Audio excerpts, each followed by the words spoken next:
Nobody at the wheel, somebody hold the controls, give me something real.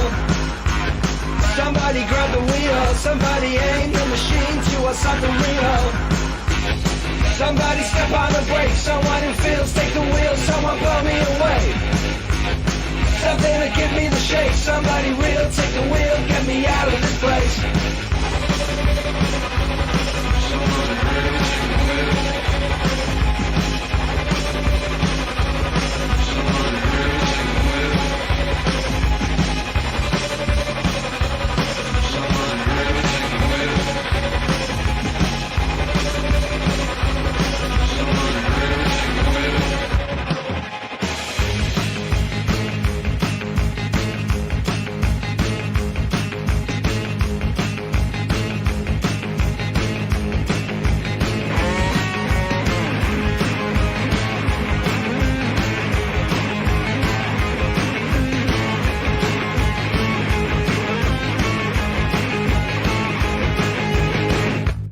Somebody light a fire, someone changing the game just a little higher. Reach up and cut the wires, why don't you stand on your own for a little while? Somebody step on the brakes, cause I see nothing but confusion beaming from place to place. I hear 1,000 different voices and I can't concentrate. And now I'm wondering what kind of creatures running this place. So come on, grab the wheel, somebody hold the controls, give me something real. Somebody grab the wheel, somebody aim the machine to something real. Somebody step on the brakes, someone who feels take the wheel, someone blow me away. Something to give me the shake, somebody real take the wheel, get me out of this place. Is anybody even driving this thing? Is anybody even driving this thing? Is anybody even driving this thing? Is anybody even driving this thing? Is anybody even driving this thing? We keep on calling but there's no one listening. Does anybody really know anymore where we're going at all, what we're all headed for? Is anybody even driving this thing?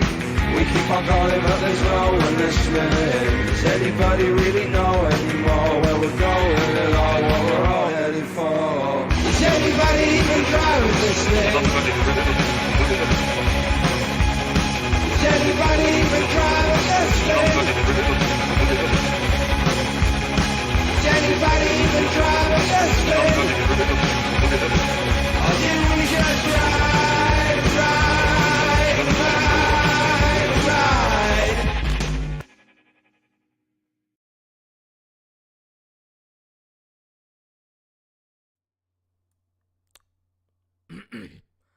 Yeah.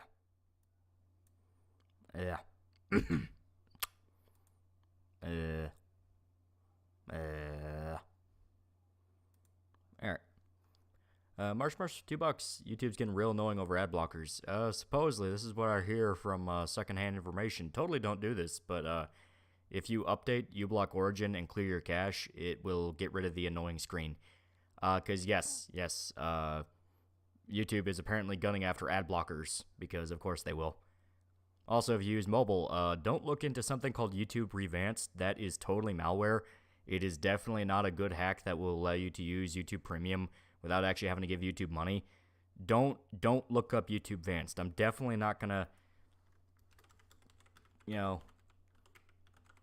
type that out to where you guys can Google that and install it. It's very, very dangerous. Don't do it. Don't do it.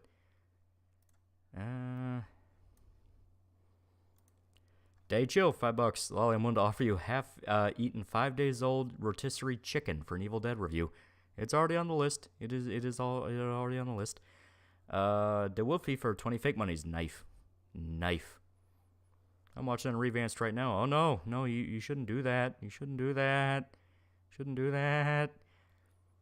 So I was saying, hey, what's up? Yeah, what is up? I just had a whole bunch of Taco Bell, and I'm drinking what's left of a Baja Blast. So yeah, we're playing Russian roulette tonight. You ever stream from Tallywhacker? Main reason I didn't is because Twitch kept fighting OBS. But we're going to use it for special stuff. We're going to use it for very special stuff. Taco Bell's ass, but it is cheap. Final Fantasy 14, not this week, because a little game updated, and it kind of hit me of like, if I don't play this now, I'm never going to play it again. So, it's a thing of like, man, this game has been sitting on my Steam library for so long. I played a little bit of it. I really should have put a lot more time into it, considering the subject matter. But it's like, yeah. Does Ollie have guts of steel or bitch-made guts? We shall see.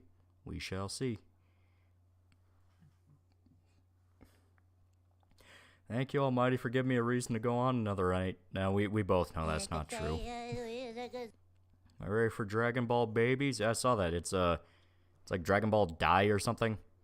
It looks interesting. Kira Toriyama's writing it, so should at the very least be fun. March March, $2. U-Block's last update was 3 weeks ago. Check again, because a lot of people are saying there's a new update now, and it's specifically to kind of counter what's YouTube doing. You might also want to clear the cache. Alright. Daima. Okay. I'm playing Dark Tide, and it's okay. Yeah, me and a buddy played it. It still has some issues, but at the moment, it's pretty fun. There's a good groundwork to it, and that's what really props it up, other than just being forgotten and everyone just playing Vermintide forever. Yeah. Looks fun. Animation looks stellar for web anime. I mean, it is Dragon Ball. They're going to take care of Dragon Ball.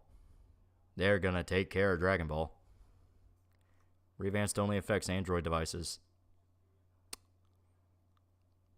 Perish, iPhone simps. Perish. Lenny Gooden said the Hawaiian shirt's gone after the sale. Yeah, I know. I'm not going to be able to get one. Makes me sad. It makes me sad. But it be what it be. It be what it be. All right, ready for the Halloween Cinematic Universe? Yeah, they announced that we're gonna have movies. We're gonna have TV shows. Yeah, give me a sec. Steam was trying to slip past something. I caught it. I thought it could be sneaky. There it is. Android Master Race. Yeah.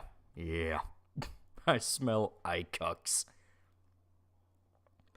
Amazed me that Lolly went to discuss with a guy called Mr. Transflag, and then the guy said, I really don't care.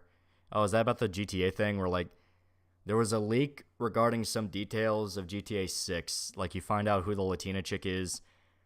Supposedly, this is from a leak, so don't take it as gospel, but she's going to be like, they're saying the story's going to be based off like Bonnie and Clyde. So she's going to be like the brains of the operation and the computer hacker. And I talked about that. Well, I posted about it. And I was like, man, like the first fucking, like one of the first protagonists of the goddamn franchise. Everyone kept talking about GTA 1 and 2. Let's be perfectly honest here. Not many people remember GTA 1 and 2. if we're really going to be honest here. Everyone believes this series started at 3. But, you know, it's like, hey, this is a big deal. It's first time they've done it in a long time, and they're just going to make her another fucking hacker girl. March 2, no new updates, just checked. Well, then clear your cache. But it's like, yeah, it's like they're going to make her a hacker girl. And it's like, really? Man, it's like, that's annoying. I'm so fucking tired of I'm hacking the mainframe. Like, I'm okay with it in Cyberpunk because it's Cyberpunk. The setting needs to revolve around hacking and things like that. But, like, after Watch Dogs and after Saints Row, I'm just like, eh. So I gave, like, very mild criticism where I'm like, yeah, I'm really not interested in the direction of this character. Hopefully they don't fuck it up. And from there, it was like absolutely fucking flooded with people going, well, how could you not tell the picture was AI? Because they're talking about the screen, well, the picture, the account used as just like a visual thing while they're talking about the leaks. And it's like, I don't give two shits if the picture's AI. I'm talking about the information. And then that was then contorted to, well, like on top of that, it wasn't just the AI thing. It was, oh, well, of course a woman is smart and therefore you're mad. It's like, okay, I've just long accepted the NPC meme is real. Nobody can fucking read. Nobody can fucking read. Insert I like pancakes tweet. Yeah, literally, where I'm like, man, I hope they don't fuck this up and just make her a cliche, because I'm really tired of the hacker girl thing. I even explicitly said, just don't do Trevor again. Like, don't make her Trevor, you know? Because I got real fucking tired of Trevor, so it's like, don't do that again. You know, that'd be annoying. Do something different. Darkest Night for $2. Checked out either of Castlevania shows. I watched the original, and I haven't bothered with Nocturne. I just don't have any desire to see Nocturne. She's gonna be Trevor. Trevor who from 5. The shame being AI got lobotomized as badly as it did. Even the more harmless prompts have been banned. Well, you know, look at current events right now. What's your big issue with Trevor? He's one of those where he's too try-hard. It's kind of like when you watch Deadpool 1 and then you watch Deadpool 2 and you just feel the difference. Another way to describe it as, it's like when South Park realized Randy was funny and Randy started becoming like the key figure to like every episode. It's like that. So it gets to a point of like, dude, I'm real fucking tired of being dragged along with this douchebag shenanigans, especially when I don't get any money for it. So it's like, Trevor was shouty bald guy, right? Yeah, I like Steve Ogden as an actor. I thought he did good as Trevor. The problem is I didn't really like Trevor. But Steelman, $2. Are you ready for Friday the 13th of Hamas? Yeah, I know, right? It be what it be.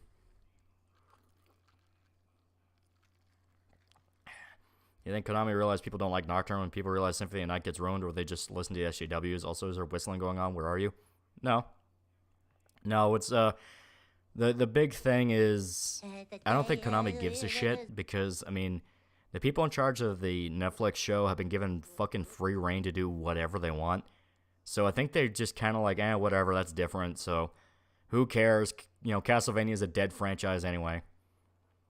By the way, Scuba Dan's fine still. That's good. That is good. Thrasher the Tick, or Thrasher Thetic, fuck it, for $5, starting an Iron Man road trip to Dallas from the Great White North. We'll have the stream on as I roll through Iowa wasteland. Godspeed. Yeah, there you go. There you go. I do not care for GTA 5 or 6. 4 is my shit. A lot of people love 4. Fuck, is Nocturne bad? Every clip I've seen is just like, like, the director's on Twitter, and he's trying so hard to be like, no, guys, I'm a fan. I love Castlevania. And everyone's just going like, no, the fuck you don't. It's to the point I'm genuinely wondering if he chose to like throw himself under a bus to like soak up as much press as possible to make it look like they gave a shit, to make everyone forget how they reacted when it was coming out and they were doing shit like, oh, if you don't like Annette's new design, find something important to talk about. It's like, oh, okay, yeah, I see how it is. Mark down 9 for $2. Hi, Lolly. Remember, drink some water. Also, about GTA 5, I'm still salty about how Johnny died like a bitch. Even a druggie wouldn't go down that easy. Yeah, I mean, I wasn't too upsetty about it, because it's like, Lost and Damned wasn't really my DLC anyway, so, It's more the fact of, once again, they really wanted to push Trevor as the crazy guy, and he did so much shit. You can never trust Trevor. And the only times I liked him is when he wasn't acting like a goofball and was, like, genuinely menacing.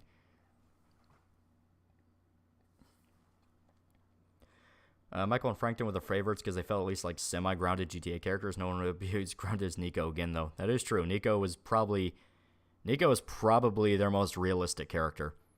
Though I do like CJ. CJ felt so fucked over. You balled in the Battle to Gay Tony with Lewis. Battle to Gay Tony was, man, we're never getting a DLC like that again. March $2. Clearing cache didn't work either. You might want to reinstall and might want to uninstall uBlock and reinstall it. Also, I think there's a thing where you have to list certain exceptions. Not exceptions, permissions. I don't know. There is a list you can look up. I personally am not dealing with it. At least I don't think so. So I am Here, let me make sure. Yeah, I'm fine. So, I don't know. Maybe it's a setting you have to mess with uBlock. Alright. I like Nico, but GTA characters need to be a little psycho like Tommy. Yeah. I mean, it's like, you have to excuse why you're able to just drive a car into a crowd of people. And Nico, it does feel out of character for him to go that full-on rampage. It's like he has a lot of anger, but it's like very directed anger. That's on Sons of Anarchy. I like the first few seasons, but it definitely got milked way too long. You ever played Sleeping Dogs? Oh yeah, multiple times. Very, very good video game. Check out the ending of Nocturne on Wikipedia, and Richter gets cucked in the end. Yeah, that's not surprising. That is not surprising. Once again, no, guys, we swear, we love, like, because the fucking director of the show, like, his tweets are pushed to my timeline all the fucking time, and it's all like, no, guys, what we did here, it was actually a reference to this game, and no, I love this game, I've been playing it since childhood, and then you look at the details of the show, and it's like, dude, you don't fucking care. You don't care. You are doing everything you can to show you don't care. I want the new GTA 5 GTA protagonist to be a neat autistic hacker girl. She's gonna be a hacker, but she's not gonna be autistic. She's gonna be like the brains of the operation. And if I had to guess, they're gonna do like a Bonnie and Clyde thing. So, what's the name of that John Woo game? It's basically Max Payne ripoff, which is ironic because Max Payne took heavy inspiration from his movies. Stranglehold. Yeah, John Woo Stranglehold. I played a lot of that as a kid, actually. Like Lewis from GTA 4, a guy who kept getting dragged into shit by his boss or his buddies. I did feel really bad for Lewis. Lewis was just trying to fucking, Lewis was just trying to do his job, and it was just Gay Tony was fucking him up. VA, if Trevor hates his work in GTA since it's what everyone knows him from, that's legitimate. It's like now he's going to be typecast as that. That is legitimate. Darkest Night for $2. Guy who made Castlevania wants to do Berserk. Keep him the fuck away from it. Keep him far, far away. He has proven he does not understand what makes Berserk interesting. It's all about the gore and the cursing and being subversive. Also, he'd probably make 1,000,001 different fucking episodes about like how the Kushan Empire is the coolest thing ever. March $2 install didn't work. Now vids won't play it. Dude, I don't fucking know. I don't know. It works for me, so I don't know. Look up the guide to make it work. Because that day it is going around. Johnny on Fat as a goat. He is genuinely great. I prefer the killer over hard boiled, but he is awesome in both. I don't remember Guts or the other characters cursing that much. Oh, let 80 Shinkar get his hands on Berserk, and then you will. Then you will. I had to switch Firefox to get to work. Well, there you go. It might be a Google Chrome thing. I've always used Firefox. Captain Mercury, $5. Mark my words, Red Dead Redemption 2 will be the last good Rockstar game with a good story. From what I understand, Dan Houser did work on the story of GTA 6. So it might be that GTA 6 will be flawed, but still fun. But yeah, after that, you're just going to see the fucking downward spiral begin. I'm using Firefox? Then, dude, I don't know. Faggot-ass monsters guts, yeah. Eddie Shankar better not fucking go near Berserk. They'll have the whole fan base on his ass, raking him to the coals. Yeah, well, I stated, this is an ego thing for him. He wants to be the Rockstar director, and it's like, dude, you're not supposed to be like that. I want to see any Western interpretation of Berserk. Exactly. It's like, no, this is a Japanese story. It means a lot to Japan.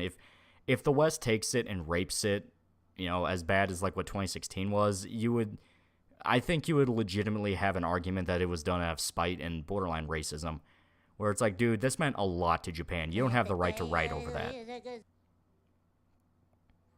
80's not even a rock star, he's a whiny edgelord. But you know what I mean. The wannabe rock star director. It's kind of like what James Gunn tried to be for a little bit.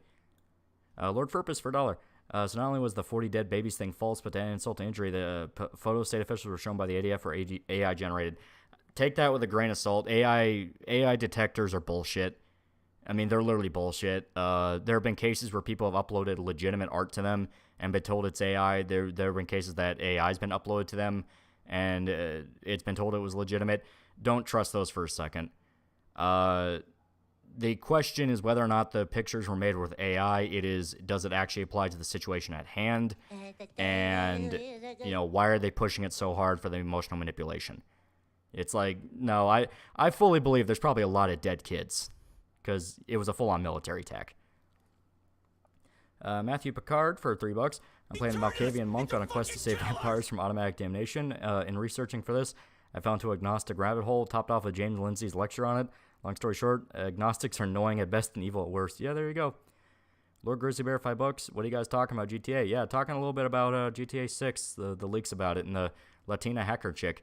Which at first I was like, I'm not really sure if I'm up for that. And then one of the guys responded with like, she tries to hack your phone, then you turn it off, then she gets pissed off and starts swearing at you in Spanish, and it's like, okay, I get it. Let Rockstar cook a little bit. Let's see where this goes. Because the design for the chick doesn't look bad. I mean, the picture in the quoted tweet is AI generated, but the design of the girl is accurate to what they pulled from the leaked footage. Because there is leaked footage of the game going around. And yes, she looks accurate to what the picture is, so. Did you see the lefty journal that got killed is being ousted as a pedo and possibly being killed by one of his victims? Yeah. It was that dude who got stabbed to death by the 19-year-old, and then the 19-year-old's family come out and say that he was actually being sexually abused since he was 15 by the guy, and was being blackmailed by him with like sex pictures, saying he would go to prison for it, and he was just going to release sex pictures to his family. So the guy killed him. Yeah, Josh Kruger. Yeah. So it's a case of like, personally, that falls under, hey, police, this didn't happen. Look the other way. Let the kid go. It didn't happen. This dude got shot in his apartment with meth. I thought he got stabbed. But yeah, meth was in there. Yeah. But yeah, it's one of those of like, listen, okay, this is a dark story. Let him ride off into the woods. It's like let him do what he's got to do, because it is one of those of like, police, you're not there to fucking help anybody. If true, yeah, give him a slap on the wrist. Not so much a slap on the wrist, take him through the court, take him through his trial, but at the end, have the judge go, all right, community service. Everyone knows this is a fucked up situation. It's like, thoughts on the fans of Berserk who are saying there's plot holes in new chapters? We don't know if there's plot holes because it's not the full story. Like, we don't know. Because Mori outright said the entire story is planned out. They know the ending, so we're working towards that ending. So it's not like a chapter-by-chapter thing where things could potentially be retconned. We're just receiving information as it comes out. So at the moment, I don't think there's any plot holes. There's small stuff like people are like, oh, well, why can't the mages use magic but Shrike can? It's like, well, they explain that. Shrike had to learn magic on her own after leaving the tree, and her magic vessel was that spirit tree itself. So it's a thing where she wasn't anchored like what the mages on Elfhelm were, where they relied on Elfhelm being in the astral realm for that. So it's a different style, It's the same reason why like Daiba can use magic, where it's like, hey, he can use magic because he's a sorcerer. He's a Kushan sorcerer. It's a different form of magic. I don't think a jury would convict a victim killing their abuser. There's protections over that too.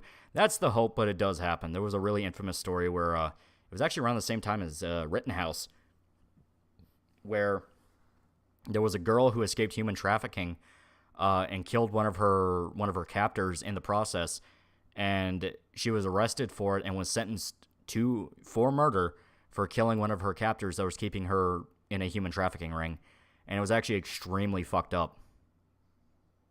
And a lot of people have been wondering if maybe that human trafficking ring maybe pressured the court or something like that.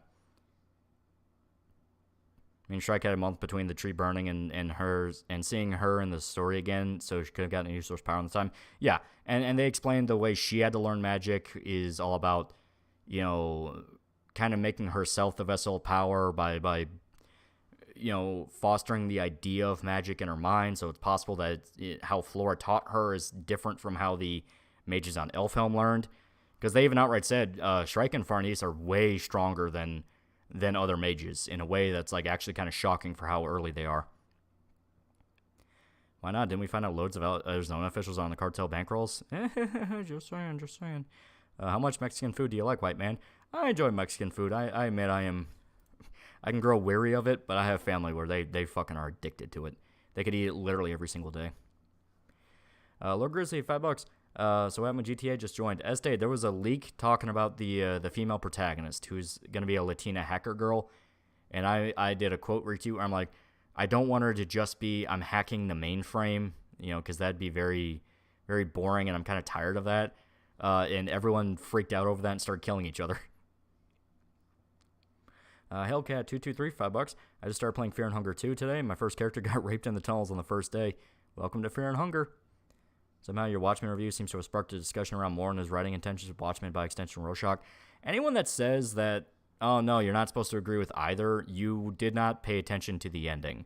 Yeah, they go, well, just so you know, Ozymandias, nothing's permanent forever, because that's what Manhattan says before he leaves.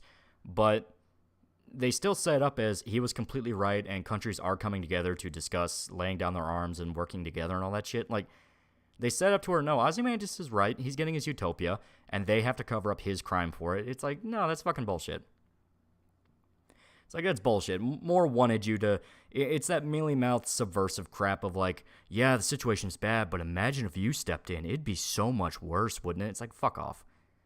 Will spend $2 playing RE2 and make. Is there another knife in the police station? Is there another knife in PS? I'm not sure. I mean, you do get knives through Remake. You get multiple, and if you complete one of the challenges, I don't remember which one, you get a military combat knife that never loses durability. You just have to remember to pick it up off zombies. Cult Personality, $20. That Berserk bait tweet later said they only read 26 chapters and watched the movies. Like, get everything dark fantasies inspired by Berserk is obnoxious, but there's that, and then there's baiting engagement, Lamal. Yeah, Twitter right now is a horrible, horrible issue with engagement baiting, where everyone now is like, we thought it was bad before, where everyone wanted their updates, and they would post the same goddamn takes every other week. It's now every day. Every fucking day there's rage bait and people trying to, like, post the same crap over and over again, the same tired shit of like, well, don't you know this guy's actually a pedophile? Or don't you know this guy's actually racist? Don't you know, like, I believe YouTubers should give us their political opinions. That crap, like, all over and over and over again. Shoot all Mr. Raccoons. Oh, is that how you get the combat knife? I thought that was how you get the MP5. And it don't matter. Why my meme don't give you? I totally didn't just download YouTube Advanced. I'm already not appreciating it. Yeah, you shouldn't do that. It's so horrible, They're getting paid to do it now. That's what happens when money's involved. Exactly. It's like it's like egregious. Like, dude, oh my god. Fucking Elon has made Twitter so substantially worse. Sprung killed 456 for $1. Guy threatened to kill everybody on the bus, was choked unconscious by a Marine, died because he was on drugs, and Marine was arrested. Fuck NYC. Yep. And had a history of trying to push people onto the tracks, too. That was the thing that was the thing when as soon as people started talking about that, I was like, hey, this guy was like a mentally ill homeless guy that would like throw people onto the fucking train tracks and shit like that. It's like, nowhere. Any plans on Disco Elysium video someday? With every other YouTuber who talks about it being pro-commie, I don't trust anyone who talks about it. I would like to talk about it. It would be interesting. Rotisserie, $5. Thank you and Shota for getting me into Fear and Hunger. Finally was able to set up my full party and have Cursed Blue Sin. I have full-on Conan MC. It is a very good game. It is a very, very good game.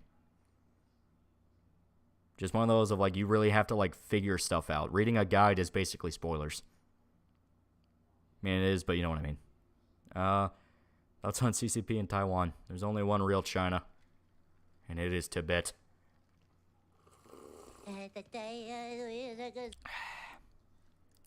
Alright.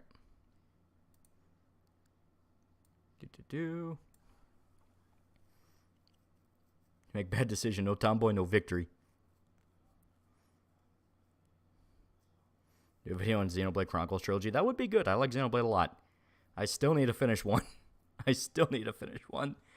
Some fans are mad that Rickert showed up without knowing the in-between being shown. Did they forget that Berserk has flashbacks a lot? Yeah, there's a lot of flashbacks, and the entire point is like, oh, fuck, they're back. I mean, it's like, it's supposed to be an oh shit moment. Plasma Cutter PhD, $5. Take everything I read nowadays with a grain of salt until a whole story comes out, although by that point damage has been done. That does happen a lot, yeah. I'm gonna try My Hero Academia. Not bad. Tried it years ago. Said I'll come back to it. Only doing so now. It's a shonen. It's not like one of the bad shonens. It's just you know. Just watch Rippa's video on the ISOM debacle with the Christian ministry. God is that greedy on the ministry's part, demanding a chunk of his profit, like for good. That's fucked up. That's something to where I would raise an eyebrow and go like, "What the hell are you doing?" Because supposedly they don't want to be tied to the comic book, yet they're demanding a chunk of his profit. It's like, okay, so you do want to be involved.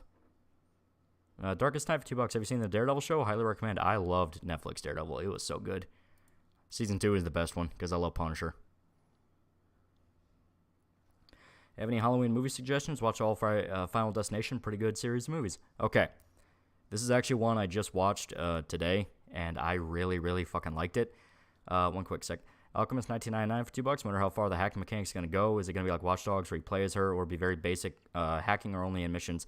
That's what I'm worried about. I don't want it to be Watch Dogs. I fucking hated Watch Dogs. I did not like Watch Dogs at all. I didn't like any of them. But, you know, it's like, that's what they want to dedicate to. Hopefully they can find a way to make it interesting, but I don't know. I don't know. I'd rather them just flesh out heists, because that was my favorite part of 5, just heists. But yeah, the really, really good movie I just watched, it's called Butterfly Kisses. Yeah. Butterfly Kisses is very, very interesting. It's a movie, you have to go in as blind as possible, but it's kind of a tribute to the Blair Witch Project in the best way possible.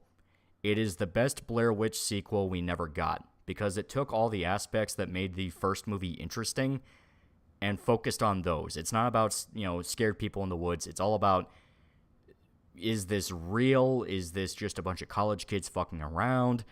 What's going on here? Yeah, Butterfly Kisses is good. It's very good. I liked it a lot. It's all about media perception, how you can manipulate footage to make something seem real, skepticism, and how people are like, hey, wait a minute. It's like, very, very, very good movie. Blair Witch 2, enough said. Yeah, it is the best Blair Witch sequel you ever got. Blair Witch 2, what it wanted to do, Butterfly Kisses is able to succeed in. But I can't explain anything without ruining it. You have to go in as blind as possible. Just know that it's not really a horror movie. It's not really a horror movie. It is mainly about the debate on if this is real, if someone is fucking around, and what lengths is someone able and willing to go to convince people something fake is real. I really like it. Not a big fan of the end. Not a very big fan of the ending. I don't like the confirmation it gives. It's a little too. It's too much of a solid answer of like, oh yeah, this is definitely what's happening, and it's like, man, the debate's the fun part. It's like, because even after one of the characters straight up dies, you can actually dismiss it as like, well, there's a lot of other circumstances that could very much not be paranormal involved with that. So it's like, man, I don't want it to be like oh yeah, it was all totally what happened here. And it's like, man, fuck. But up until then, I thought it was great. I thought it was great. An entity fucking with you? Yes, no, maybe. What movie is this again? It's called Butterfly Kisses. Go in blind. You have to go in blind. I have to really urge that. You can rent it for like $1 on Amazon right now. Sit down to watch it. Don't go in expecting a horror movie, but sit down expecting a movie that knows exactly what to copy from Blair Witch. You see the retard fight between Hassan and Klein?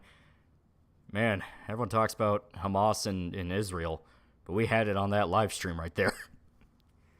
But no, it's like, so basically, I'm trying to find the right words to describe this. When I say it's a love letter to Blair Witch, I mean they literally bring in Eduardo Sanchez from the Blair Witch to do a cameo. It was very, very good, because the idea is take the marketing campaign of Blair Witch, where they're trying to convince people this was real and trying to make it seem like the actors went missing and things like that. And then try to do that in reality, and people already lived through the Blair Witch. So people are able to immediately point out, like, hey, dude, that's bullshit, or dude, that's fucking, like, really? Why are you trying to make this real? I love it. It's great. It's great. Go watch it. I genuinely loved it. I might actually sit my friends down to watch it. Is the stream that entertaining? One guy simped for Hamas, the other guy's an Israeli. You tell me.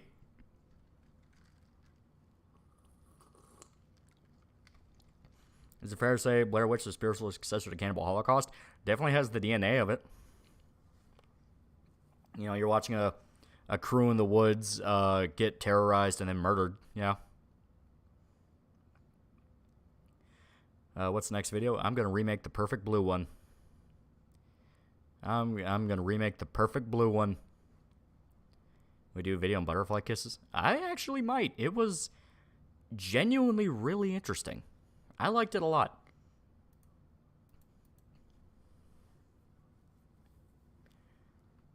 Cairo is better than Pulse. I mean, one is a cheap Western remake of the other, so, yeah. Even Hassan's uncle is getting tired of him. Yeah, they also fought. Yeah, I saw that. I saw that. Yeah. Ever watched Parasyte the Maxim? Oh, yeah. Oh, yeah. That one's great. That one's fucking great. Another case of the ending is a little bit of a cop-out, a little bit, where all the parasites are just like, all right, now we're not, now we're going to forget that we're evil, and now we're going to be humans again. It's like, a little convenient, okay, but, The main character went through so much shit that I'm willing to give it to him. Have you seen Bone Tomahawk? Yeah, it was good. I liked it. Jay for $5 thought Butterfly Kiss was kind of a hit on the film industry, documentaries. In general, yeah. Definitely has a lot of those as well, where it points out manipulative editing and like, hey, what are your intentions for trying to make this? Are you just trying to make entertaining movies, or are you actually trying to say something? There's a lot that really made that movie interesting. I liked it a lot.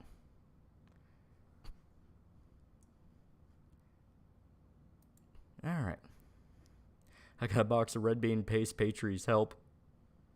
Actually gets the girl too on screen. Yeah. Well, the parasites getting their ass kicked and figured it was better to hide and survive than go extinct. Yeah, that is true. It just has to stay. It's one of those of like, little convenient, but with all the shit main guy goes through, it's like, I can accept it. Because, they do foreshadow with the fact that the parasite in his hand was genuinely starting to like him. So you see that, hey, they're not just mindless monsters. They have their own agenda too. So it's like, Perfect Blue is the best. The dub has Bridget Hoffman from Please Teacher. I've never seen the dub. I've only ever watched the Japanese version because that's what God intended. The scene in Bone Tomahawk where the guy gets split in half was nauseating. Oh, but it was so good though. It's like, man, that is just so ruthless. Pupa's fucked up compared to Parasyte.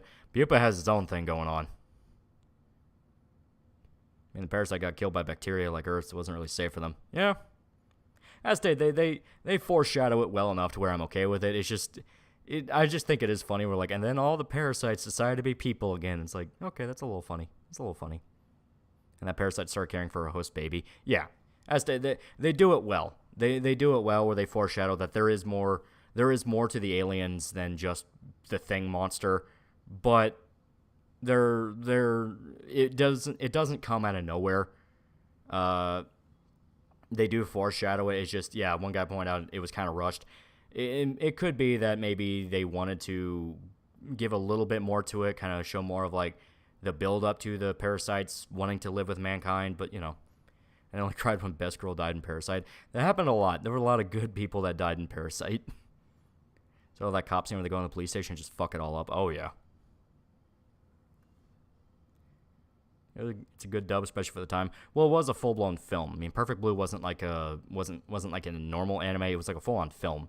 So those usually had a little bit more better dubs than just movies at the time. Well, not movies. Animes at the time. Not perfect, but yeah. How far are you with Bleach? I started getting into the filler.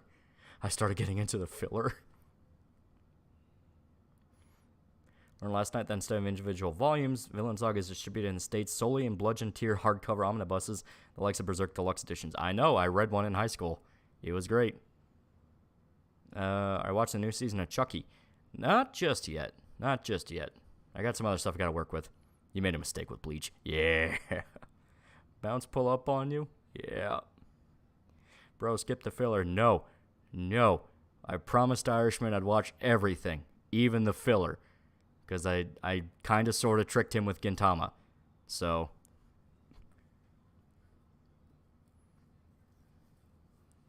I need to make him aware of how bad the filler is in detail. Alright.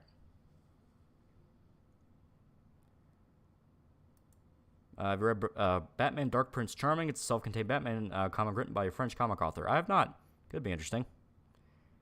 Read it, you fool. I did read it. And that's where I tricked Irishman, where I'm like, oh, if you start Gintama, I'll start Bleach. And he didn't realize I'd already read through the manga before. I never got to 1,000 Year Blood War, but I did read it. And he's like, oh, okay. And then he overheard the one streamer like, oh, yeah, fucking, turns out I actually did read through Bleach. And he's like, you fucker. All right. And give me 2 seconds. I want to make sure I get a drink ready for this, so I gotta go upstairs to get my drink. I want to get a green tea. We need the energy. Be right back.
I'm back.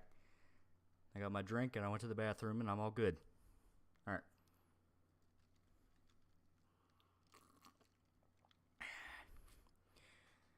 Cold personality, $5. The only good things Elon's done is piss libtards off, pushing community notes and cracking down on CP. Every other aspect of Twitter is substantially worse. Yeah. Even then, the piss off libtards thing is like, he didn't even really. He just became the new Trump for them to throw eggs at. He don't care.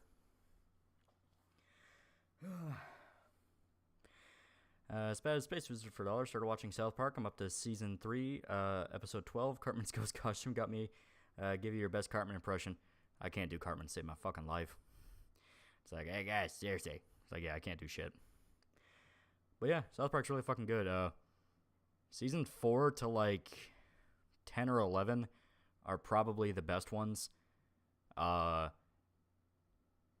I'll confidently say that. After that, it's like, show kind of starts dipping, but it'll have gems.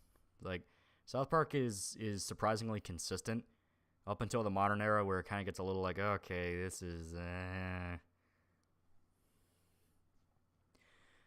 raise mic volume. That is true. I did lower it a lot. There we go. Okay. All right. Need to watch more South Park. Haven't seen much of it. Dude, I fucking literally grew up on South Park. It's amazing. I love it. It's so damn funny.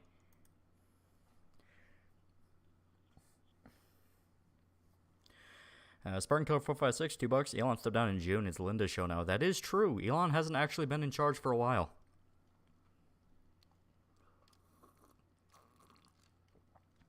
Keep hearing the new episodes are good, but I don't know. I think it just depends on the subject matter. Because yeah, some of them are damn funny. The COVID special started off fucking hilarious. But come part 2 or 3, I think I had 3 parts to it. It really started to kind of feel like producers got in the way, and they're like, hey, can't be making takes too spicy, you know? And they kind of had to hold back on that. But some of it was funny as fuck.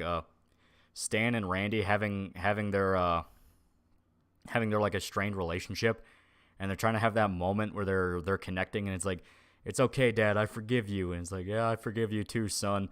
It's like, yeah, and we both know that, you know, COVID didn't kill Mom, and Randy just shoots with, no, you killed your mom, you fucking asshole. It's like, I liked that. That was funny.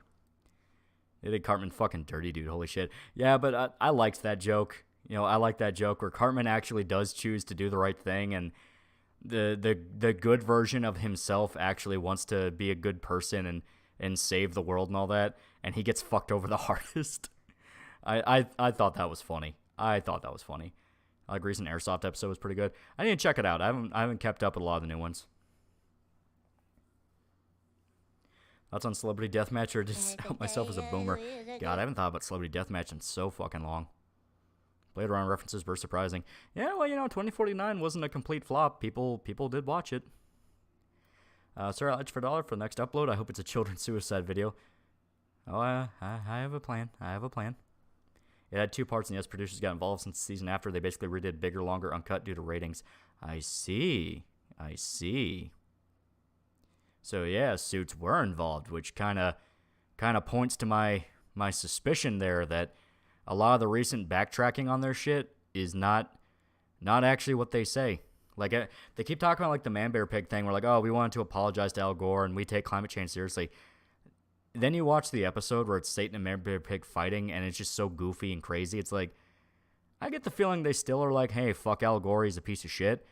But the producers are saying, now you're going to take your fucking statements on climate change back, aren't you? It's like, I don't know. There's a lot about that where I'm like, huh. Also, you see some moron shitting on Berserk to uplift Claymore, but then made themselves look dumb by admitting they stopped reading right at the start of Golden Age. Yeah. Well, they stopped reading After Black Swordsman and watched the movies for Golden Age, and it's like, yep, there you go. And then, yeah, that was all they did, because they're like, oh, man, Guts is never punished for anything he does, and people are like, what the fuck are you talking about? Black Lotus anime is just Appleseed and Ghost in the Shell trying to do something original with their original inspiration.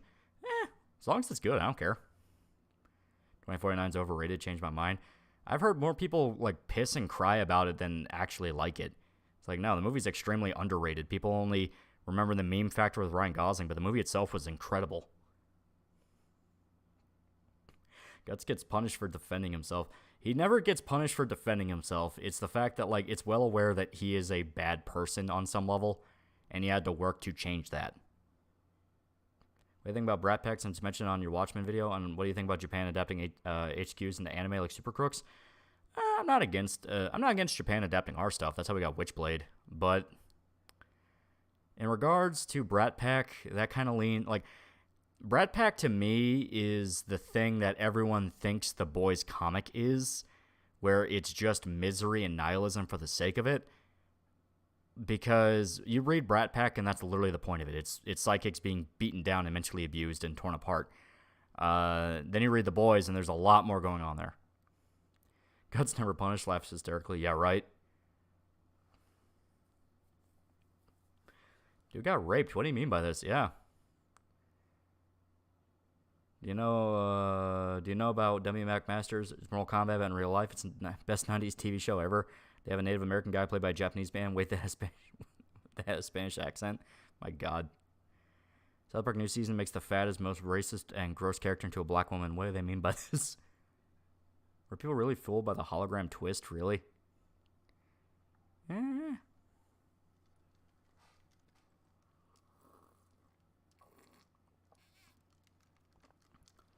Is there rape in Brat Pack? Yes.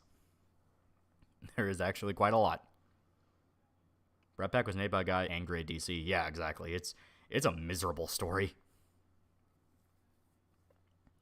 Mike Tyson Mysteries has an episode where they parody Heart of Darkness. Yeah, Mike Tyson Mystery parodied a lot of stuff. It's like way, way, way more brilliant than you expect.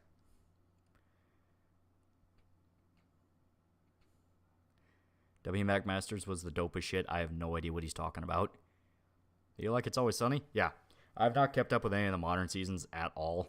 Because I'm just like, I like my golden era before it started feeling like it's going on a little too long. The special where they went to Ireland was like pretty good though. I like that. Apocalypse Shredder, $5. What are your expectations for a Persona 3 remake? Worried about shit like the Rainbow Pin, or is that just hysteria? To me, that's pure hysteria. It's like, dude, I don't fucking care anymore. People raised hell about like Persona 5 Royal supposedly changing shit, and you look into it and it's barely even there. It's like, dude, I don't think Atlas gives a fuck. They're just pretending to, just to, you know, basically be like key jangling to a bunch of man children. It's like, look, see, we're getting rid of the gay people. You know, see, we're making sure that they're not offensive, even though that was the funny scene in the original. It's like, yeah, they don't give a shit. They're just trying to deal with this fucking, you know, gaggle of pedophiles and 30-year-olds who take it super fucking seriously, whether or not teenagers are gay. Spring Code 456 for $1. Have you seen Oppenheimer yet? Penny for your thoughts. I really liked Oppenheimer. I really, really liked it. Archivist Art Control MK for $5.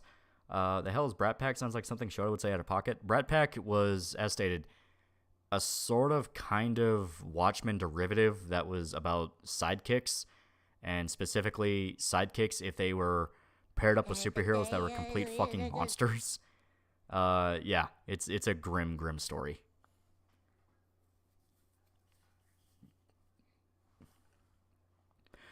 Both Blade Runner movies are appreciating what's real, even if it isn't natural. Roy Batty and Kay were alive and human. How they were born never mattered. Exactly. I really like Kay. I really like his journey. To me, there's so much that's interesting about that movie, and it does that thing I love where, no, you're not the chosen one, but you don't have to be. You can still be a hero in your own way.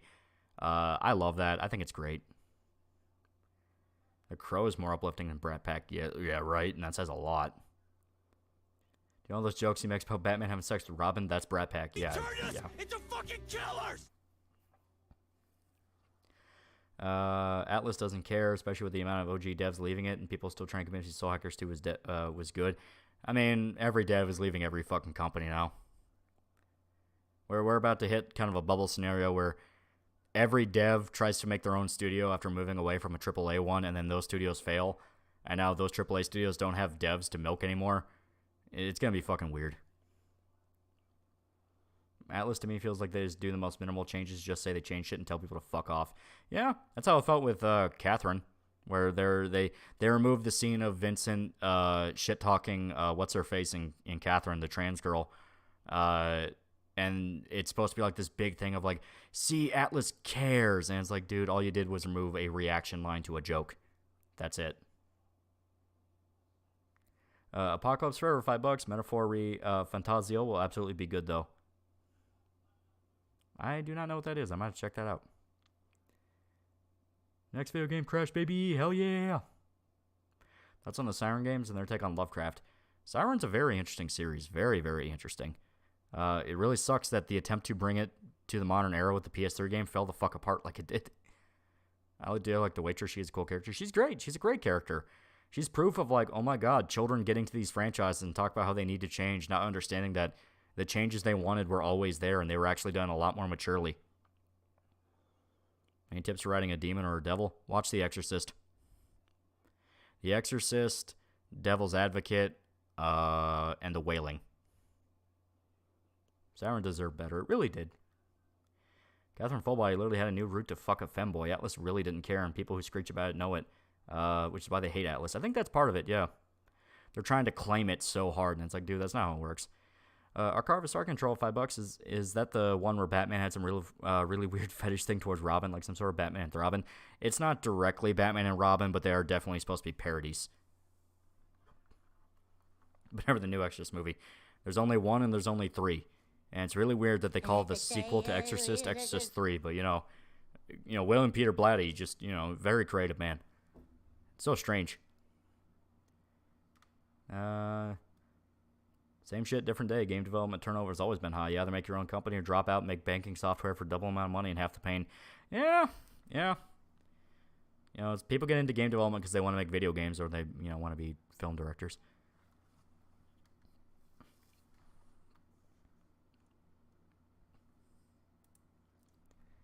All right. Let us see. Because I got tired of trying to talk Shota into streaming this with me, so we're going to do it ourselves. We're going to do it ourselves. Turn us into fucking killers!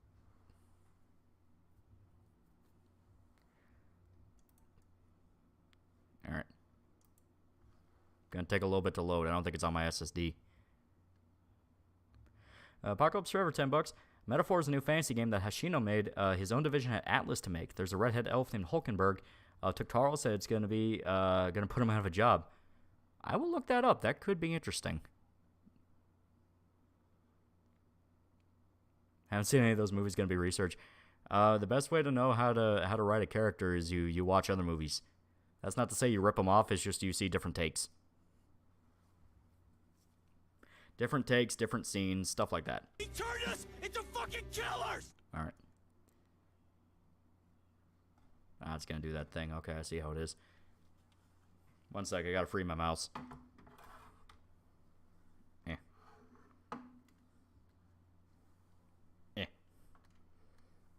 I also got to turn this down. It's a little loud. Yeah, about 50.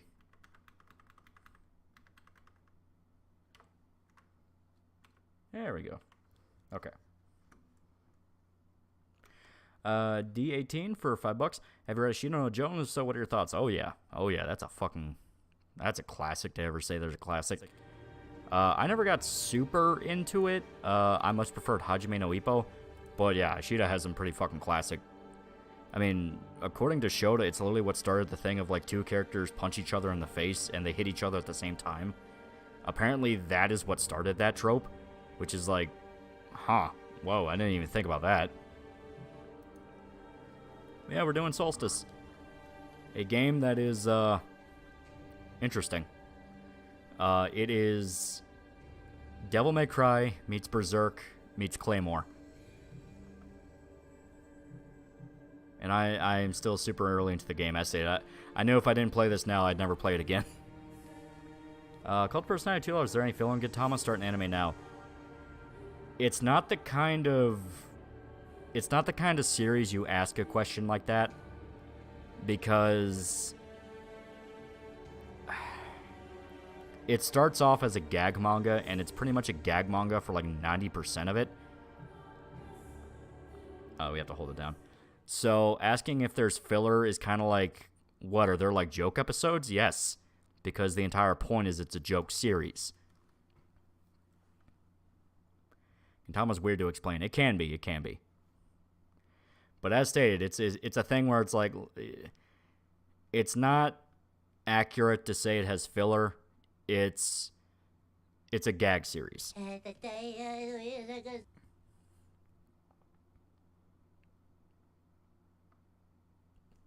All right. In the beginning, the world was Is this game on PS4? As far as I'm aware, it's a 5 exclusive. then the keepers No, I think it is on 4. torchbearer, shaper, and judge. Archivist Art Control and Cave $2. Hey, didn't you do a review on the anime to this? The spawn of Sorta, chaos. kinda. And ultimately, they prevailed. Chaos could be banished. So Gintama's episodic. It can be, but it does later on start to have arcs. So the keepers weaved a veil with their own essence and stood guard. Is it on PC? Yes. The world was now safe, but it was also empty and meaningless. Thus, the keepers reached beyond. This is a the Japanese veil. game. I think it's actually Korean. They seized the power of chaos itself. They gave it shape and purpose. They created life. Manga fillers usually fine when it's anime original fillers when the quality falls off a cliff. Creation. Even then with Gintama, that's not really always true. Hear the call from beyond. They have some like really funny jokes that are hidden in anime only stuff. Alongside life, death also came to the world. It's made by Italians? The great cycle was set in motion. Yet chaos hungered for more and sought to undo the keeper's creation. The spawn of chaos struck. It's wounding Western the Replay keepers Games. and tearing There's the no veil. way. Endless droves of horrors trespassed into the world. All the devs have Italian last The names. solstice of souls. Huh. Hurt and weak, the keepers charged man with defending the world. They inspired man to fight fire with fire, ferocity with ferocity. Weebaroni and meatballs. By the infinite wisdom of the keepers, man turned the very power of chaos against it. Through sacrifice and resolve. Space Monkey 0899 for $1. Is it possible to portray a succubus character without being cheesy porn personality? Yeah, it's possible. Pathfinder has one, Wrath of the Righteous. It has one that actually regrets being a succubus and wants to be a paladin. Mighty battles fought and won by the champions. Eco for $1. Remember the dub? Remember Dub the Dew? 3 the sacred cities that would build Lasagna in my enemy. We playing Mario Mamma Mia Bros. the solstice Spaghetti of Berserk. souls was put to an end. Ziggurat Jonesing Hichika is much more hilarious when animated. There's a lot of the jokes that are a lot funnier when they have the acting behind them. Of the keepers. Like the cast all around were great. Our memory of the sacred warriors has been lost to time. But while the mortal body must perish, I believe Planescape Torment has a succubus try not to be a sleut. is bound to be reborn.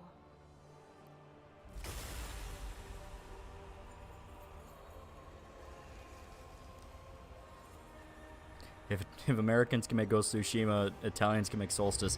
No, but I was like dead certain this was made by Koreans.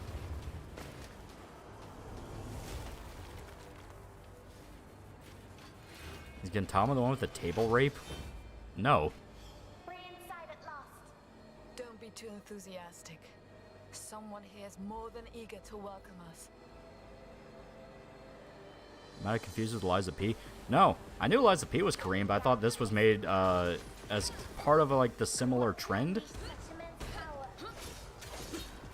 If we survive, we might find some answers. Yeah. Now let's focus on destroying these things. Wood in a heartbeat.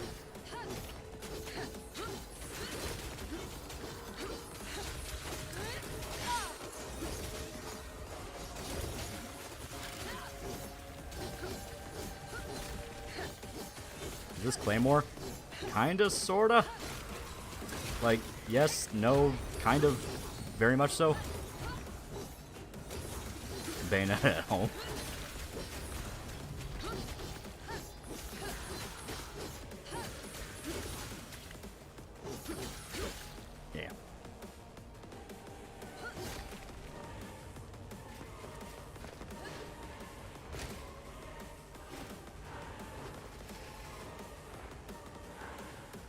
Not enough armor for Claymore.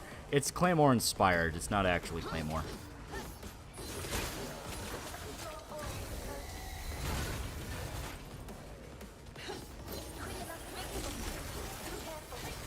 There we go.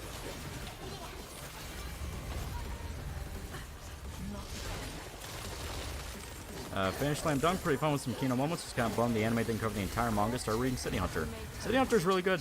It is very, very good. You'll find out shortly. Prepare yourself.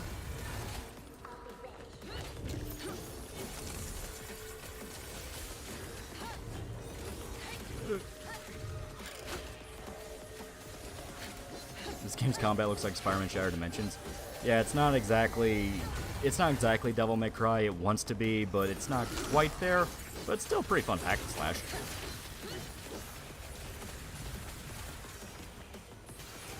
Apocalypse Forever for $5. You should also check out Jigo Karaku.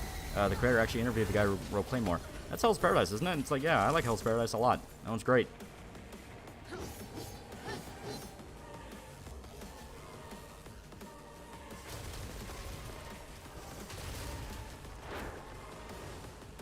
Better than modern God of War. Yeah, there you go. This game has some legitimate Kino moments hiding in it. Oh yeah, I like this game. I fully understand it's not a AAA game. It is very much AA, but hey, guys, remember when we actually respected AA and we didn't just suck the teeth of AAA?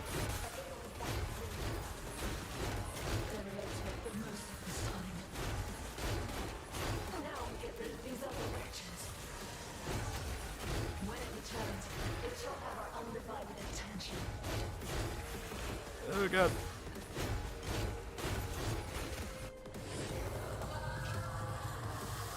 I remember EDF 2. Just finished reading Fist of the North Star Volume 8. Yeah, Fist of the North Star is fucking great too. I can't wait for the remake. That one's gonna be so fun.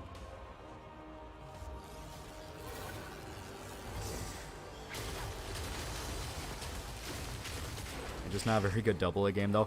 Nah, I fully believe this game is perfectly fine as it is. Is Ghost Girl Shrike? Kinda, sorta. Don't worry. I can handle this and more. Cult of Personality for $2. Never a Claymore. Would you recommend it? I would. I think it is good. It has a very, very grim and depressing world though.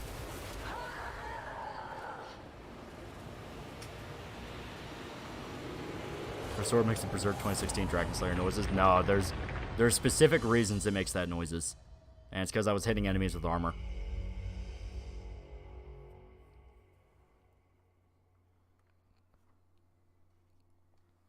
What's the game? SOULstice. More grim and depressing than Berserk's. Nah, it's not quite that, but it is similar wheelhouse. Stephanie Houston talking to herself. I think the Ghost Girl is played by somebody else, but yeah, Quiet is voicing the main character. Narrated a 21-hour long Berserk series, and this is very dark. Well, I mean, it's like, if you read Claymore, it is a very nihilistic world. Like, every main character's fucked over in some way. Claymore had a happy ending. Relatively.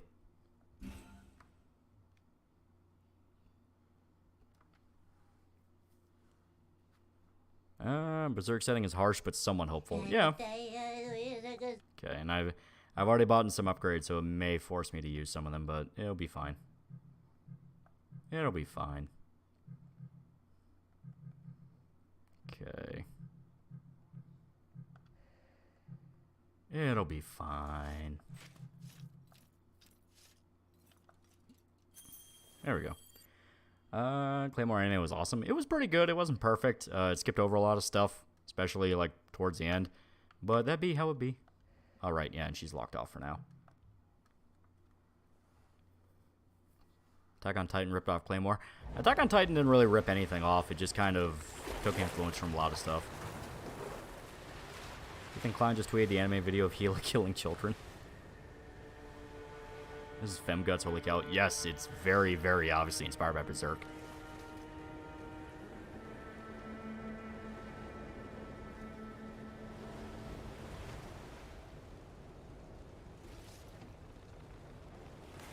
Played Wanted Dead? I have not.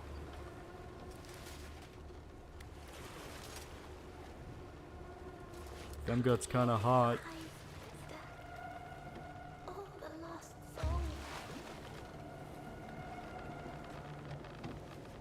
The order said a small tear.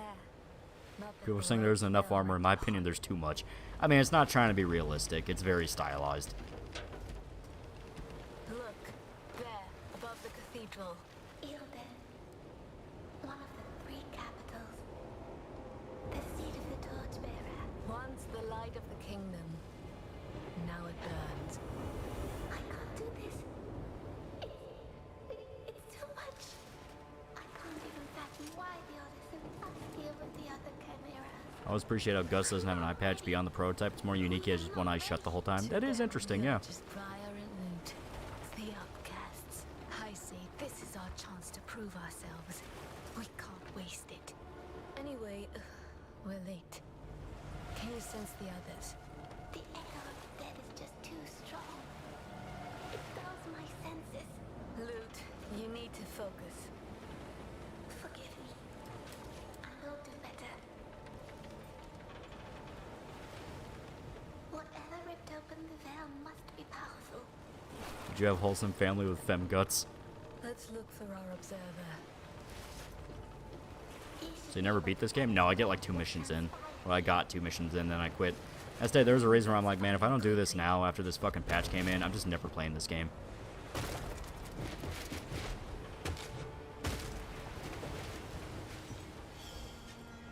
Loot, Puck, Pluck, Puck. She's like Puck mixed with Shrike. Yeah, she's very obviously kind of meant to be both. She is your happy little guide. The touch of chaos always leaves traces. Taking the weakest first, turning them on strong. It There we is go. needlessly cruel.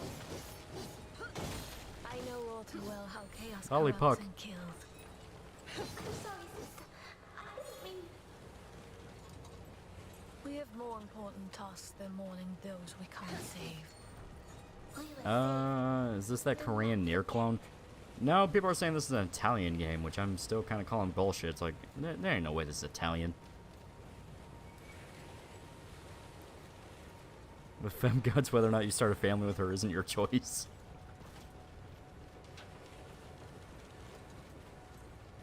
Should I be like, how can we not relate this dark fantasy to Berserk? Well, do you see her sword?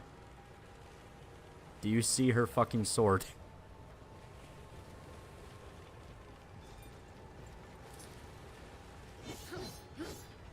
It's like, yes, very much shocker.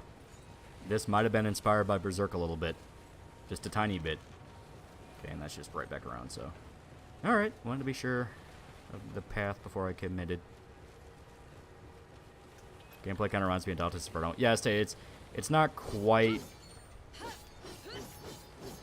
It's not quite DMC, not quite God of War, but it's similar wavelength. To think that it all happened in a matter of mere hours. It's terrible. Even has fixed camera angles. When do we get to blow a demon and keep his head off while we ride him?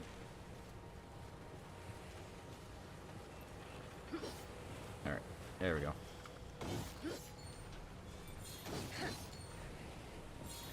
Italian's back at the game. I'm still not convinced this is Italian. I think someone was just fucking around. She looks to have 2 arms.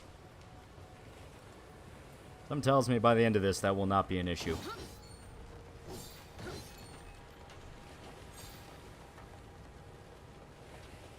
Your favorite game? I only got 2 missions into it, and I got lost. I didn't get lost, but I started doing other stuff. They once I lost track of it. and now It's like this city has been dead for years. Is it hard enough for a game genre called Souls? Like, no, from when I played it, it didn't really seem that hard. There we go.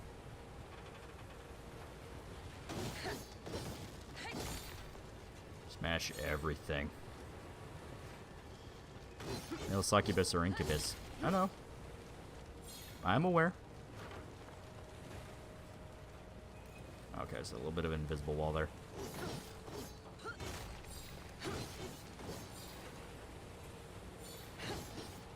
Art looks nice, though. Yeah.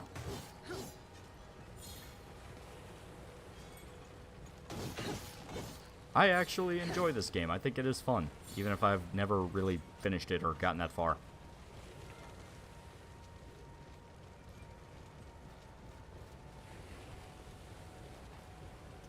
God of War also ripped off Red Orders from DMC. Yeah, I mean, it's like, yeah.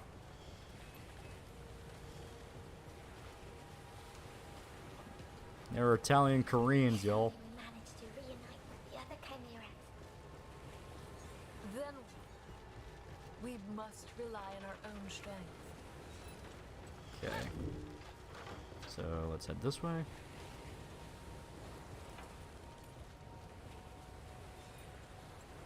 You smack 2B's ass, you'd probably break your hand. Worth it. If you get farther in the game, will you get to see Big Booba Demon? I don't know. I never got to it.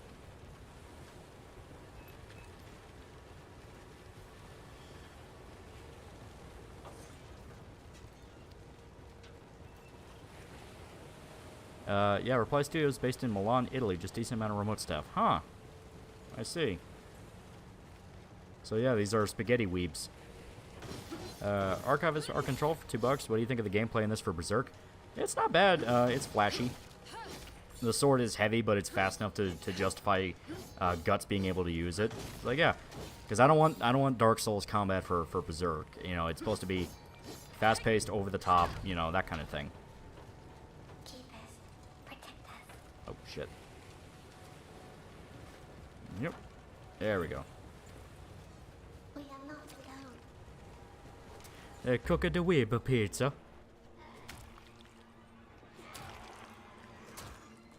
I wanted to sort in the game, do more damage to enemies, like every swing took off them or killed outright. They would just be For like fodder enemies, like zombies, yes. More proper demons, I'm okay with them being a bit more beefy. Judge's mercy, then.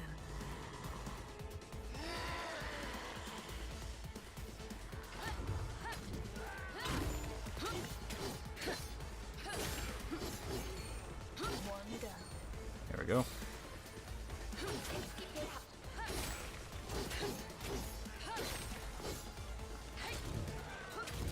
There's more.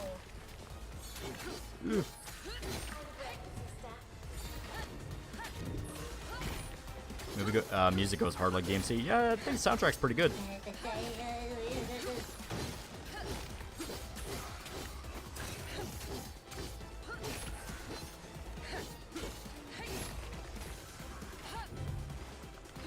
there we go. I've got more. It's Puck. Give him the old stinger. There we go. What's an Evil Within games? Do you want a third one? I didn't really care for 1. 2 was a lot of fun, though. And if they kind of keep up that Metroidvania style where you're picking up weapons and upgrades throughout the map, I would be interested in a third one, but I'm not sure how they'd be able to do a third. Because 2's ending was actually pretty definitive, which is shocking for something that was trying to be a franchise.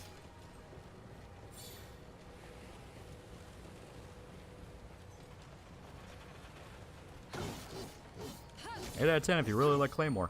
Really like Claymore and really like Berserk. Rocker Rock of $10. They're still willing to read Hellgasm Slaughter's got giant robots, bloody battles. One of the main characters is an awesome tomboy GF. Plus the artist is good at not safe for work artwork. I mean, I'll check it out.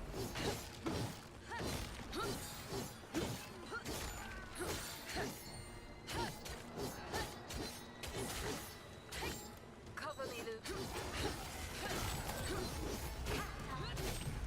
There we go.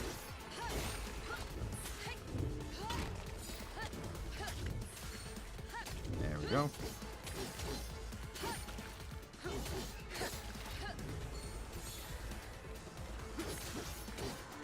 Oh god. Okay, what does this actually do? Fudge Chimera. Oh, okay, so it's healing damage. I completely forgot about a lot of this game.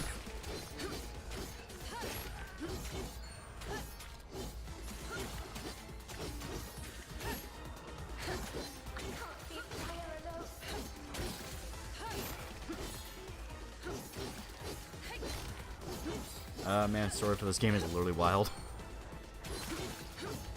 As stated, the most I know about it is Claymore meets Berserk. That's about all I know and all I really gotta know.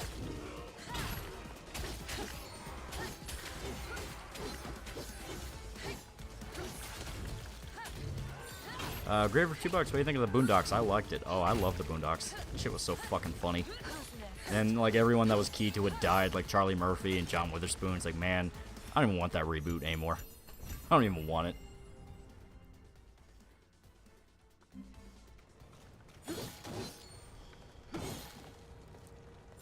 Was the Claymore influence? Main character part monster or something? Yes.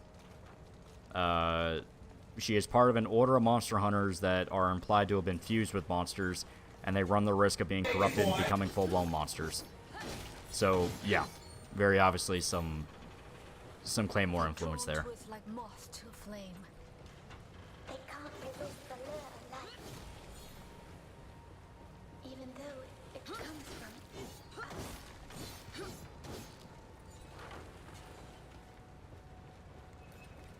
Yeah, sounds very Claymore. Yeah, right? She's part monster. Towards the end, she's full monster. Oh, okay.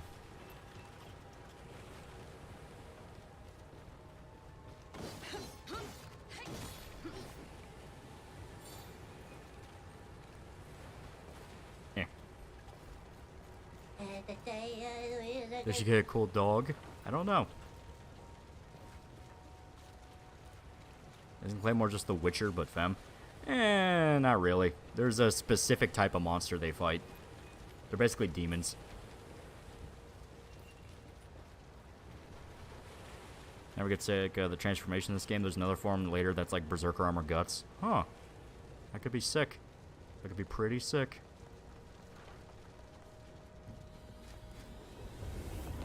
You think we'll ever see a faithful adaptation of Blood Meridian? I have no idea. Apparently they are working on one. The guy who did The Road, that movie, he is going to adapt Blood Meridian. I felt the tear itself. It's growing.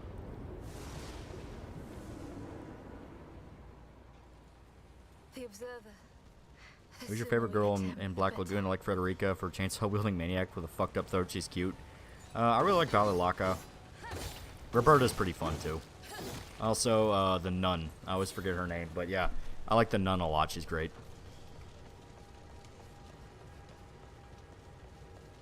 I think Edda. I think her name is Edda.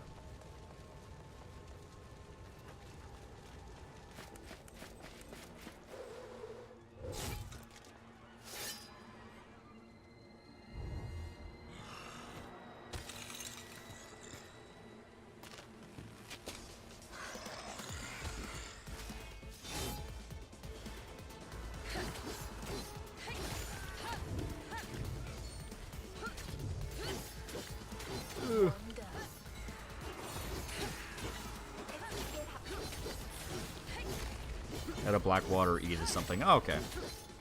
I knew her name was Edda, I just didn't remember how.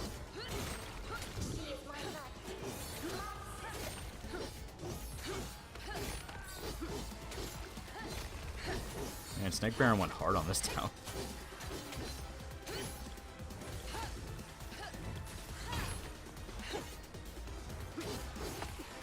God damn.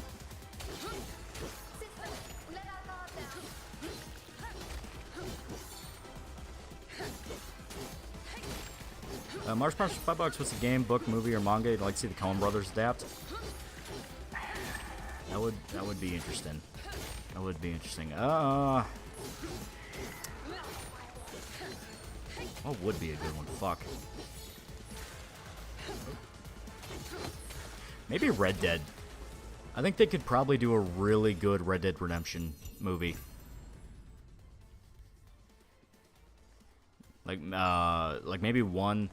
Yeah, I think they do a really good job with Red Dead 1. Benjamin Boswell, $5. Do you think Baldur's Gate 3 is overrated? It looks lame, to be honest, and overhyped. I think there are several games this year that were better. I liked it a lot. I haven't played it too much, but the parts I enjoyed were good. I can't stand it. It must be him.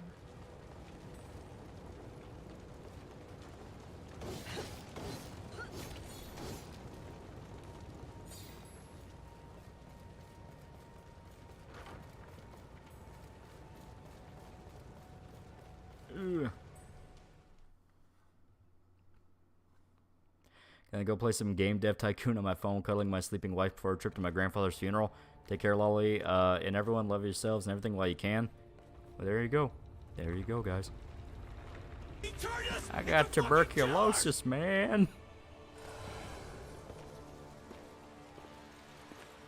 While all life must perish, that which is immortal is bound to be reborn. Fierce up, thank Black Q for the $1. Shaper had no hand in your creation. Did he, sweet sisters? Ever wondered what chaos would unfold if Casca managed to get her hands on the Bailet and decide to snatch Griffith as Femto? She gonna get graped. Griffith good ending for Berserk. No, I think any character using it would go against the entire point of the story, which is don't use these fucking I things. am here to assist you. Benjamin Boswell for $2. What's price to have you review something? Well, I have the tiers on the Subscribe Star page. On the Subscribe Star page. An observer's talents won't be of much Also help in technically this Patreon, fight. but same difference. Oh, I fight for the Order of the Ashen Blade in my own way. My presence here is proof enough of my worth. You, on the other hand. Does this game also have something to do with religion? Well, they make it clear that your existence is an abomination to God. Are said to be unstable, unruly, and unwilling to follow orders. Our fame precedes us.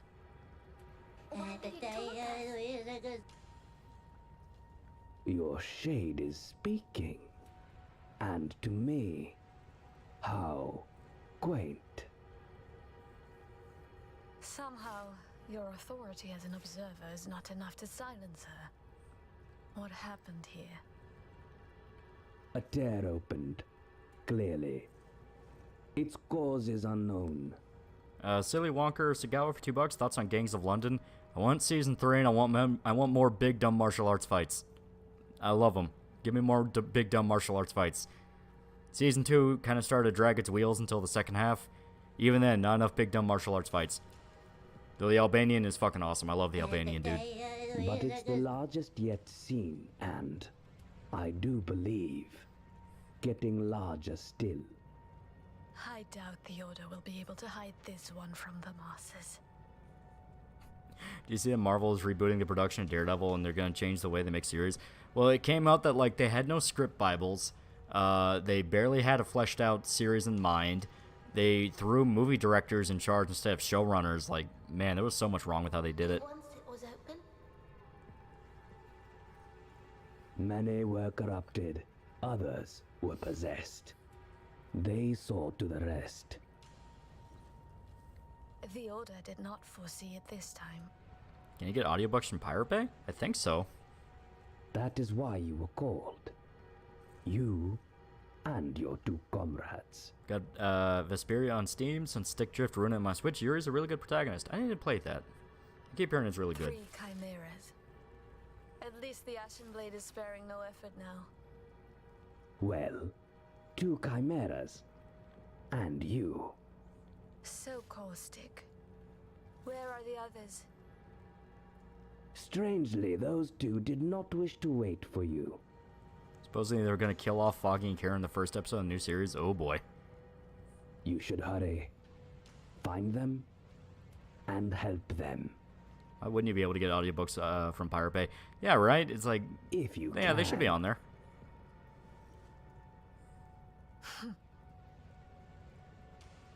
Don't scowl at me. I can offer powerful assistance, if you do well. Benjamin Boswell for $2. What are your thoughts on Vanquish? I want more fleshed out melee. I understand it's supposed to be a shooter, but I want more fleshed out dumb melee. Because it'd be really cool. It'd be really fucking cool. Hulu tried to recommend me the BlackRock shooter anime recently, and I'm just sitting here thinking, man, I really do not want to watch a show made for someone's deviant RNC. Spread code 456 $2. You can always get a PDF and use AI to read it. That is true, but then you have to pay AI. Then let us pray you remain safe. Indeed. May the torchbearer light your way. may the judge show you mercy. And may the Shaper grant you fortune in this life. if that's what you can call it. The freight elevators will take you where you need to go. Good. Wasn't really that male Claymores sucked. They're too dangerous to control and they stopped producing them. I thought they immediately Perhaps died. you will prove us all wrong. It was like they tried to make male ones, but they died or like immediately turned into demons. I will be watching.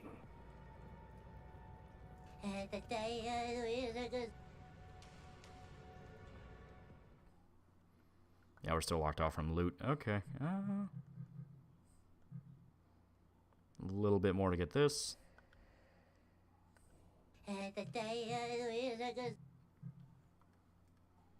No, they immediately transformed. Yeah, okay. Yeah, there was like a specific reason it had to be women. May the Shaper guide your hand. Fierce Septic, Black Cube Dollar. What if Claire from Claymore, who takes a Bela to defending power, overpower Yoma Priscilla as Claire, is half awakening Yoma fusion of Apostle? I don't know. I don't know. Spaz Space for $1. What if Isidro uses the Bela so he can bully Shrike better?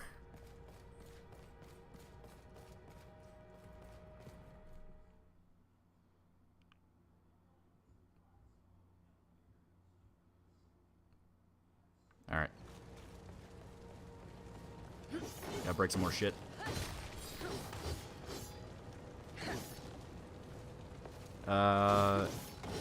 Male Claymore get orgasms easier, which turn them into monsters. Yeah, okay, yeah. The lore around Claymore is really fucking weird.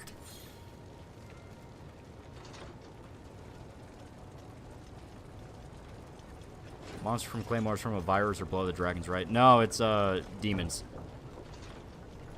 Like, it's specifically fusing humans and demons together. I think they put like they do some kind of fucking fucked up surgery that warps their bodies. Because there's a scene where a bunch of bandits try to rape one of the girls from Claymore, and she just takes off her shirt and shows them what her body looks like, and they all immediately go, yeah, I don't want to do this anymore.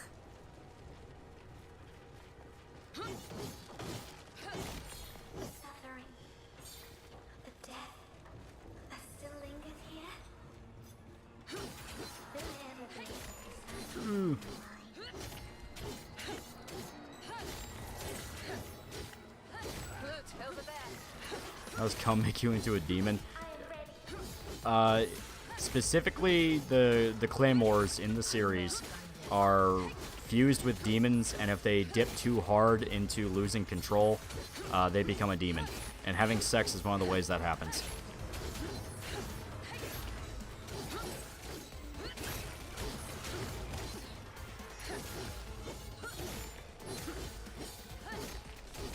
Fan theory the continent Claymore take place on is actually just a giant testing ground, and outside of it, technology is way more advanced. Yeah, I could see that. I hope that is never canon, because I prefer the dark fantasy style, but, people have their theories, and at least it's better than everything takes place inside of someone's dream in a coma or something.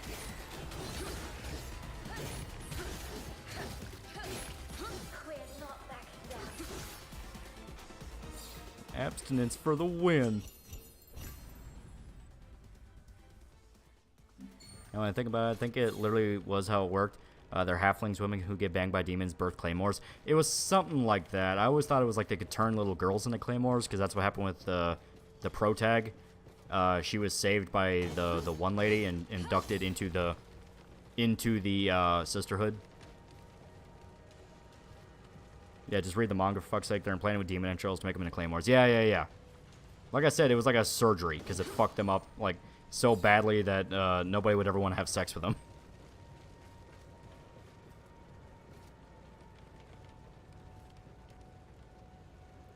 That's not a theory, that's true. Talking about the technology thing, I don't remember if that was ever canon.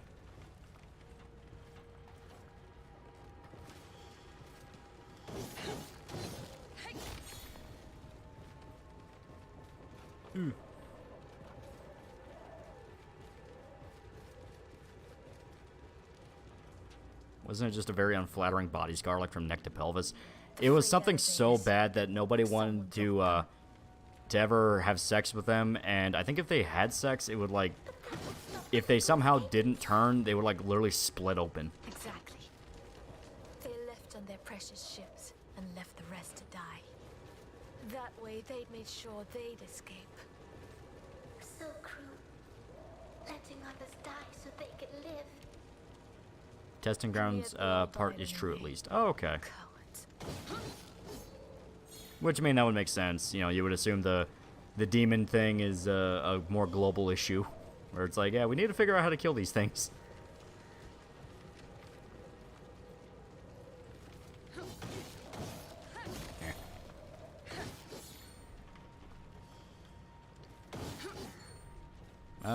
You gave the Kage no Jitsuru Yukusha a watch?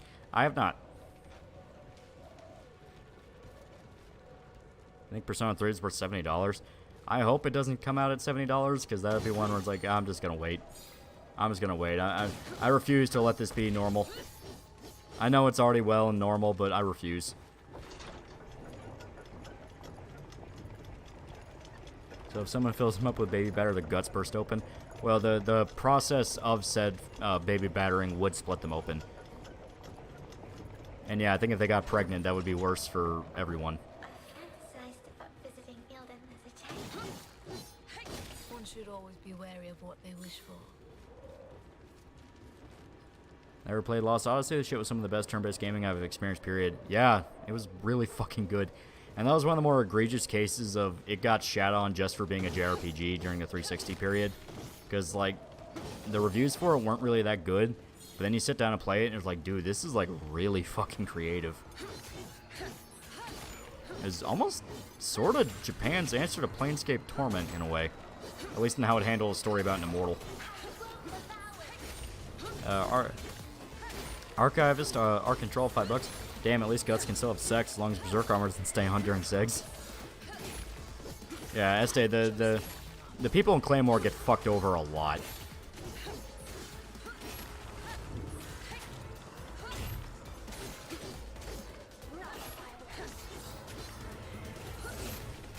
Who's next? There we go. I will protect you, sister.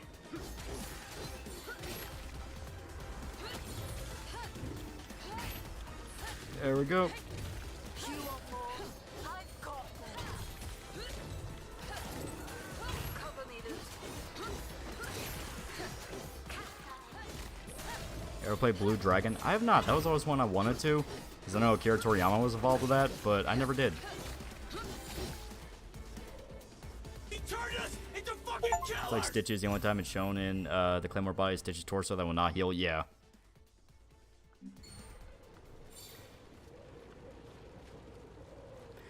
Culp First 9 $2. Is Claymore lightly or heavily inspired by Berserk? Definitely has influence. There's definitely influence of Berserk in Claymore. It does do its own thing to the point of, like, yeah, you can argue that the connections are light, but, We can go this way to you know, there's some elements where it definitely feels like it's nodding.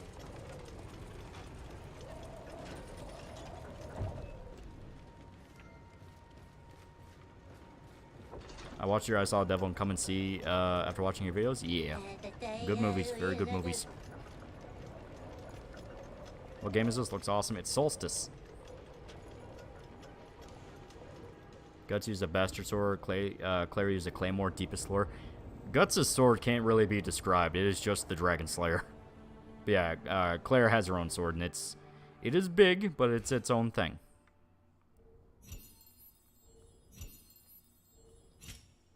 Yeah. Fierce Apathetic Black Q for $1. Kind of like Yoma post-apocalyptic world setting in Dark Ages in Europe. Yeah. It's dark fantasy, but as people say, there might be bigger world out there. I guess that's canon. I don't remember that ever being canon, but one guy was kind of insistent. It's like, no, that is established. It's like, maybe towards the end. But yeah, it's a dark fantasy story. Fierce Apathetic Black Q for $1. I have a question. They're male claymores? No. They established that they tried to make male claymores, but they would immediately transform into demons because it was easier for them to give in to their desires. So they focused purely on it being women.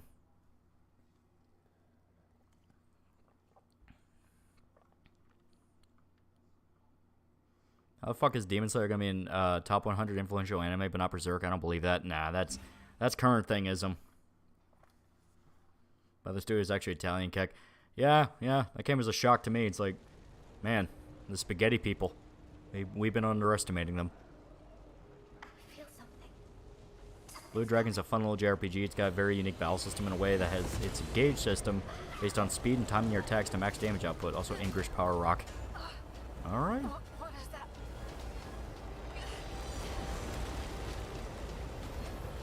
Oh no, I won't. Not again. Sister, stay with me.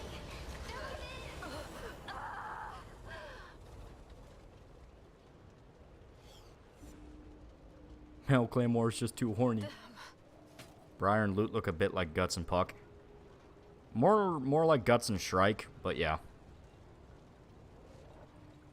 First Senator Tifa, now this Italian femme Guts. Sister, oh, talk to me. Are you alright? Yes, despite my weakness. That power was immense. Cheese pizza is a code for Claymore porn. Then whose fault is it? You saw, I almost. If I gave into the corruption inside me, you'd be lost. I won't allow it. You resisted. No. Does the Claymore mangaka not know women can be just torn as men? It's an excuse he made so he can have his badass female warriors. That's all that matters. No other chimera with a damned corrupted as a knight, you mean? Sister, that was an insanely powerful aura. And there's something else.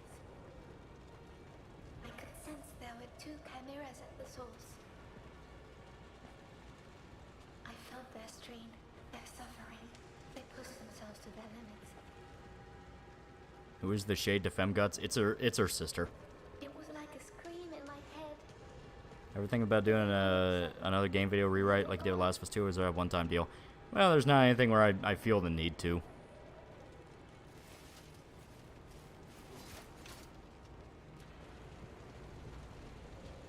Both of them. In your opinion, what game has the best character creation? Since either of them Dragon's Dogma actually tied it into the gameplay, so that was pretty fucking good.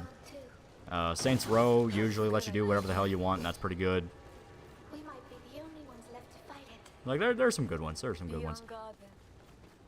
We may have to deal with that sooner or later. Demon Slayer's biggest contribution to anime is every studio just trying to look like a UFO table. Which, there's worse. There's worse things it could normalize. My big problem with Demon Slayer is I don't like the characters. They're very dry. They're very dry and just feel like archetypes, and that annoys me. And the thing is, I understand why it does that, because it's shonen. That's literally the idea behind it. It's aimed towards kids. But me, as a grown man, I am sitting here going, how dare you make the story simplistic for children that you're aiming for children? Make it appeal to my sensibilities.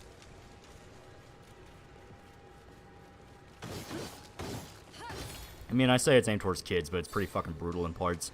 Has a lot of gore. Of course, Japanese kids love gore. I like her armor miniskirt. It is fun.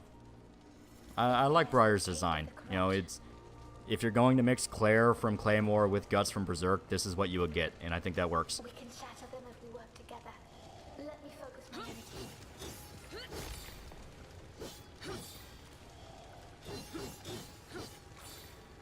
There we go. Make it about the things I want it to be about. Yeah, there you go. Like, I'm fully willing to admit, like, Demon Slayer, you know, animation-wise, it looks great. You know, they pour a lot of money into that series, and you can tell. It's just the fact that, like, I don't personally care for it. You know, it's... Tiny Nezuko running is adorable. Yeah, Nezuko's fun. The problem is, as stated, it's like I don't like Tanjiro as a protagonist. He feels so basic. Like, people complain about Deku, but Deku I can at least write off as, like, he's just a kid who loves superheroes and comics. You know, that's kind of what he's meant to be.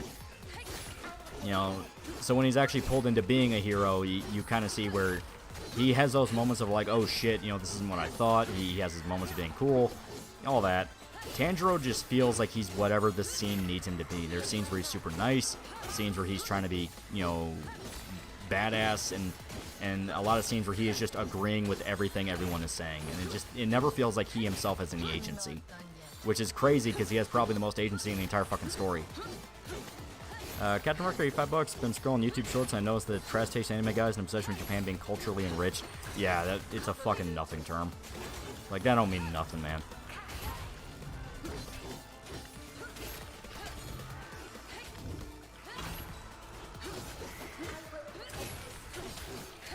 Ugh.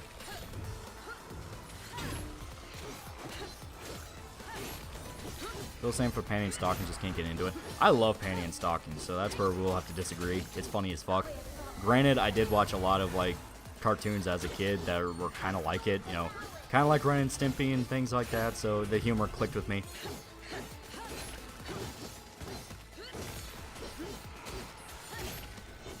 But I can absolutely see it as being a thing where you either get it or you're like, this is the dumbest fucking thing I've ever watched.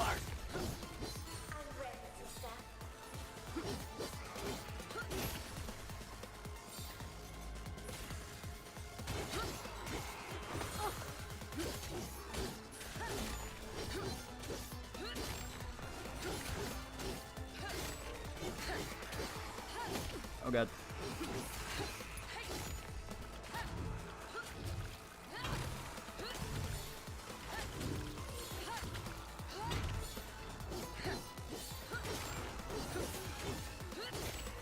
There's so many zombies.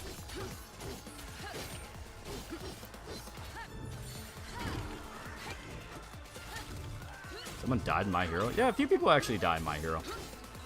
Except for that one guy who just came back after a year of being dead.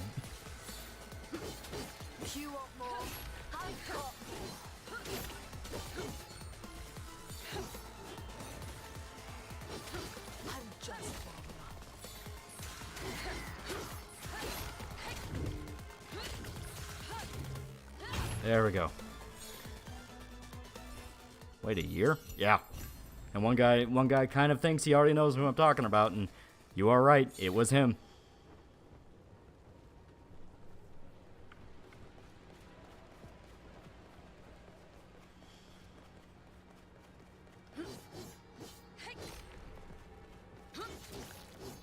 Yeah.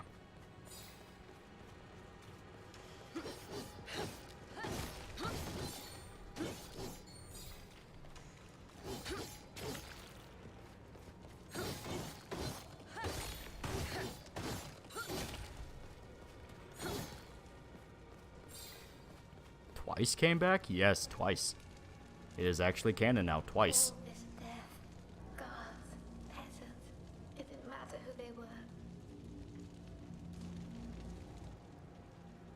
It mattered. Fierce Ethic, Black Q for $1. Remember that hilarious moment in the 4Kids version of One Piece where they decided to replace a character's gun with a hammer that could harm? The sheer absurdity. As a kid, I couldn't be more grateful for the Funimation dub that brought back the sanity. Yeah. There are people to this day that actually praise 4Kids and go like, no, but it was so funny though. It's like, okay, you are irony poison beyond fucking saving. Benjamin Boswell over $2. What are your thoughts on the Uni runtime fee? Oh, that was bullshit. And I'm convinced that was absolutely a pump and dump scam where the guy intentionally tanked the company's stocks so he could sell a bunch of it early. Sell off a bunch of it early because he did that leading up to the decision. I think actually a month or two beforehand. And then leave the company, and he gets his nice severance package. So he gets to fuck over Unity, literally tank their stock price and leave them with one of the worst PR disasters ever, and then leave with a nice big severance package after selling off all the stock he had.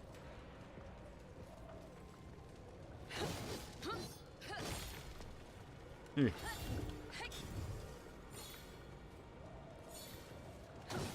There we feels go. like someone is watching us. It's unnerving. And it was so fucking scummy. Oh, it was awful. It was awful. Because, like, you had people asking the obvious questions, like, what are you going to do with, like, Nintendo, who sometimes used Unity? Are you going to fucking barge up to them and demand a fucking check for all the times they've used it? It's like, nah, you're fucked, man. Sounds like EA executive. Yep. It sounds like EA.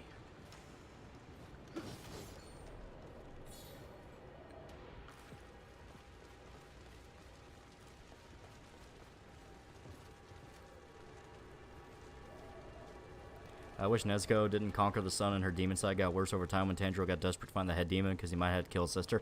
I'm fine with the sun thing because it's like, okay, that's a good way to get the bad guy motivated to hunt them down and kill them. It's like, I'm cool with that. But apparently a lot of it was rushed, so they had to wrap up a lot of story beats a lot faster than intended. So you might have had a little bit of that where like she was getting worse and then they were thinking about killing her and then boom, you find out she's immune to the sun. It's like, okay. Benjamin Boswell, $5. The dude left right afterwards, and now even myself am screwed because I'm a hobbyist developer. Now my passion got ruined in one night. They did change it, and I'm pretty sure if people pressure them hard enough, they will eventually drop it. They're trying to do that thing now of like, okay, well, we will listen to input, and they're still trying to like sneak their way in. But if people are able to hammer their ass hard enough for it, because it's one of those where anyone that wants to pull the gamers are so entitled, you can just objectively point to like, no, you're a fucking industry shill. You are an industry shill actively making it worse because there's no way on God's green earth a developer should be fucking charged for an install. That is bullshit. That is something that will tank a company. And anyone that wants to pull the hit gamers, you know, you're a fucking idiot. You know, you are a fucking idiot.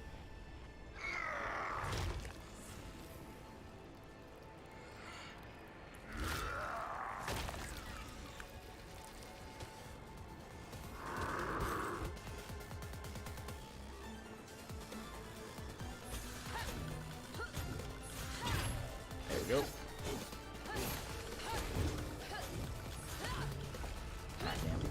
I forgot it only delays that is not complete counter.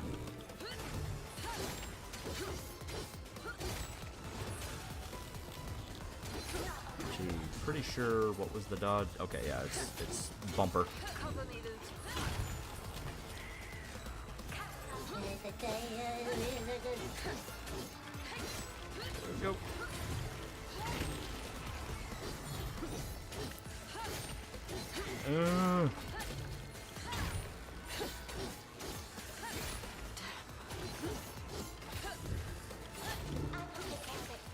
There we go. Team killing fucktard that demon.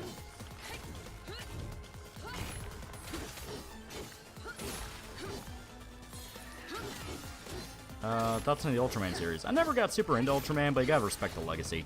It's like saying you don't like Godzilla. It's like, I understand not liking him personally, but you've got to respect what they mean to Japan and just how much of an icon it is. I mean, Ultraman is fucking huge over there. Pun intended. XE, $5. Why does this game look like the love child of OG God of War and DMC? Because it kind of is. And it is a double A hack and slash you would find on a 360 back in the day. And that's a good thing.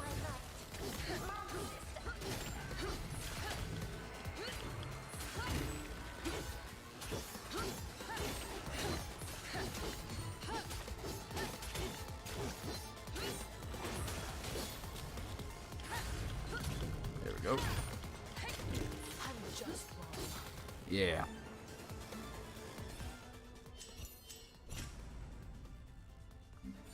Ultraman's kind of odd to me. Maybe my uncle saw him. Think it's basically Monster Wrestling. Yeah, that's basically what it is.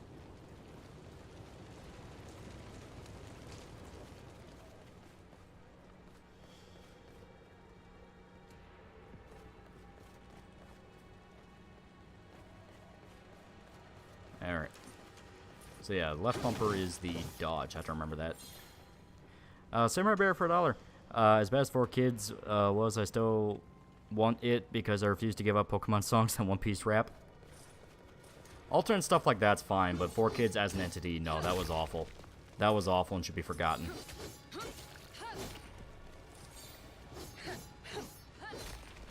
He turned us into fucking killers!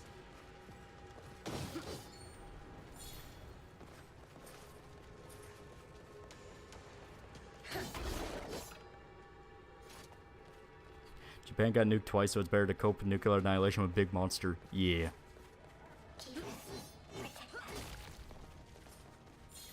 Sister, a powerful aura appeared. It left traces, like an echo.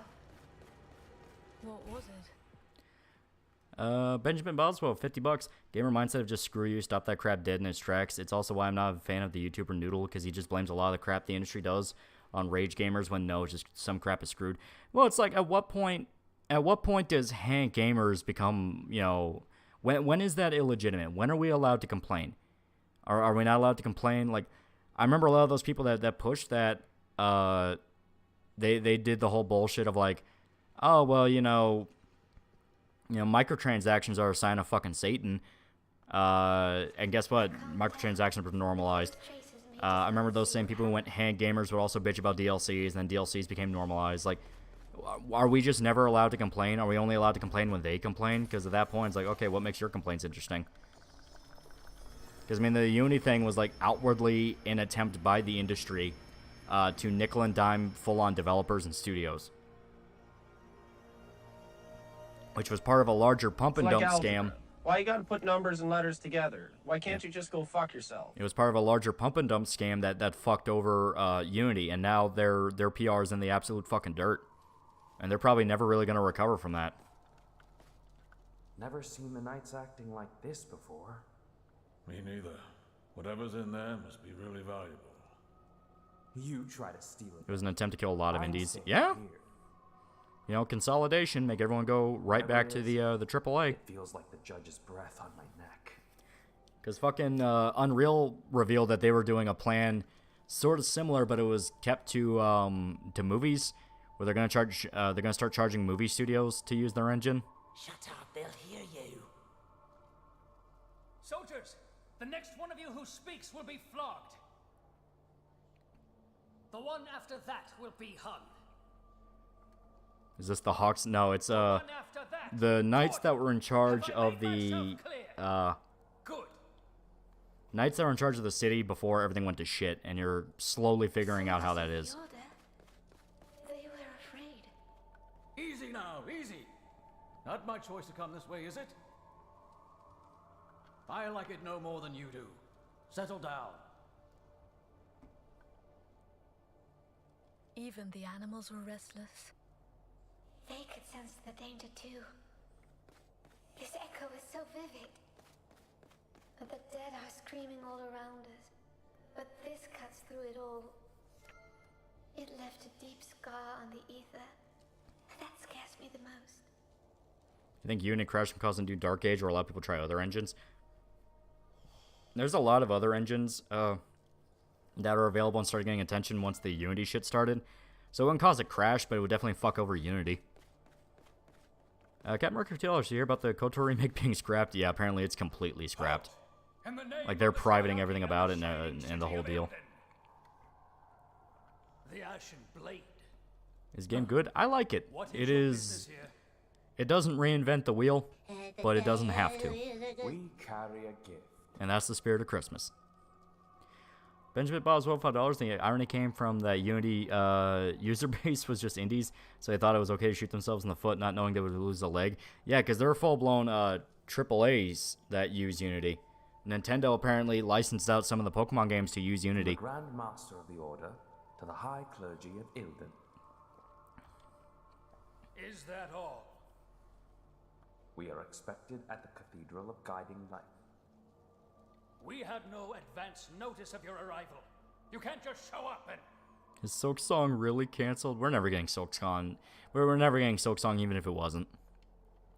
Our papers speak for themselves. Here.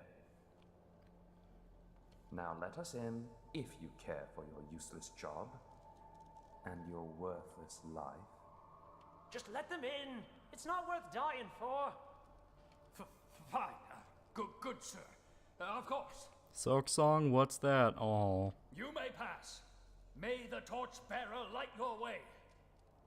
Well, this is the city of light. Atlas making Unity their new engine for their RPGs, or at least they made like 3 Unity games. Yeah, there you go. Now I understand. The aura I feel. The one that left this echo. Yeah, Unity backpedaled hard when industry giants gave them the side eye. Yeah, well, they thought they could bully indie studios, not realizing that no, it would very much apply to them. At least I'm talking about the actual, like, people who went along with the dumbass plot in Unity. The actual guy that proposed it, the former EA dev, he was just absolutely fucking pump and dumping. Can you tell me what was inside? I can't see inside. The carriage is lined with something. It's dulling my perception, so this was done on purpose. By someone who knows the Order, who knows its secrets. You mean Us. The Chimeras. I think so. That carriage is at the heart of whatever happened here. Then we have to find it. Read my comment and answer my question. What was the question? And soon. I've been rereading through Gantz, man. I wish the anime continued so we could get proper Osaka arc adaptation. As Zero cut out a lot of stuff like the funny rapist guy and the junkie. Yeah. And the anime was willing to cover a lot of the more fucked up parts, so it would have been great. A lot of it might have had to have been relegated to OVA, though. Which I would have been fine with, as long as we would have gotten it. What's Silk Song? Oh, I didn't know you were, like, unironically asking. It was the sequel to, the one game, the one Metroidvania game about, like, the bug people that a lot of people really liked. I thought you were being facetious, because, like, Silk Song's been in development hell for, like, fucking, like, what, 6 years now?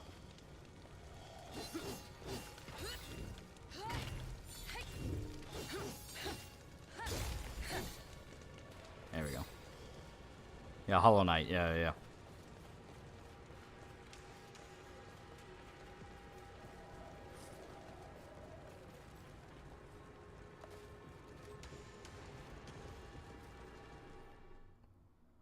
This game is awesome. What the fuck? It is fun. It is good.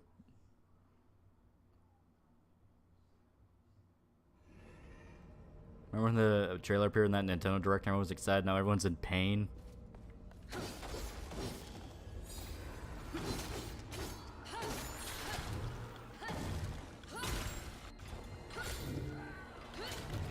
Okay.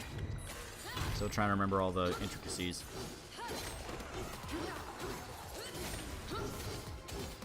I never played Hollow Knight. It's like a Metroidvania. A lot of people really liked it. I never got around to playing it, though.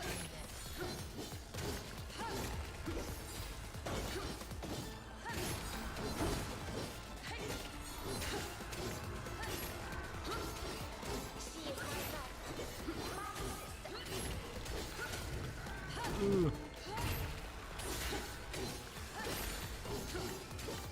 Are there any air juggles in this game? Yeah.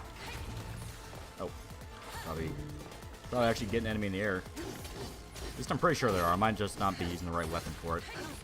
Because, yeah, you can lift them in the air like that, and you might have to unlock a combo or something like that that'll let you juggle. So there's absolutely, yeah, there's groundwork to it. You can outright see it. Please devs, people want the game about their favorite insectoid waifu. I'm ready, sister.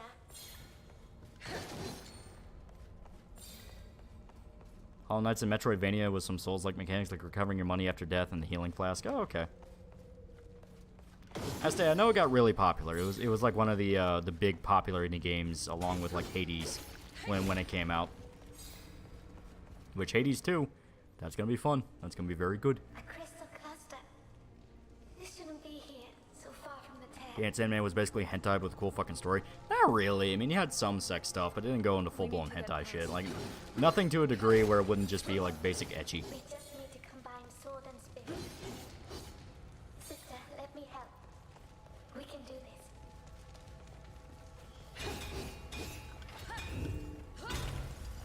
There we go. You see, George R. R. Martin is suing ChatGPT for copyright for finishing the book instead of actually finishing the book. Yeah, I know. Apparently, there's gonna be.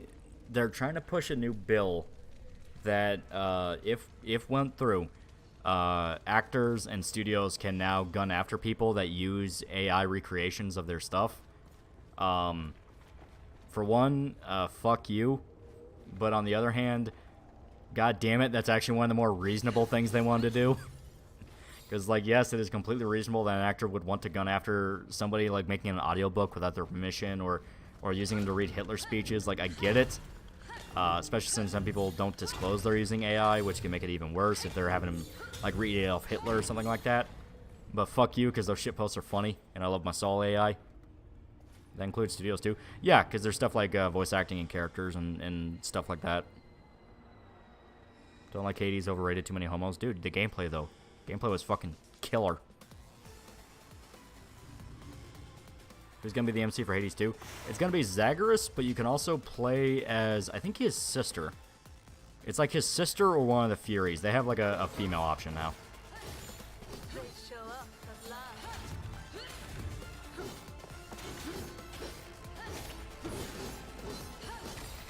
As long as kids still have YouTube videos, that's fine. Yeah. Lucky it won't happen again. Hundreds must have come through the tear. Speaking of AI, did you see that guy on Twitter who does fucked up Disney Pixar movies, cover stuff of like 9/11, Hitler, and McNutt? Yeah. Shit. Not a moment too soon. We need to wait for our ghost sister to charge. Ow. Now you've pissed me off. There we go. Need to heal. It's Greek, of course it's gay. What do you think of the... Have you seen the fan animation studios adaptation Berserk trailer? Yeah, and it's gonna be just like every other fan anime of Berserk. They'll put out 1 or 2 episodes, make 1,000,001 live streams talking about how much work they put in, and go fucking 2 years without any episodes.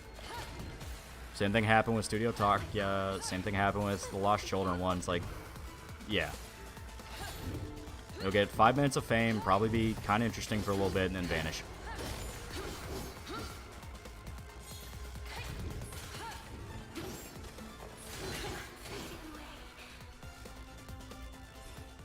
There we go. AI generated photos of war crimes are portraying around Twitter. I don't know if they're like full-on AI generated or they're just photos of different incidents being used as it. One thing I will disclose, once again, for the love of God, don't just immediately trust an AI detector. Those are horribly, horribly inaccurate. People have uploaded their own art to it that they have drawn, and have like all the cells for and all that. And it says it's AI. They have uploaded actual AI pictures to them, and they say they're legitimate. AI generators are fucking bullshit, and they have no idea what they're talking about.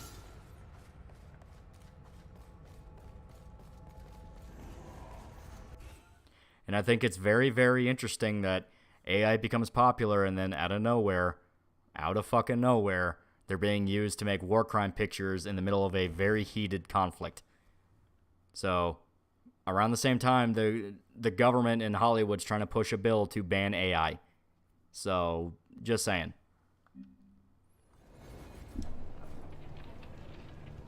Posted a single line I did in MS Paint and told me it was AI. Exactly. It's like, that's why I'm like, hey, I don't trust it when people immediately say it's AI, because, like, dude, it can't look realistic. There's always some kind of weird lighting to it, and frankly, there's been a lot of situations where people accuse it of being AI, and no one really knows what it means. Yeah. Counters in this are fucking weird, because it's like, you basically just mash B over and over again.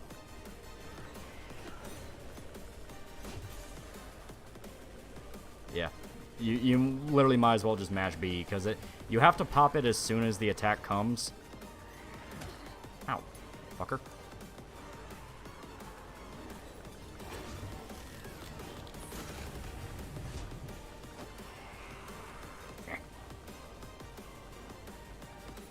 There we go. Now you just kill him.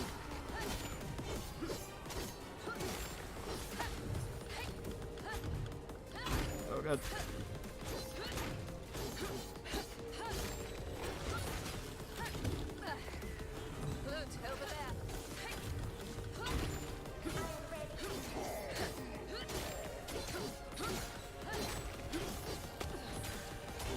Oh, good. Had paper get rejected in university because the professor thought it was AI. I shit you not. You used the first AI checker on Google and had to explain to him, don't do that. Yeah, right? I'm ready, sister.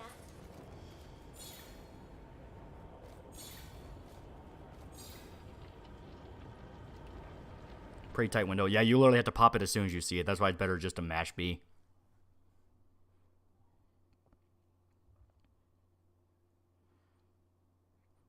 My images of world leaders eating babies are totally legit.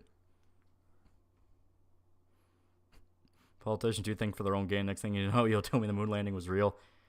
No, my favorite theory about the moon landing is the government wanted to fake it, but then they hired Stanley Kubrick, and he was such a perfectionist, he demanded they actually take him to the moon to film. Fierce Epic Black Q for $1. Funny JoJo villain that named Vanilla Ice in a stand is cream to equal Vanilla Ice Cream. As Vanilla Ice Cream boy who killed Dog Killer. Remember Iggy? Oh no, boy. Yeah, he was, yeah. He was a fun one. He was a fun one. He was part 3.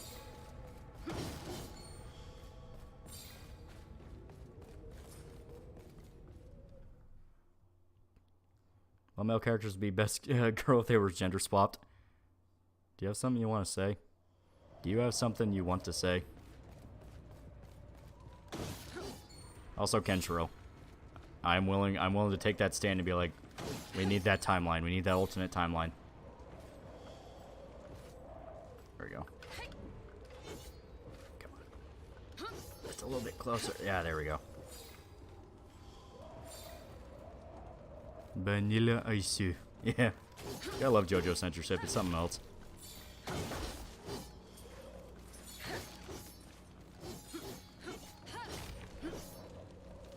It's actually a funny conspiracy theory. Yeah, I love it. It's like, yeah, we wanted to fake the moon landing, but then we got Kubrick, and he was such an asshole about it. We said, fuck it, we'll go to the moon.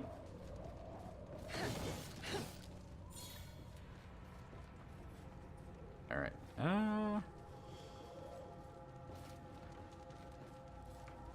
Should be able to make the jump.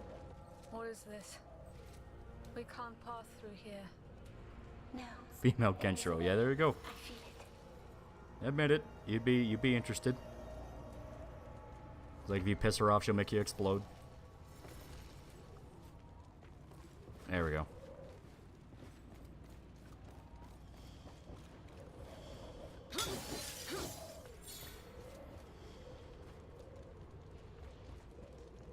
I remember when I first heard you say apostle and getting annoyed because I don't remember as, and now I only read it as apostle because of you.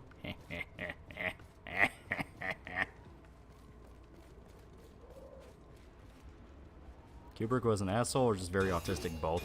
He was a film director.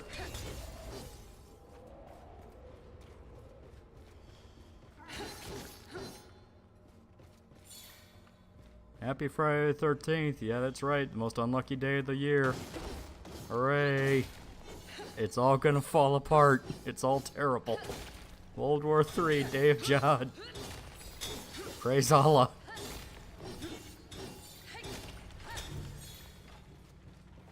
All these lives destroyed.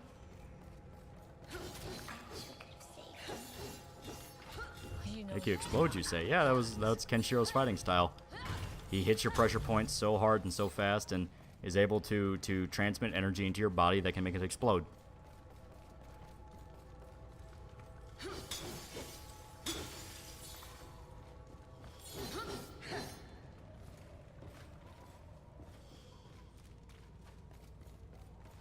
World War III.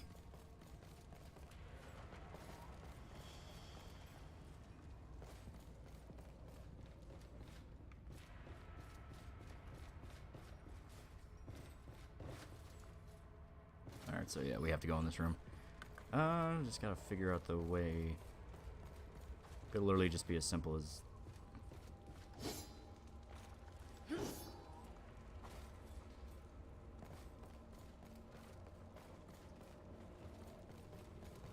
Draft rides by the Pacific Neats. We shouldn't linger here. Fam Kenshiro instead of making you explode, makes your dick explode and cum. Very intellectual, thank you.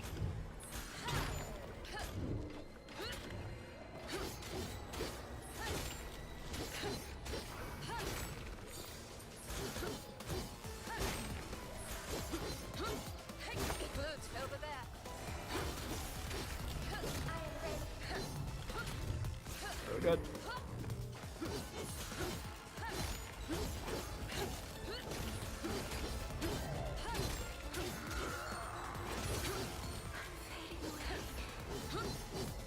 Oh god.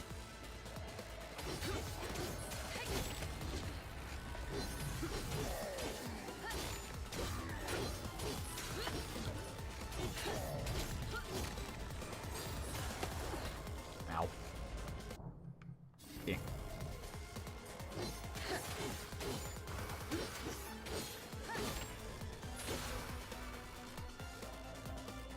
Hit him at Kubrick's good at what he does for all his autism. Well, that's stated, you know, he's very detail oriented. He was able to literally recreate an entire hotel using movie sets for The Shining.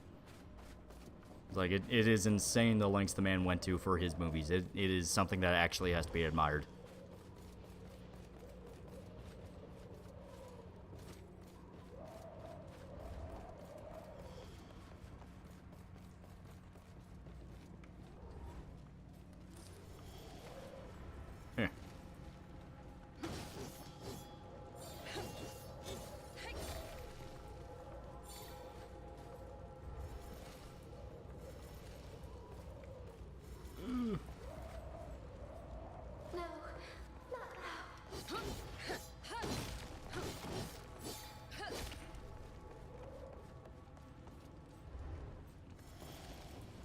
Alright.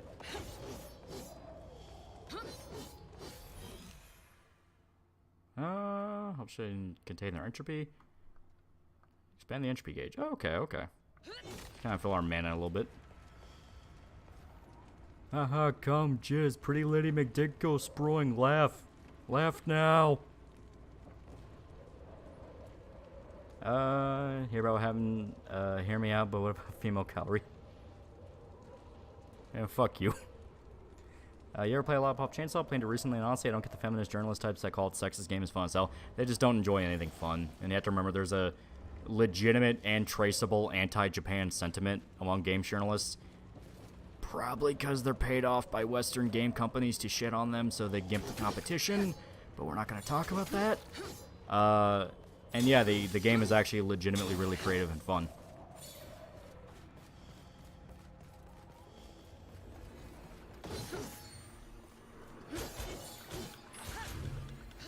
Not today, Satan.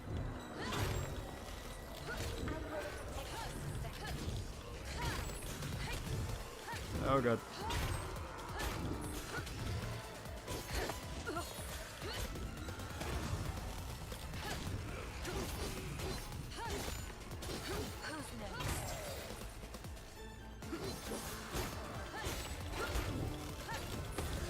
Ow.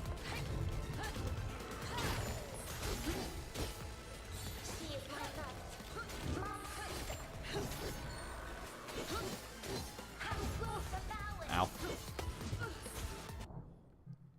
Oh no. We have a score to settle.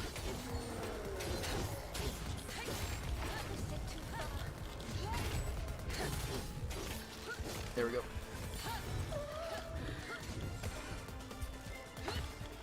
Ah, fucker. Yeah, sure, why not?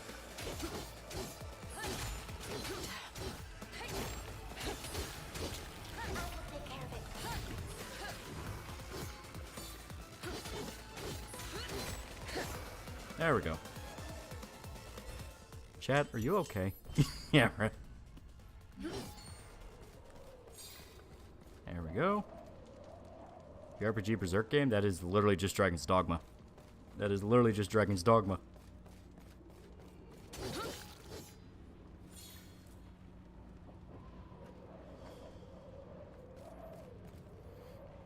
Have you ever thought about doing like an ARG or horror video stream? I'm not really super into ARGs. I mean, they're all right for like that one you stumble into in the middle of the night, but trying to actively find them, you find a lot more duds than anything worthwhile.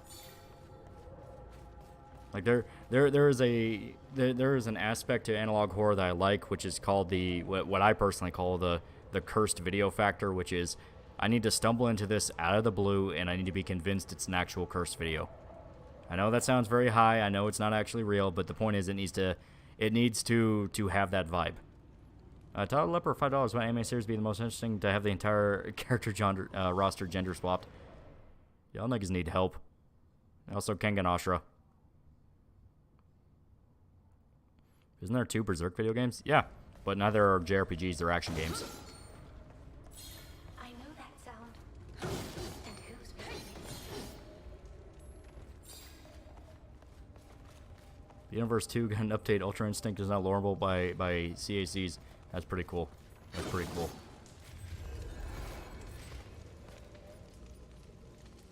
What if this is all part of the Keeper's grand design? cleansing fire of the torchbearer.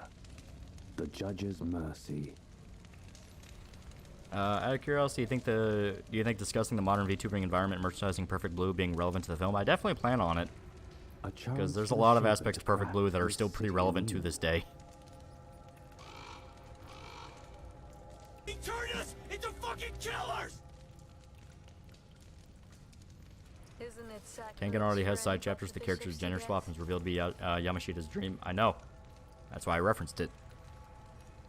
True, but most of the clergy here are dead, so I doubt they mind. Gonna be honest, the only ARG I see is from Wendigoon's videos. Yeah, that's what I feel like a lot of ARGs devolve into, which is just making a super cryptic series so another YouTuber can make a video about them explaining everything, and then get views from there. My curiosity. Perfect Blue, good. I legitimately believe it's one of the greatest films ever made. We did. Tell me about it. Did you manage to track its source? Cyberpunk legitimately has some great moments, specifically your conversation in clouds. Oh yeah, I love 2077. I just finished the Phantom Liberty DLC and fuck Songbird, fuck Songbird, fuck Songbird. I was conferring with your knight. But I suppose it's too much to expect silence from you, isn't it? Judge, have mercy on me. Speak. So many people thought Bob Odenkirk was actually in your Watchmen video. Have me rolling? Yeah, right? I sense the two other chimeras. I think they're dead. Dead because of someone. Kill Songbird, free Solomon. Songbird is especially egregious because, like, she has 3 big moments where she explicitly fucks people over for her own gain in a way that even she had to know would only make things worse. Like, it's legitimately to the point of, like, you knew how this was going to end. You knew. The struggle was a result of their clash. Songbird's such a self-righteous bitch. Like, it's literally to the point of it's like, okay, I think there's just a complex with her where she'll fuck somebody over, then feel bad about it, and be like, oh, I'm so terrible for what I did, and then continue to fuck people over. It's like, you're not learning anything. It is most troubling. That is all you have to report. That's the new ending in Phantom Liberty. I have not gotten to it. I unlocked it, but I still need to finish the game. And there's like some side stuff I want to finish up before getting to it. Our predicament just got a lot worse. But fear not. I really like the Betray Songbird ending, specifically where you actually grant her requests. I like the ending where you help her out, you get to the airport, you have that whole sequence, and then when she reveals the truth, I fuck her over. And the funny thing is, even Johnny tries to call you a traitor, but even he's kind of like, hey, yeah, you know what? Yeah, fuck her. Fuck her. Like, he'll make one half-hearted, like, oh, how you gonna cash your piece of silver in, Judas? But then he goes quiet, and it's kind of like, yeah, Johnny, even you knew, fuck this bitch. My good friend Corvo here brought the good news. Hey, how Johnny shames you. Johnny shames you no matter what. That's just who he is.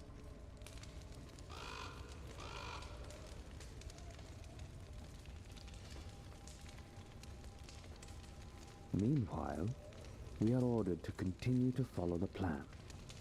Just saw Butterfly Kisses. I really liked it. I thought it was really clever. Loli to Songbird, you can't keep doing this. You can't keep doing shitty things and feel bad about it. Like, that makes it okay. That is literally her character. It's great. Fierce Appetite Black Q for $1. 7th Cavalry could be improved. They revealed to the comedian who committed war crimes, sent to rape Soul Spectre, aka Sally Jupiter, killed a pregnant Vietnamese woman, violently attacked the prosecutors, and possibly behind the assassination of JK. Yeah.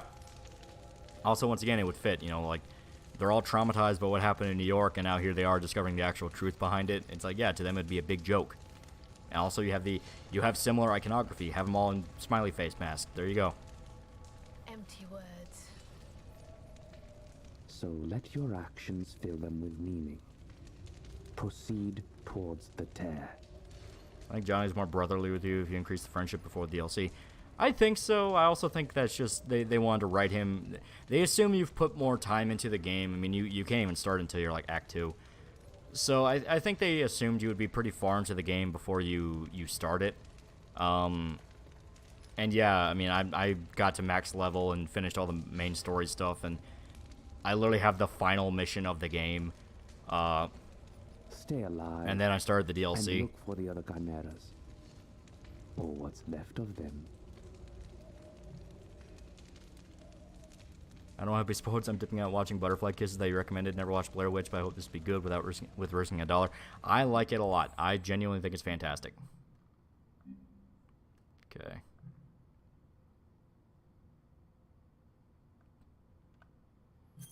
There we go.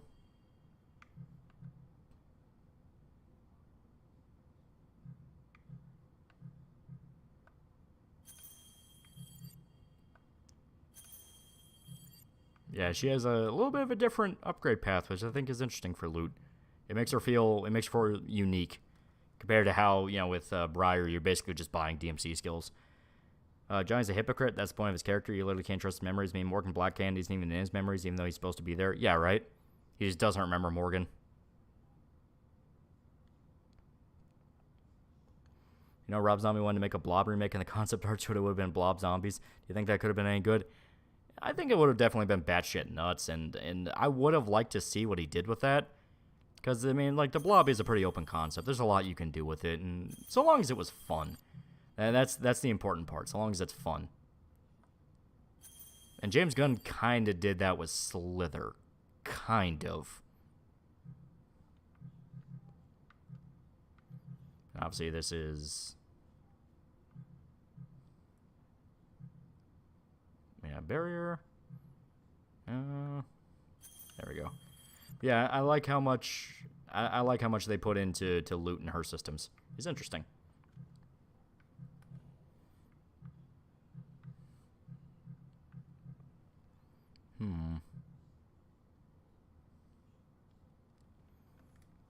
Slither was so bad. I mean, you had to go into it with very specific mindset. Like, very specific.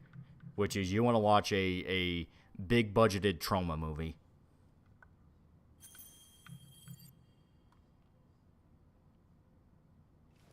Yeah, there we go. So now we do more damage to shields and barriers, which is useful. Yeah, hold X. Okay. Yeah, Soaring Ascent, Roaring Descent.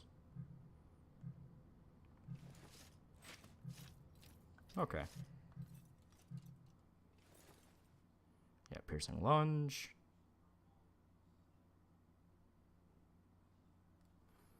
But I like Trauma. Favorite werewolf movie? I really like American Werewolf in London. That's still my all-time favorite. Was Nathan Fillion in that movie? Yeah, he played the main character, one of them. It was him and I think Elizabeth Banks. But yeah, they were the main two. The only character I can think of named Briar is that one movie, one woman from first Fable game. Yeah.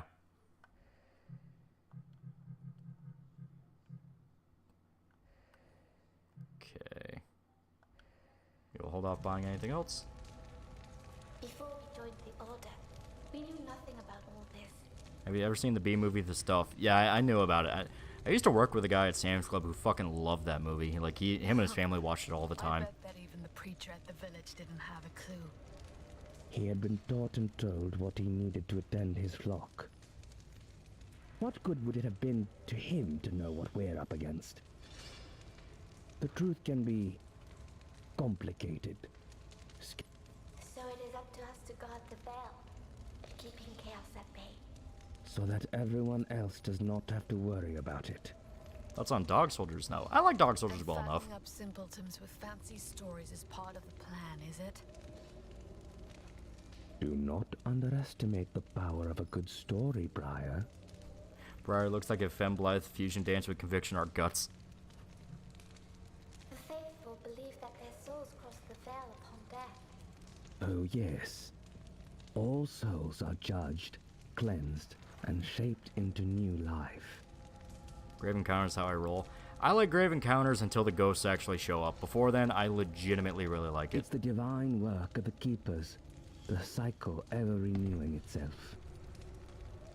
An empty promise of a vague reward in the next life. Just what cowards and weaklings like to hear. You were like those people once. Why do you blame them? They need a meaning, a purpose. They need to be protected. I can't see how we can protect them from this. Do your job, and we may still have a chance. How about the monster movie Chud? Those corrupted. I can still sense something in them. I've only seen Chud once, and I don't remember if I liked it or not. Something human. You may find traces of their past selves in them, it's true. But remember, Reason for why Rob Zombie's remake fell through is because he didn't want to be known as the remake guy. Kind of a shame, as his take sounded like could have been interesting. Could have been, yeah. when a ray feasts upon its prey, its taint spreads irreversibly. Your dear sister is the exception that proves the rule. Remember, undoing these wretches is an act of mercy.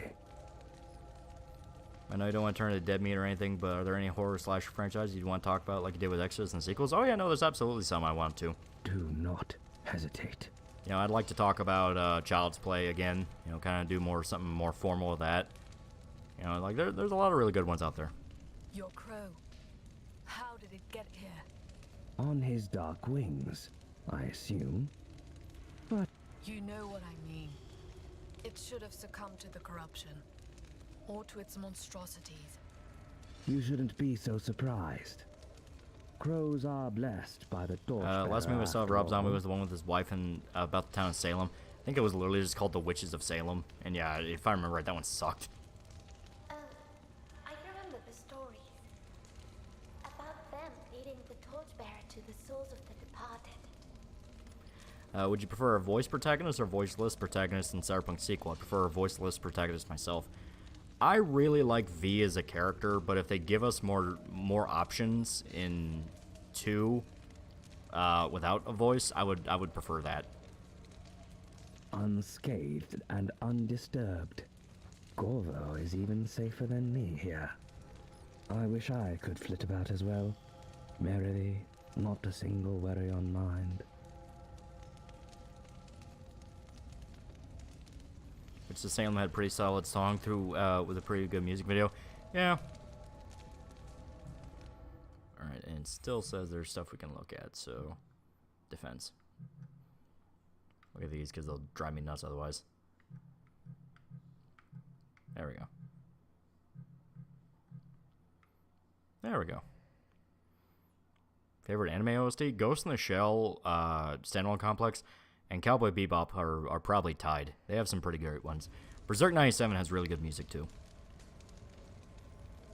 I prefer voiced MC. If they do like what they did with 2077 and specifically make the protag their new character, they might bring V back. They might not.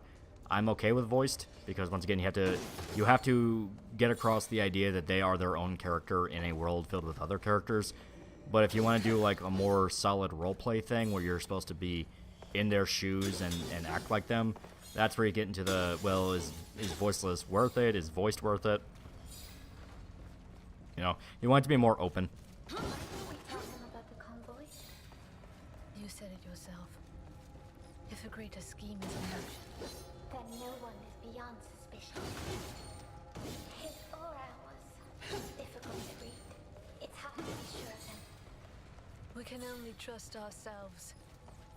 Let's figure this out. Together. Okay, there we go.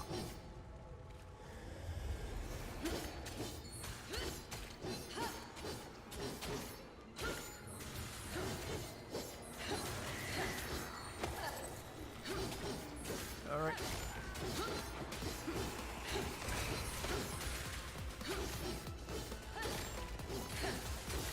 One down.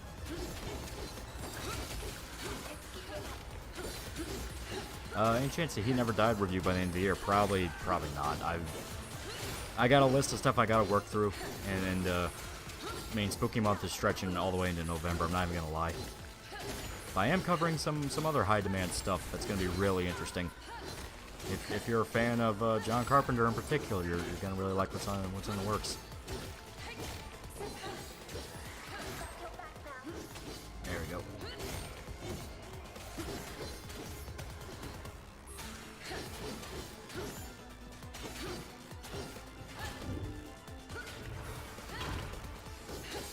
How long is your list, if I may ask? It's pretty long. It's pretty long.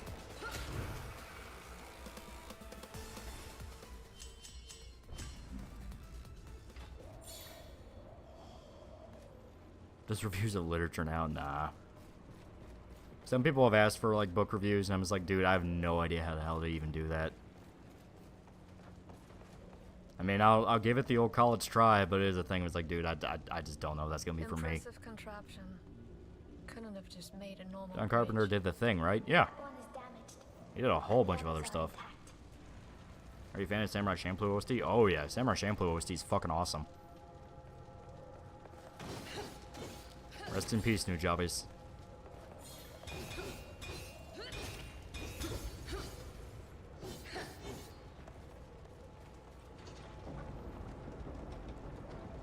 So The Thing or The Fog? Both. He did both.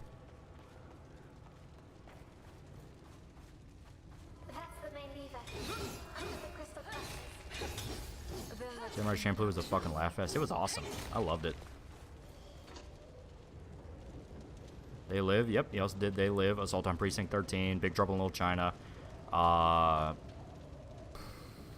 think it was Starman. The one where Jeff Bridges played an alien. The Thing, Prince of Darkness, In the Mouth of Madness, Christine, like all sorts of films. Halloween, obviously, Halloween 1 and 2.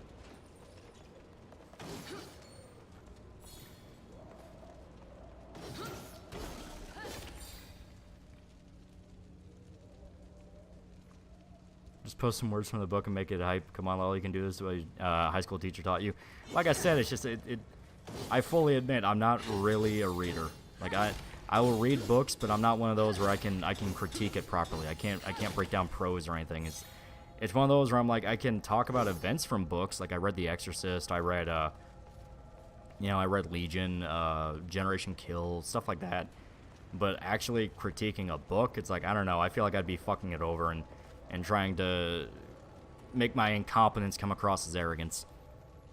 Captain Mercury tells us Loli should do politics and become insufferable. Like I said, I will attempt the book suggestions I got, but I'm fully like, dude, I don't want to fuck this up and make it sound like it's worse than it actually is. You know what I mean? You can't read, can you? You're not a literary nerd. You're an anime, movie, video game nerd. Exactly. Like I said, I've gotten some suggestions for some. It was like the power armor tank one that a guy was really excited about, and it's like I will give it a college try. Just don't resent me if I have no idea, if it sounds like I have no idea what I'm doing, because I fully admit I probably won't.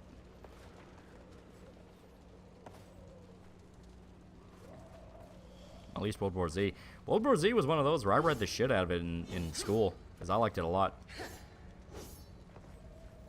I read stuff like Dispatches and a little bit of fucking I got my nose itches. Obviously Heart of Darkness, a little bit of Hemingway, not too much Hemingway, because he was kind of a little bit up his own ass, but it's fine. Captain Mercury tells us to do a boys defense comparison. I do plan on doing that, yeah. Because I like the boys comic a lot, and I'm really sick of people going, oh man, Garth Ennis had no idea what he was doing. He was an edgelord. It's like, okay, you will not disparage. You will not disparage genuinely good shit just because of contrarianism.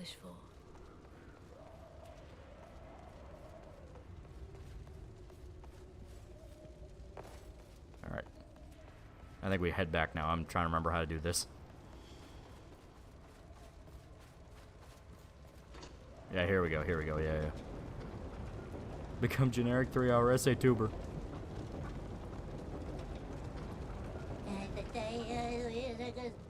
we can finally cross this thing. After all that, Loli versus Vosh debate about if Loli's a Nazi pedo would be hilarious shit, Joe. I don't platform pedophiles. It's like, no, Vosh would need to, you know, he would need to stay very far away.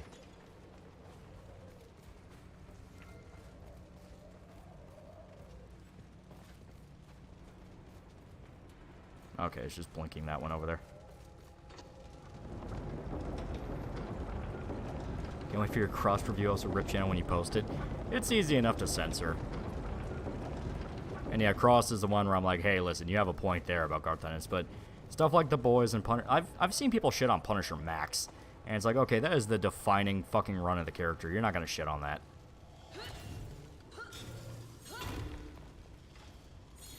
It's like, I get it, Garth doesn't like superheroes, but it's like, dude, do not shit on legitimate art at that point. Because A, Garth actually does like superheroes. He just doesn't like the fact that superhero comics dominate the market. How do you feel about media that's only good when you turn off your brain? It's legitimate. You know, there is an artistry to stupidity. And a lot of the time when something is made to just be fun, it is well aware that it's made just to be fun. You know?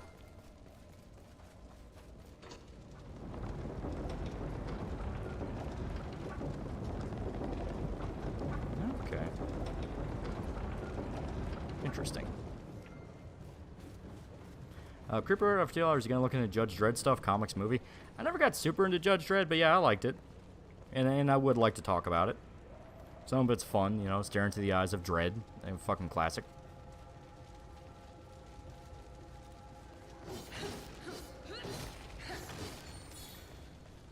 What are your thoughts on One Piece as a whole? I didn't get into One Piece. It's just not for me. Dick Bro likes it a lot, though. He likes it quite a bit.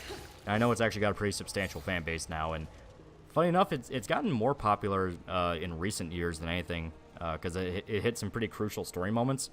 So it's like, you know, it gets its own right to exist. Fierce Athletic Black Q for $1. If a 7 Cavalry worships a comedian who wore masks and idolized philosophy, or if they find the comedian's dead body it could greatly impact their beliefs. Yeah. Especially the circumstances around his murder. Solo but base for $2. Little fuckers are tearing me apart. Sparrow, do you prefer Halloween 1 or 2? 1. It's the classic.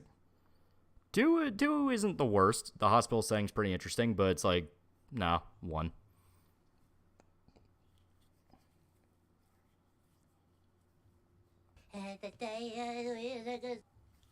Yeah. When's the Gintama review? That's gonna come after the Halloween stuff.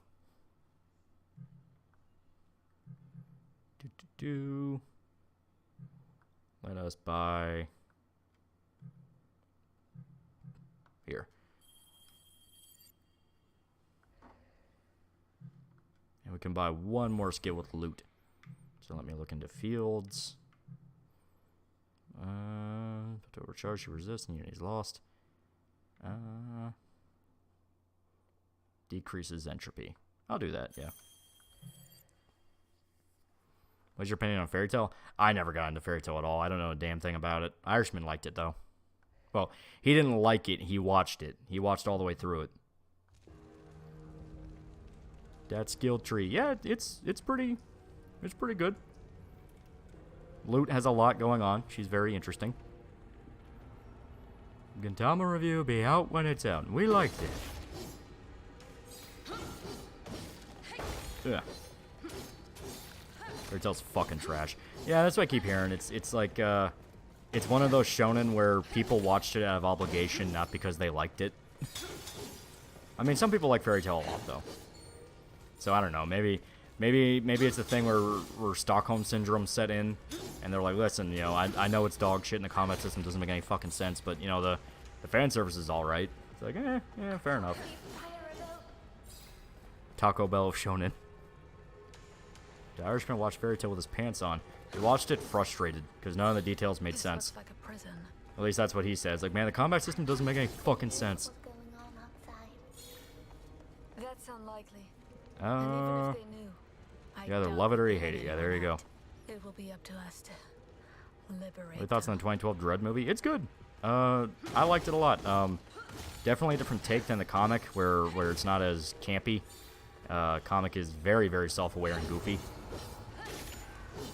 But I'm fine with that. You know, it was a good way to kind of introduce Dread to a modern audience.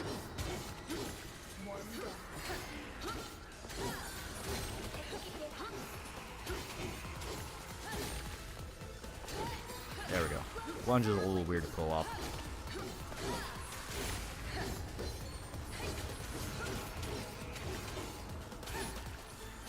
Terminator 1 or 2, gonna be that guy for 1 over 2, like sci-fi. I like the sci-fi slasher over the action movie. I understand that, but I will always love to.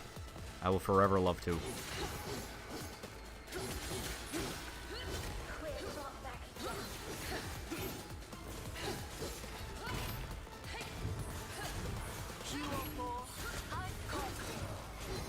Oh god.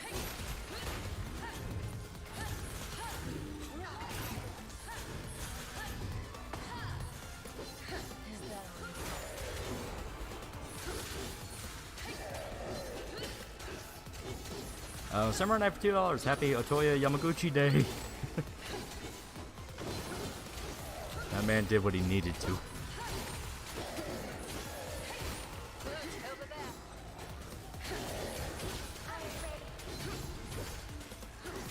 Oh god.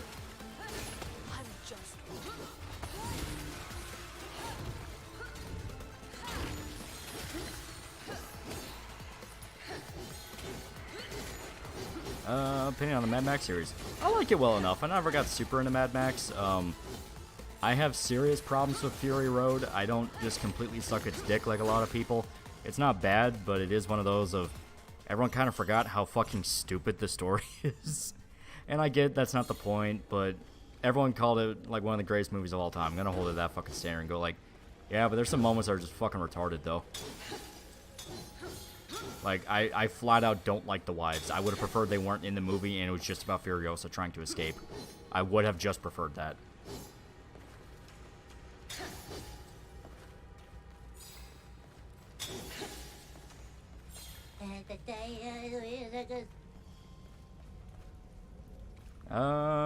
Japanese ultranationalists are funny guys. Angel Cop is now available on Amazon. People that know about Angel Cop will be very shocked to hear that. They cucked Max though, didn't they? No, Max is just kind of there. It's like he is there just to guide everyone.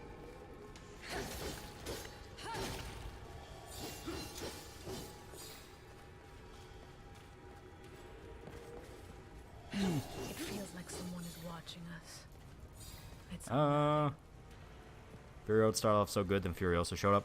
My big problem with Furiosa isn't the character herself. I just don't like Charlize Theron. I don't like her as an actress. It's like the same problem I have with Meryl Streep. It is this standard where I feel the smugness. It feels like they're like, yeah, you know my performance is good, don't you? And I'm like, no, I'm not convinced at all. When she gives when they try to find her old group in the desert and you find out that a bunch of them died off because their land got poisoned, and she gives like the scream in the desert, I legitimately got embarrassed. I hated that. I hated that. She did not convince me in the slightest. Like, if they got like a different actress for her, the girl who did who played what's her face in Northman, you know who I'm talking about, the one that Omelette gets with, she probably would have done well. She can handle roles like that. I mean, Northman was a pretty intensive one. You know, I think she would have been a lot better. But yeah, Charlize Theron to me, just visually she looked all right. Yeah, Anya Taylor-Joy, that was it. Visually she looked all right. The design of Furiosa, it's like that makes sense. No, I like how visually distinct she is from the rest of the wives and all that. But I just don't like her acting. I don't like her acting.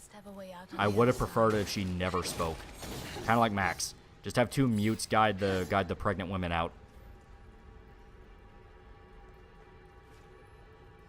And the movie starts off Max basically having all these PTSD episodes of all people. Having all these PTSD episodes of people. I'm fine with that. You know, Max was like one of the best parts of it, and it's one of those where I was kind of... I know people make the excuse of, well, Max was never the main character in any of his movies. I call bullshit, and he's literally the fucking title character, and the only one where he really wasn't the focus was the first one, because he was a twist protagonist. Because you were following his partner in the first one for about half the movie till he gets lit on fire. Then it becomes about Max and his family. But like Road Warrior, no, he's like the fucking central guy. Same with Beyond Thunderdome.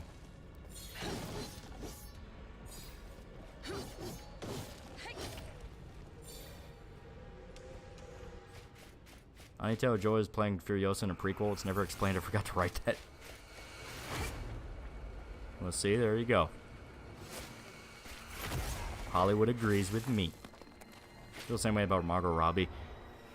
Let's be honest, no one's paying attention to Margot Robbie. I actually think Margot Robbie's a pretty good actress. It's just she really drank the Kool-Aid of like my women power shit, and it's like, lady, no one gives two fists of a fuck about your politics. They weren't staring at your face during Barbie. They were staring at Ken, the actual hero. Is this fun? I like it. It reminds me of like an old school PS2 hack and slash. I like those. It's not perfect, but god damn it, doesn't have to. It has soul. That's on Takahashi Kiara. She's alright. Not my favorite of the Hololive girls. She's one of the like long-lasting though. Like she does all sorts of fucking shit with Hololive though. Her and Marine, like god, they're basically the faces of the company. I know there's also Gora, but you know. Captain Mercury tells us Tom Hardy had a change of accent every scene. I like Tom Hardy as Max though. His like manic wild man thing, I like that. Like he actually made the character pretty fucking compelling.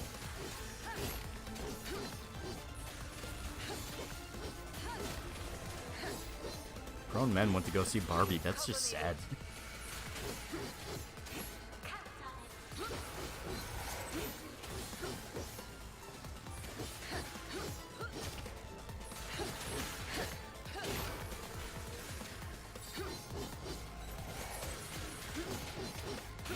There we go.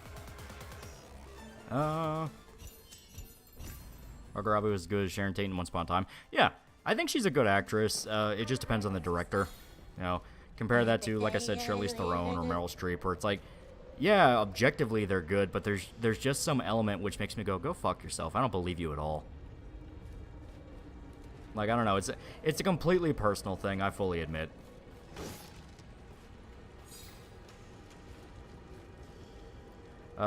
Fierce Attack Black Q for $1. In the comic, Rorschach's feelings towards women were not rooted in hatred. Instead, he was deeply affected by the traumatic event of Katie Genovese's murder. Well, he had legitimate mother issues. Like, there was a lot to Rorschach. He was a very complicated guy.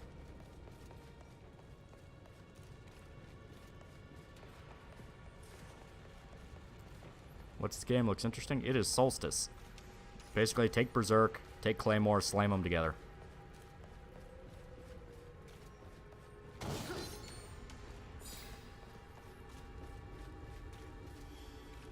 Remember, boys, you are enough. Yeah, that was completely a fucking marketing thing. Sister, are we born of the same evil that did this? We might have went backwards. We might have went backwards.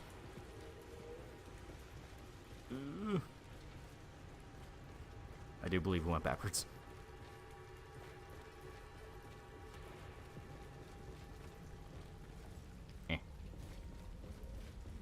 His mother was a neglectful prostitute, and he grew up in a brothel on Elmore side. That's damn legit issues. Oh, yeah. Rorschach being as mentally fucked up as he is not even a surprise. It was an inevitability.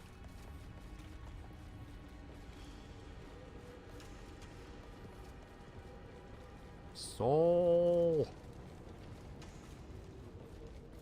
Alright. Yeah, here we go, here we go.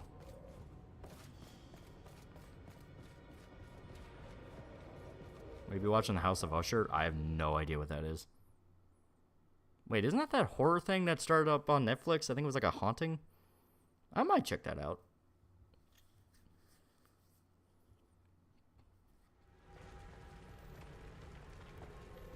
I'm going to commit suicide. I'm honestly shocked you haven't seen people like just run the Ken thing into the dirt with like going on like VR chat as Ken and like fucking with people but just never stop using Ken puns. I'm shocked that isn't already a thing. Though to be fair, I think VR chat's pretty much dead now. No one uses it anymore.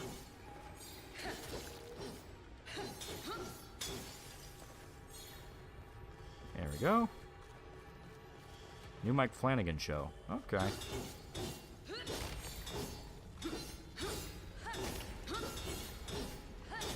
There we go.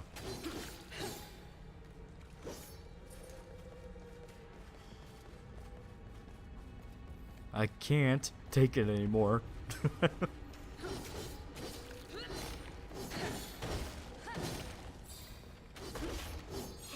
living in such a crowded city. Okay. It's like this is a feast for wraiths. Eh.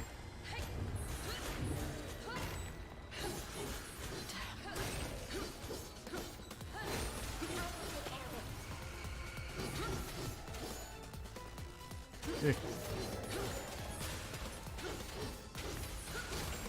I've had enough.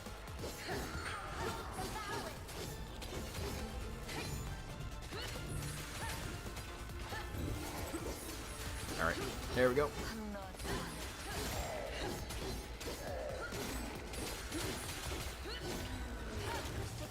There we go.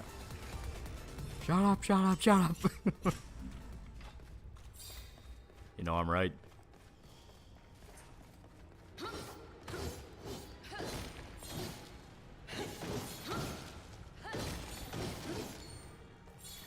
VR chat's still popular. It managed to remain niche enough to not be completely ruined. That is surprising. There are so many like really popular shitposts that came from that. I am shocked children didn't ruin it.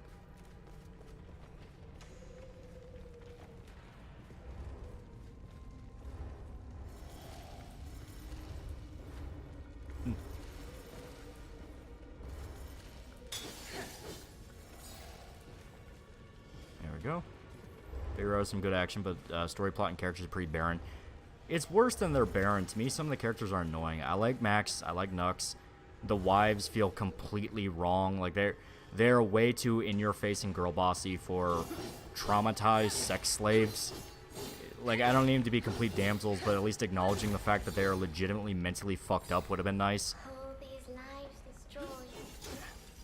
And I just don't like Charlize Theron as Furiosa. Having a different actress play her, I would have been a lot happier.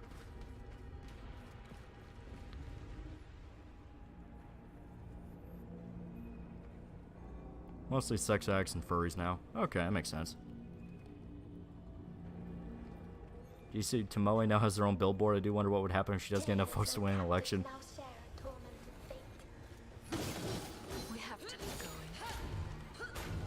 Get me out of this terrible room. Cover me, Loot.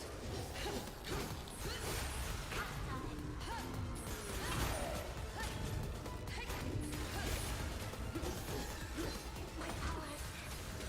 Be careful. Okay.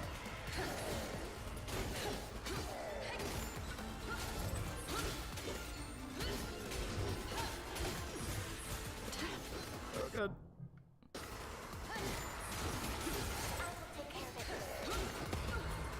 So Briar is Puck. No, Briar is Guts. Loot is the one you're thinking of, and she's not really Puck. She's more like Shrike. Not on my watch. Ah, fuck. Get them. I'm just one.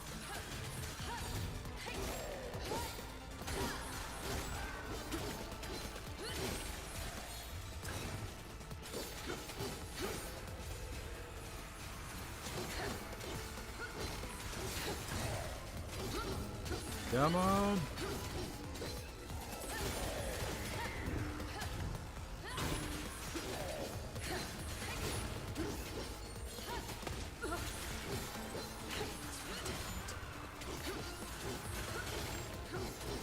Poor Strike, she doesn't get the credit for astral projection. Yeah.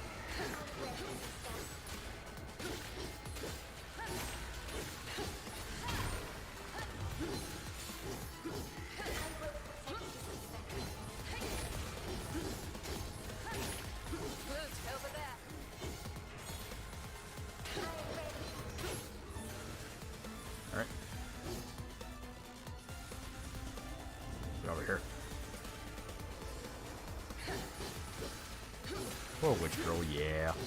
Well, it's especially worse because, like, you find out that she was ripped out of her physical body and her soul's dependent on her sister.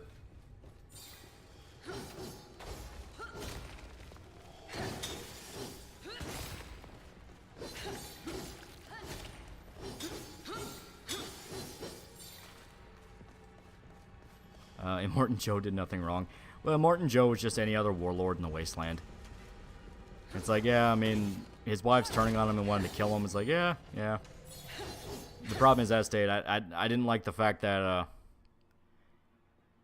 I didn't like the fact that the wives didn't feel quite as, I guess, traumatized is the right word for it. I mean, it's like they were rape victims. So it's like some acknowledgement towards that, not having to be so girl bossy and up in Max's face would have been nice. They're a little too take charge, and then I read something about like they consulted like a feminist activist that worked with like trafficked women and to consult for the wives acting, and I'm like, some tells me that there was a little bit of political motivation involved there. Furiosa, it makes sense because she's the warrior, but like the wives, it's like, no, there needs to be something that makes them stand out a little bit more with like how distinct they are. What game is this? SOULstice. All of them are way too flat to have milking pods, just saying. Well, they weren't the ones with the milking pods, they were the ones that birthed the new children.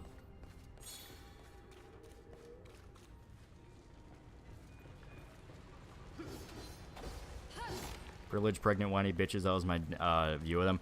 I mean, they were held captive by a warlord to birth his children. I can understand them going, I don't really want to be a part of this. That's not the part I had issue with. It's purely the actual like banter and acting they had with Max. Even though the wives were slaves, they were technically royalty. May have been looking down on Max as a common or something. I don't know. It kind of makes sense if you justify it that way. And as stated, you want to get across the fact that like they really, really need to get away from Joe. So showing that they are mentally fucked up by what he put them through would have made it a lot easier to just flat out sympathize with them. Yeah. Would have been easier to flat out sympathize with them, and on top of that, show like, hey, Immortan Joe is fucking disgusting. Late.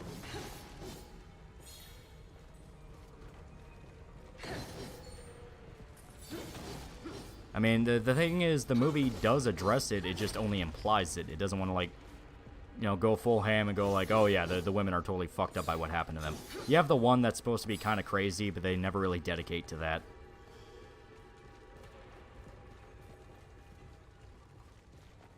It would, but Joe gave him a lot of liberties for sex slaves. Even then, it's a thing of like, hey, it's a gilded cage. I mean, he literally viewed their children as his property. I found you. Good.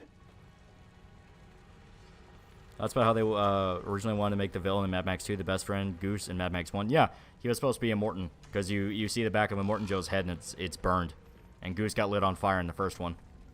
I took a look ahead. I'm not easily frightened. Mall reviews completely messed with people's opinions of the wives. He suggested they would actually want to stay there. Bro was wild. Yeah, no, they were sex slaves. They would want to leave. The problem is the fact that, as stated, you know, they didn't do enough to show how fucked up they were by it. Not saying it needs to be this egregious rape porn thing, but it is a thing of, like, show how mentally broken the women are.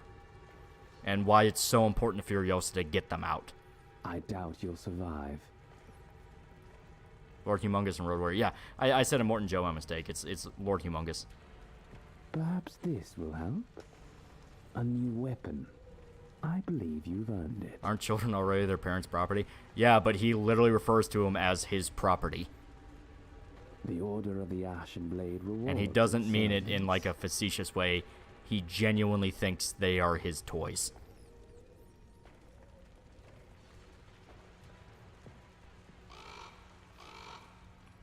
That's how I think how Max views them. There are some scenes where you can begin to sympathize with them, but it never goes through and half-asses it. Yeah, all the character stuff's very half-assed. Which, once again, is one of the reasons why I'm just kind of like, eh. You see the stupid shit in Gen V? Generally like the boys up until Season 3, then Starlight became a retard. And in Gen V, they pulled the PewDiePie's Nazi card. It's almost like I've been saying this since the end of Season 1. That Max game is extremely underrated. It is fun. Definitely grindy as hell, but fun. Okay. Oh, we got a new weapon.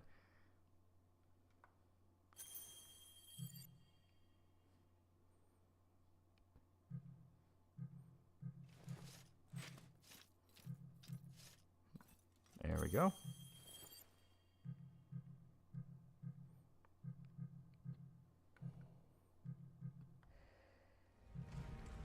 They did have an obsession with modern engineering here. End of Season 1, how so? I'm curious. I hated the twist with Billy's wife. I fucking hated that. They were trying to set up that Homelander was going to be the main bad guy when Homelander's not the main bad guy of the story in the comic. Once again, something I point to where it's like, holy fuck, if all you saw in the boys comic was edgy, edgy, edgy superhero bad, you weren't fucking paying attention. It was saying a lot. This place is littered with all sorts of contraptions. Ilden was the commercial heart of the whole. Mad Max game is a depressing ending, though. I mean, that's just Mad Max in general. It's not a very happy series. People, goods, money. They had to devise new ways to move them. Seriously, can't decide if they wanted you to see them wasting water as them being gilded birds or just retarded. Yeah. I mean, they talk about how the Volvolini lost their land because the land became poisoned. Probably because they had no idea what the fuck they were doing and let it get fallow. And now they're just going to do it again to another installation. It's like, yeah. It saddens me to think that all went lost. I mean, be a sex slave or the wasteland full of gangs, cannibals, and rapists, honestly not so cut and dry. Not so cut and dry, but I will always understand when a character is like, this is not the life I want my own freedom.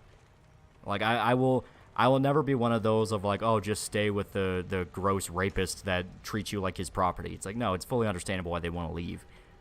Who knows? The Bay won't go anywhere.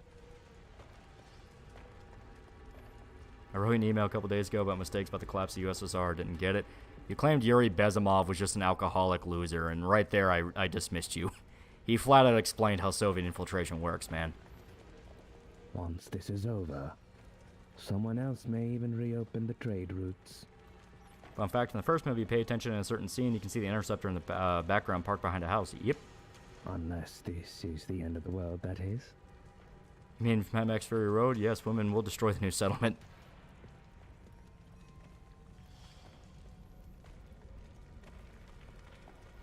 I know, I get it, but I also understand when someone would stay.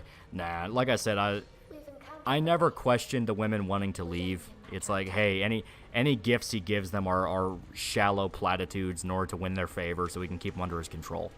It's like, I will forever understand why they'd want to leave. The problem is the fact that when they're bantering with Max, you don't really feel the impact of what Joe did to them, which I think is fueling the, well, why didn't you just stay? Because it's making it seem like the women weren't as fucked up by it as they really would be. Lost souls who refuse to follow the light of the torchbearer. What are your thoughts on Anthony Starr whining that people just don't get Homelander after you find out people really like the character? I don't think he gives a shit. So wicked that the judge cannot redeem them.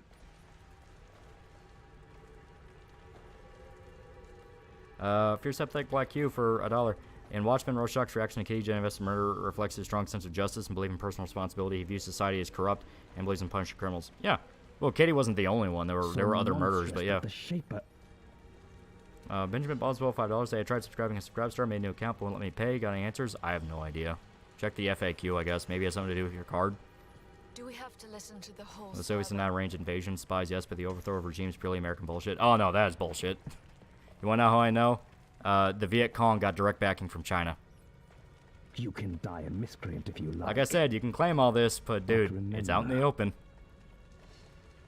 Wraiths maintain a strong bond with what lies beyond the veil. You won't be able to see them with your good Starlight eye. became an absolute retard in Season 3. Oh no, I'm scared of Homelander. He just threatened to nuke a city, but I'm going to try to take the spotlight from him, which will piss him off. Yeah, exactly. Issues that were never a problem in the comic. They were never a problem in the comic, and people just shit on the comic because they were told to. What do you think of ER's review of Fury Road? I haven't watched it in a while. Luckily enough, we are more than human. Got to have those badass pregnant women, like, where's the fucking vulnerability, and then opening up to Max and want a man to play protector, moves all over the place. It doesn't go that far with it, and it does make sense why a lot of them are doing what they do. They literally don't have a choice. You know, it's like, they don't really want to fight, but they are surrounded by people that want to kill them, and if they just relied on Furiosa and Max, they would die. And they do show the consequences of one of the women taking a risk, where, yeah, if she dies and her kid dies. It's purely the fact that I didn't like the dialogue between them and Max, you know? Vietcong was supported by China, but by that time China had fallen out with the USSR because of Khrushchev and Trotskyism. They didn't fall out. It was still part of the fucking USSR. It's still the same Hydra, dude. Once again, you're trying to cope and be like, but that wasn't an actual Soviet. It's like, yeah, it was. Like, they all did the same shit. Farewell. Like I said, Yuri Bezmov flat out explained how it all worked. And if you look into the history of Vietnam, that process he described literally happened there. There we go.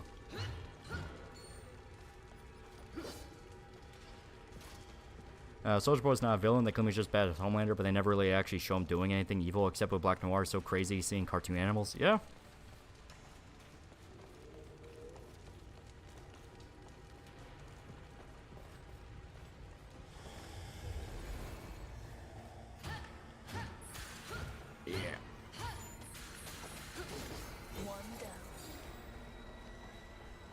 And if they weren't Soviets, they were former SS scientists and generals.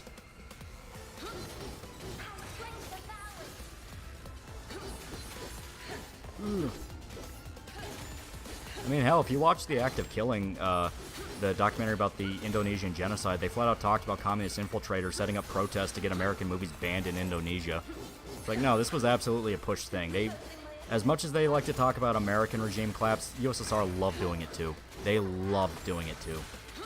And it's a classic thing of accuse your enemy of what you yourself are doing.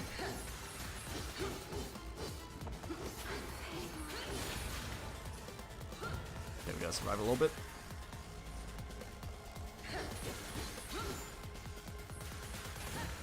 There we go.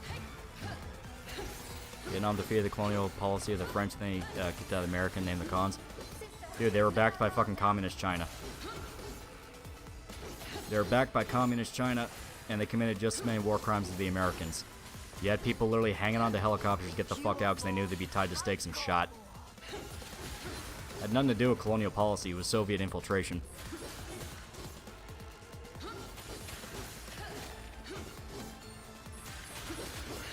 Yeah, there we go.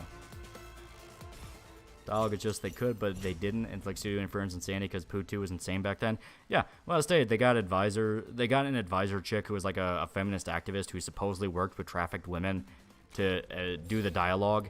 So they didn't want them to be vulnerable. They wanted them to be like, well, fuck you. It's like, the dude's trying to help you.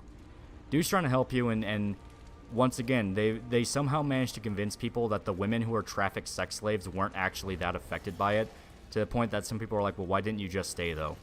It's like, that's how you know you fucked up.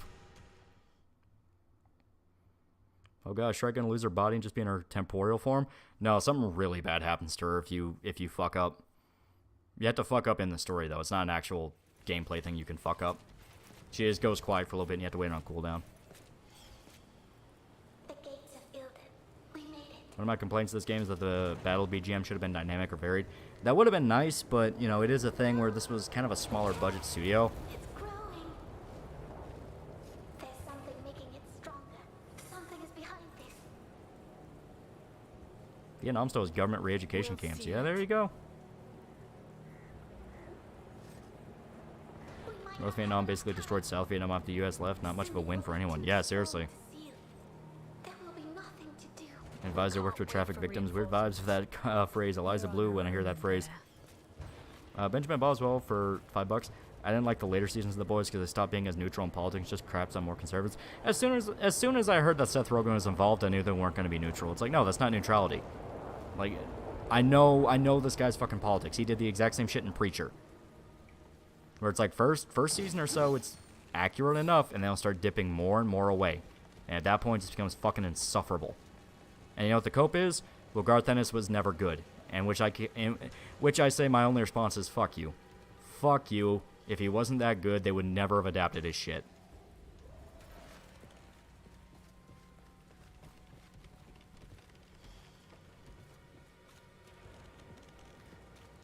Archivists are control for $2. All commies are evil. No mercy, no debate. Jonestown. Just saying.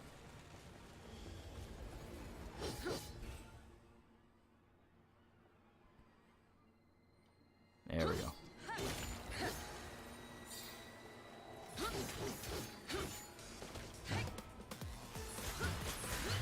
There we go. Use more of the glaive.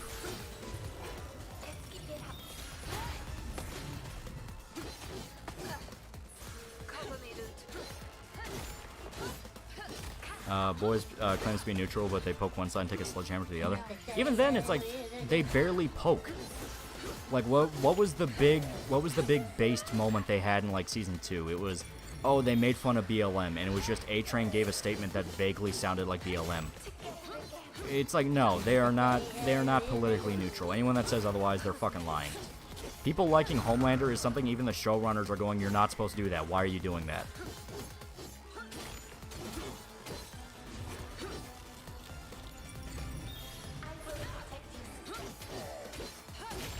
There we go.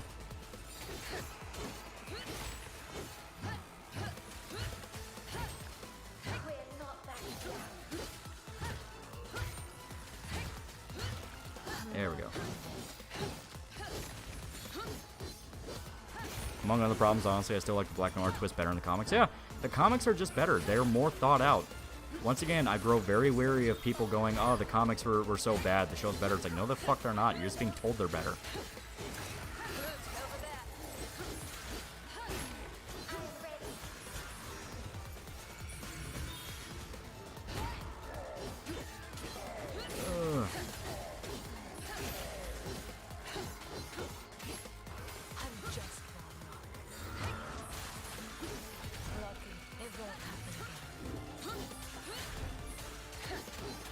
Yeah, okay, yeah, I was right. You can't air juggle.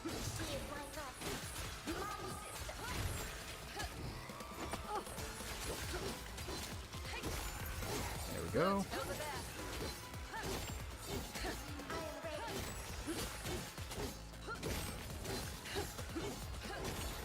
That was the Guts Lady game. Didn't realize it already came out. Yeah, SOULstice, it's been out for a bit. It has its own little cult following. It's not the best, but it's also not really that bad. I think it is damn fun for what it is. Even though Jim Jones took off the mask and told his followers about ego and communism. Yeah, like he was pretty open about that shit. He's like, no, he was absolutely a socialist.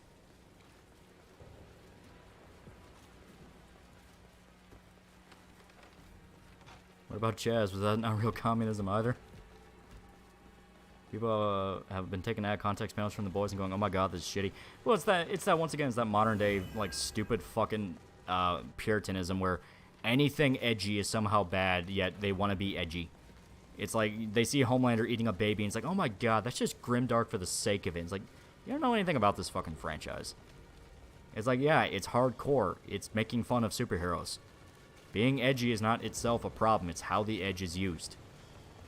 Like, the plot point in the comic of when the Seven rapes fucking Starlight is handled so much better than in the show. It is something that legitimately fucks her up, and she needs a lot of time and help to get over.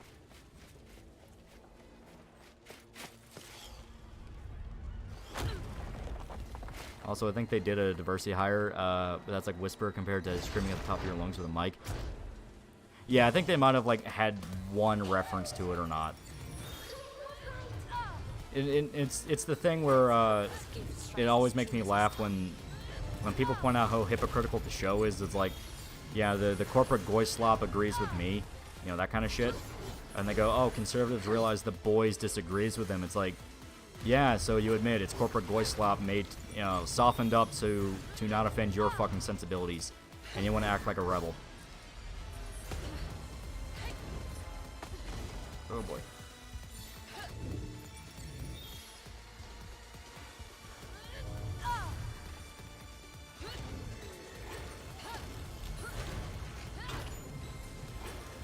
There we go.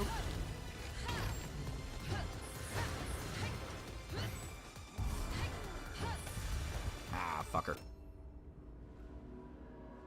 What do you think of how they handled Stormfront? Oh, that was one of the most egregious examples of safe edgy.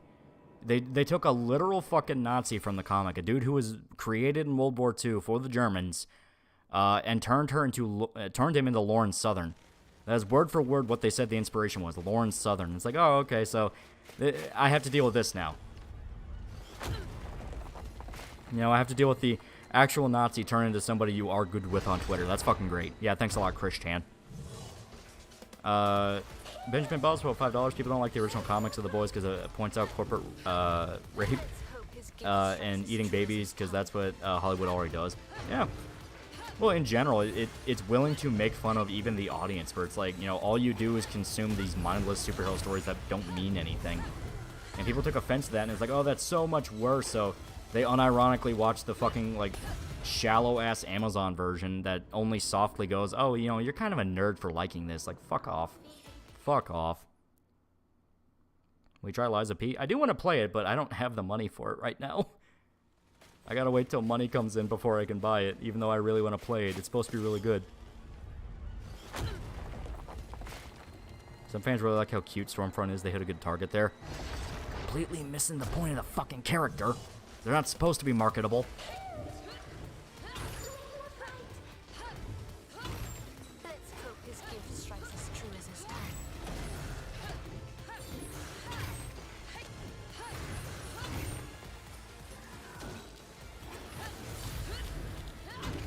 There we go. Look at you, broke. I had to pay off the IRS, and I'm recuperating from that.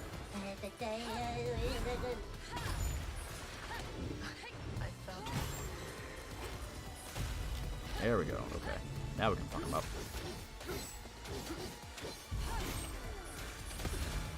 Oh boy.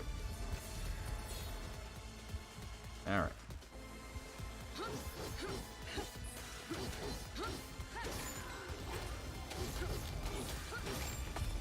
Ah, fucker. Lesby is great. Doing my new game plus playthrough. I keep hearing it's really good. My brother's really liking it, so I'm excited to play it. Benjamin Boswell, $5. After all super chats, should be able to afford it now. Go have fun. My wallet doesn't thank you. No. Review Hi-Fi Rush Monkey. I get AdSense money. I get AdSense money come the 20th or 21st. So that's what I'm waiting on right now. But I'm in that period where I'm waiting for the window to clear up. Let's hope his gift strikes as true as his tongue. There we go. Do I have any healing items? I do not. Okay. So this is a very serious problem.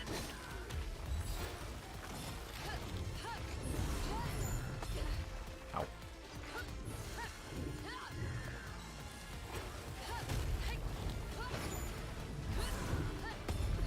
Ow, fucker.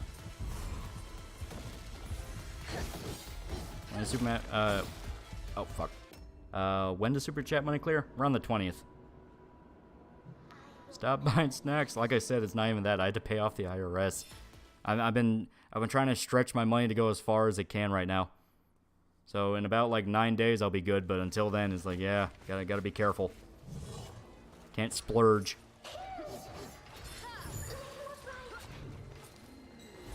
Let's hope his gift strikes as true as his tongue.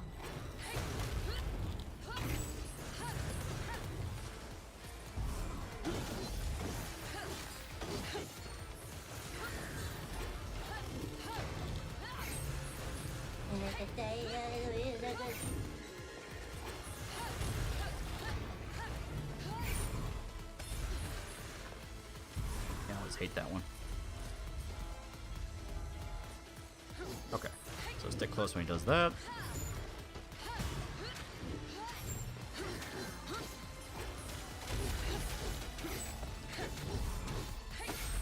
Ah, fucker. And when he does the fire, that's when I gotta dodge out of the way. Okay. How much have you reviewed a 12-episode anime? Well, as stated, if you look on the subscribe star, you can see. Seconding reviewing Hi-Fi Rush, great game. It is a great game. I liked it a lot. I love these like send-ups to old school hack and slash games. I love them. I know Band of Brothers on the list. However, how far off? Because if not, it's time for subscribe star. It's on the list, and I planned on covering that maybe around 4th of July or like Memorial Day, when it's fitting. You know what I mean? IRS saw you spent a lot for the Japan trip and said, motherfuckers holding out on us. Yeah. Should put snacks as a business expense. It has nothing to do with that. It was a W-9 got filed wrong. So, just dealing with that. Does this game have character customization? No, the character you're playing as is meant to look how she is. Oh, fucker.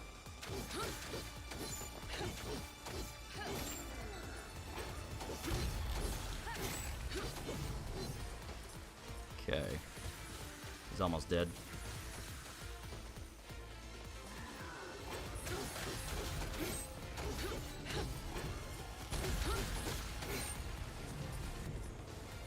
So you have to play a little safe with him. He is the boss.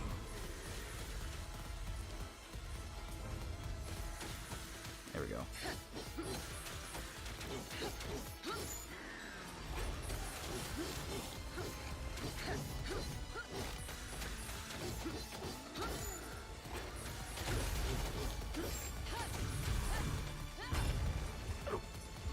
Got greedy.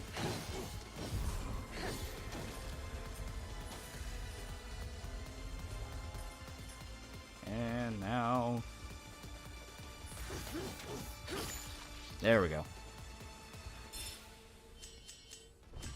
I'm crazy enough to take on Batman, but the IRS? No, thank you. Thank you, Joker. Very cool. Damn. The way is blocked. There must be another way into the city. Found a channel with just some guy video. I've been a fan ever since. Yeah.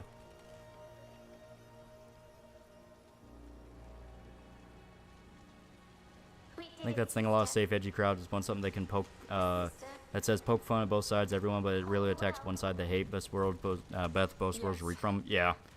And that's the boys' show to a T. They flat out said they refused to kill off Queen Mauve because they made her a lesbian, and they didn't want to kill off the lesbian character. It's like, oh, okay. Yeah, yeah.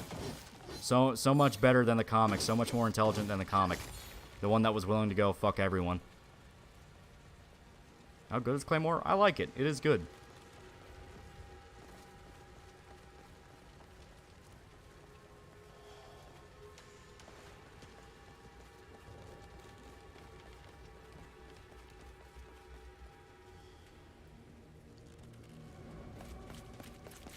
That's in the Hellsing series. Remember when people were claiming it was political because they fought Nazis, even though the creator thought it was just metal as fuck? Yeah, Hellsing's awesome.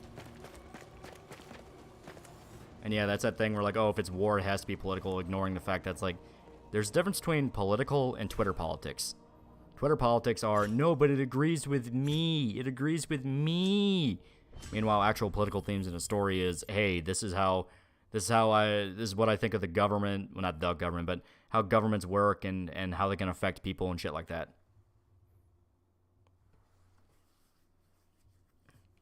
What's your favorite season of Metalocalypse? That's hard.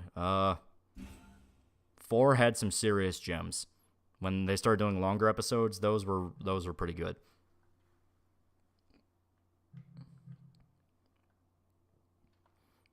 Let us get some health items.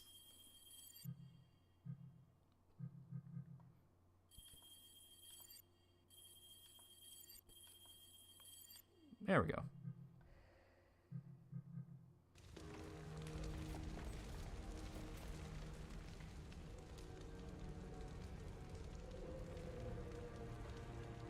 Have you played Sunset Overdrive? Yeah, it's fine. I'm not a big fan of the humor, but the gameplay and the soundtrack are fucking great. Stay vigilant. It's not going to get easier between there and here.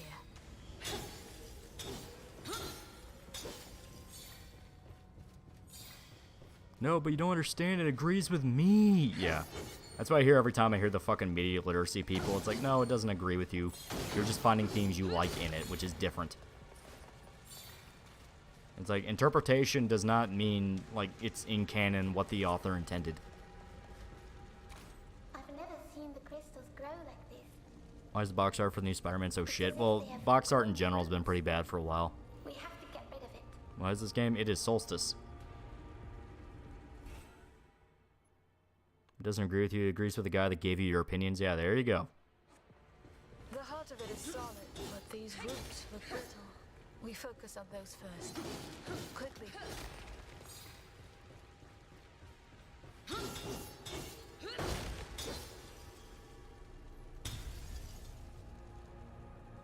The blackest present. Nothing. I fucking love it. It's great. Cover me, Loot.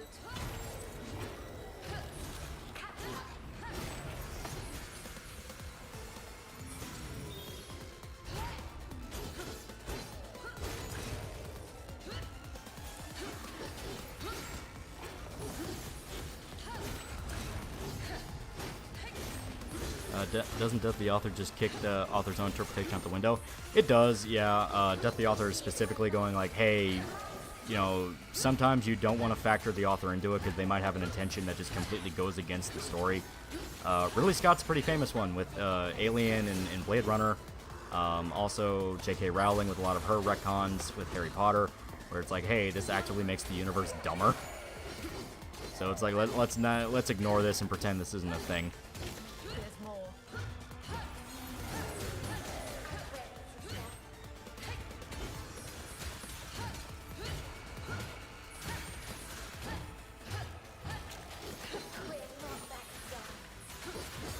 There we go.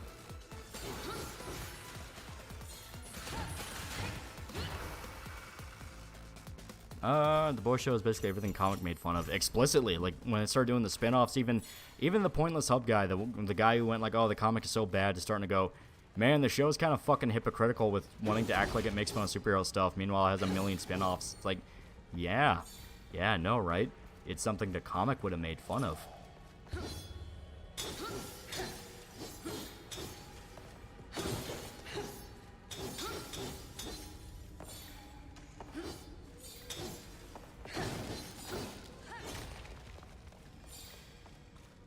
Have you heard the Best Buy is going to stop selling physical version items next year? That's not that surprising. There's been a major push to get rid of physical for a while. I mean, everyone made fun of the Xbox One when it announced it. It's like, oh, you won't have physical discs. You'll have fucking, you'll have fucking, what was it? You had to download it. It would have been online only, and it pinged your server every, like, 24 hours. And if you failed the ping, you would not be able to play your games at all. Everyone made fun of that, and now you look at modern gaming now, and we are like right on the cusp of that actually being a thing. All we're missing is the ping, because they're selling a version of PS5 with no disk drive to where you have to download. A lot of stores are only selling like cases with a digital code inside of them. Like they're really going out of their way to get rid of physical. Have you read the Boys sequel comic that came out after the show's success? Yeah, that one sucks. That one just flat out sucks. I don't like that one very much. You know, it opens with Huey bitching about Brexit. That's immediately when I'm like, yep, I'm not going to like this.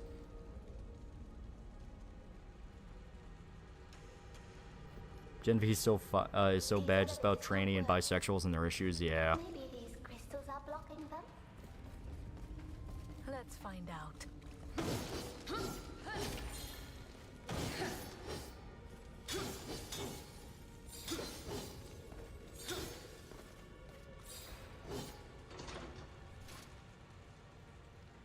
Was it also written by Ennis? I don't know. I have to look into it. Probably. I mean, I'm not saying the guy's infallible. It's just one of those of the retroactive his work was always bad is bullshit.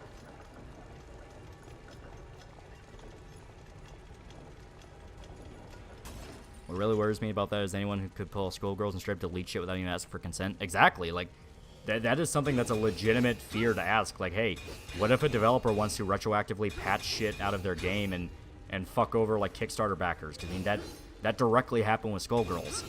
And the excuse, of course, was like, oh, well, you just want to stare at schoolgirl panties. Like, holy shit, you fucking idiots have no idea how much of a bad precedent you're setting. Like, oh my fucking god.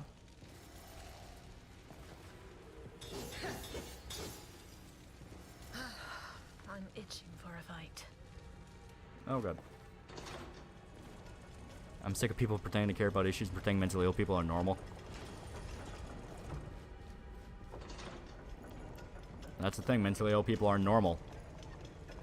In the worst ways possible. Think about the implications of that statement and realize how terrifying that is.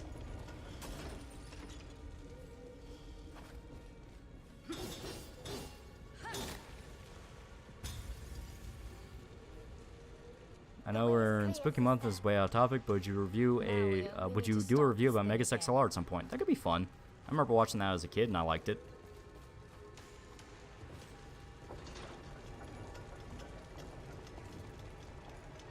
I guess not normal, but encouraged. No, it's normal. And think about how scary that statement is.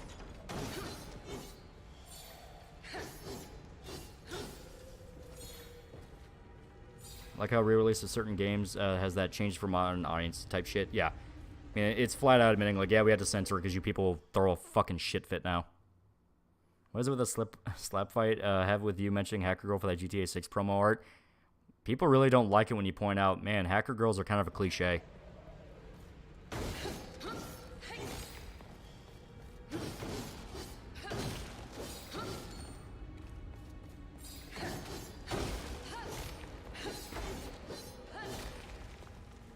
Boys comic had a great ending, which ends on a surprisingly wholesome note with Huey and Annie. Yeah. Nothing makes my blood boil than retards ignoring bad practices. Oh, that's been the name of the game. You know, we talked about it kind of in the beginning of the stream, where it's like, you know, people are so addicted to just going hand gamers that they refuse to acknowledge that, hey, developers can just fuck up and do bad things, and they need to be called out for it. Archivist Art Control, $5. Or just look at what happened with a live service game like Destiny 2, where they just deleted several planet levels and loads of content and main campaign. Yeah. Silly Walker Sagawa, $5. Running with Scissors did the same thing, and Skullgirls did with their games as well. Yeah. Some developers are afraid to criticize their company because they want to burn bridges. Yeah, and I understand that. You don't want to act unprofessional, but I mean, there's occasions where it's like, dude, this is fucked up and wrong. The only time everyone agreed to do it is when it got so over the top. You had shit like fucking Unity, where they were about to nickel and dime entire studios out of the market.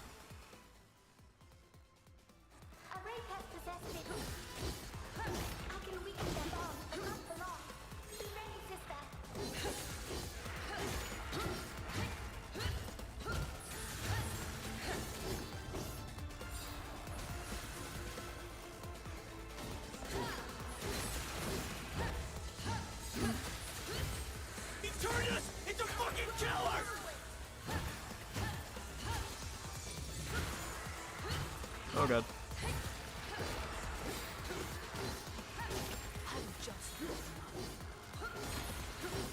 He turned us into fucking killers!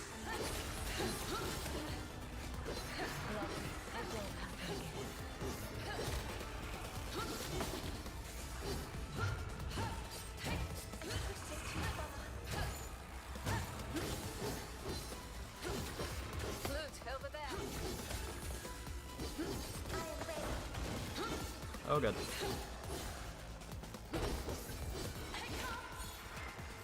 Ah, damn, the one thing I was trying to prevent. Now we have to wait. Oh, there we go. There we go. Is Rockstar turning GTA 6 into Watch Dogs? There's a distinct possibility you might have some similar vibe to it, because one of the protagonists is going to be a hacker. It's going to be the one chick, and I was just like, oh, great, you know, a hacker girl gonna hack into the mainframe. Okay, yeah, we're doing this. Yay. Really stung when they removed Soviet announcer from Skullgirls. Fucking paid their crowdfunding campaign for that shit and it got removed. Yeah. And once again, the only criticism is, well, you just want to look at schoolgirl panties. And that's something to where I got legit kind of annoyed at the people that were like, that were arguing with it, where it's like, well, yeah, what does it matter? You know, fan service is part of the game's identity, and it's a thing where it's like, dude, you're not wrong, but that's not the argument right now. The argument right now is not, you know, schoolgirl panties and like the ethics of fan service. It's, holy fucking shit, you don't have the right to patch out Kickstarter content. You know, it's like the fact they were allowed to turn the argument into about fan service. Like, no, the fan service thing is the fucking shield. That has nothing to do with the argument. It's like that is the bullshit justification used to smear anybody asking questions as a bad person. It's like, no, it has nothing to do with fucking schoolgirl panties. It has everything to do with you're not allowed to fucking patch shit out people literally fucking campaign for the game for. And the very idea that people actually thought it'd be a good idea to defend that, it's like, fuck you. You're the reason why the industry fucking dies. You know, you keep accepting little nickel and dime plots one after the other because you can never, ever, ever agree with the gamers. It's that kind of elitism that makes me go fuck yourself. No, you don't have the right to remove things people paid for, period. Literally. And will only take the most extreme examples before it gets through their fucking head.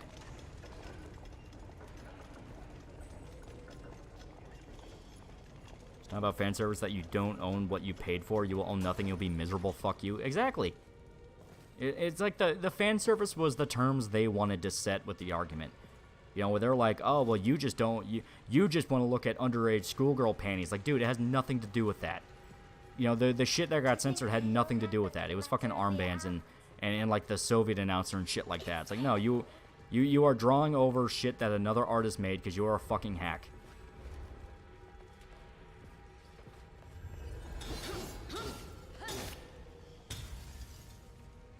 I'm shocked I haven't been sued yet. Well, that's the thing. Fucking the company involved agrees with it. Even I think it was Mike Z. He agrees with it. He was like, yeah, some of that shit did need to go away. It was a little cringe-gay. It's like, it's not about your goddamn modern sensibilities. People paid into a goddamn fucking Kickstarter campaign for that shit. What, are we gonna start removing that shit now? Because guess what? That's gonna open up a rabbit hole you really don't fucking want. Because as soon as AAA gets their hands on that idea, it turns into a goddamn nightmare. Have you read Gigant? Yes, I am aware of it. The tear is getting larger and larger. Does the Triarchy even know what is happening Deadpool here? for PS3 taught me to always get my physical copies. Yep. Only at the highest echelons. I love how those cunts are literally the same people that would jump fences and classes to defend cuties. GTA 6 will sell a lot, just name alone. GTA 5 is the highest selling game of all time. Exactly. Word of Ilden's fall must not... I mean, I even fully admit I'm gonna buy GTA 6. I'm gonna play it. Probably not at full price. I'll probably wait for it to drop, but I'm gonna play it. This destruction? We are their protectors and their wardens. They left fucking Santa Fox OC and Skullgirls. Yeah, right? They are happy to leave such a crisis in our hands. Slothful and oblivious. They're in for some rude awakening. Wait, Mike Z agreed with what happened to Skullgirls? Yeah. There were leaks from a Discord where he's like, well, some of that stuff that got removed was pretty cringe and gross. It's like, dude, fuck you. I spotted You're not gonna stand by your own fucking game. Fuck you. I assume you have already dealt with the possessed before. Yes. People still support Blizzard after the crap they pull, even after they drove a woman to suicide. Yeah. Just recently, they bitched about a skin pack where it's like, oh, there's like $40 skin pack, and all I can think is, why the fuck are you playing it? Indeed. Only the strongest wraiths can possess a living host. And it takes time. The dare must be Thing is, the Skullgirl devs basically broke the unspoken agreement, now create a sense of distrust towards digital content. Yeah. Them going back and unlisting the goddamn original version on goddamn Xbox, that was a like sisters. Unless they come out and say, oh no, Microsoft made us do that, which fuck you, no, you can still buy backwards compatible games on Microsoft. That is just outright that is outright sabotage. That is forcing your version of the game into canon, which is bullshit. The tear's getting larger and larger. $150 full price and occasional $60, $70 discounts. Genius move, Rockstar. Streaming earlier and discovered that Silent Hill Downpour has lockers needing codes. Spent 30 minutes trying to find codes, only discovered you got codes for pre-ordering. Scum. Yeah, it's fucked up. It is fucked up. Does the Triarchy even know what is happening here? Only at the highest echelons. It is in their best interest, after all. Word of Ilden's fall must not circulate freely. That's it? They have no say. I wish I didn't have 200 hours in Skullgirl so I could refund it on Steam. Yeah, right. We are their protectors. Like, it was fucking sleazy. They are happy to leave such a crisis in our hands. Apparently they've gotten Mike Z by the balls of sexual harassment charges. Yeah, and the thing is, like, I don't give two fifths of a fuck about schoolgirl panties or what Mike Z did or this and that. It was a goddamn Kickstarter campaign. It was a Kickstarter campaign. Something by fans to make the game in the first fucking place. You don't have a right to touch that. Spreading code $456$2. I'll play GTA 6, but I'll wait for the crack first. Probably the smart move. Farewell.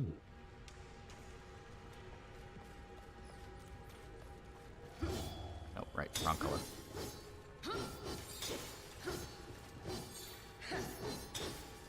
There we go. Feel like campaigning, collecting money to have a steakhouse to be built and proceeding to replace all the stick with Brussels sprouts. Exactly.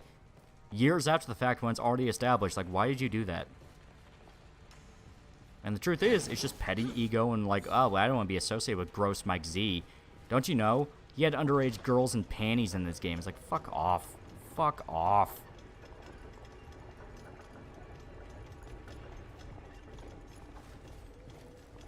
Alright, there we go. Okay. Should be another one here.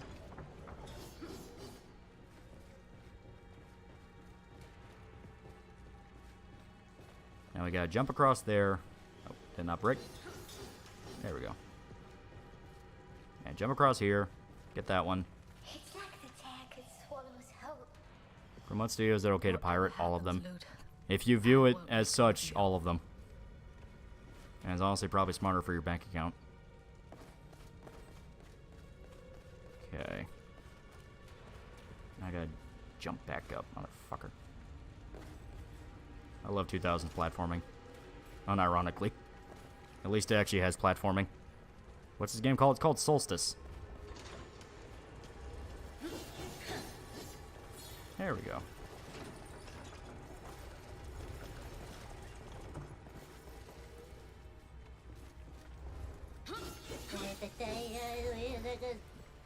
It is a fun game. It is a very fun game. I'm enjoying it. I mean, I enjoyed the little bit I played of it. It's just the fact of like, yeah, I need to put more time into it. It's literally Claymore mixed with Berserk. It should be clicking with me on a level that can't be described. And it is. It's just one of those I got busy. But Fear and Hunger, and I gotta say, not a fan of the packs of dogs that come for me at the start, considering a good part of the game is luck and I roll not zeros. Yeah. There's no use in looking behind us, Luke. Oh shit. Okay. So yeah, I figured out the path now.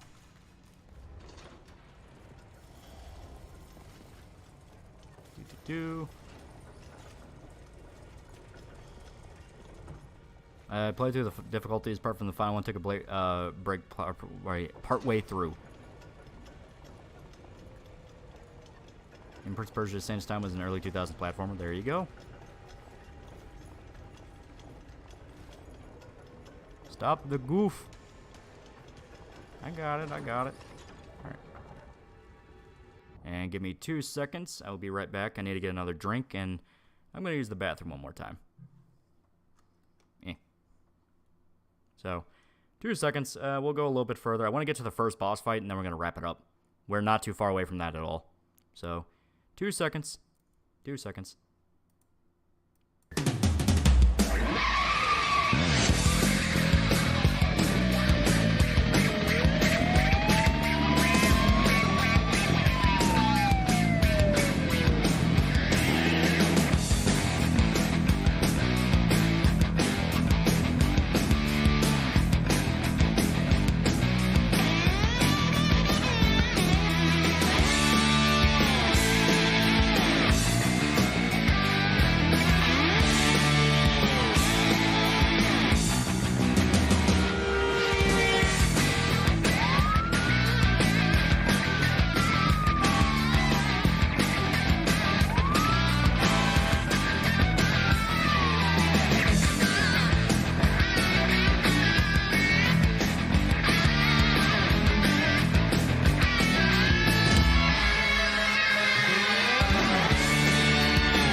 Alright, I am back. Yep. I just had to get a drink and I had to take a piss. And we are good. We are good now.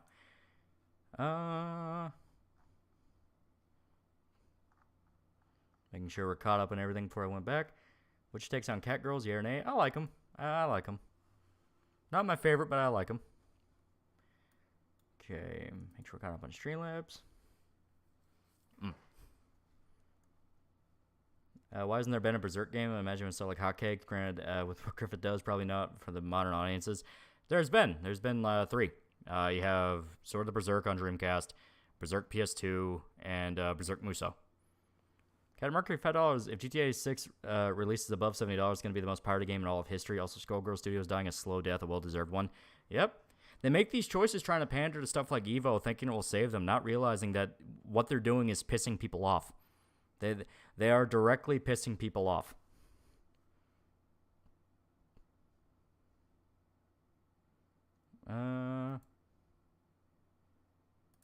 Making sure some things.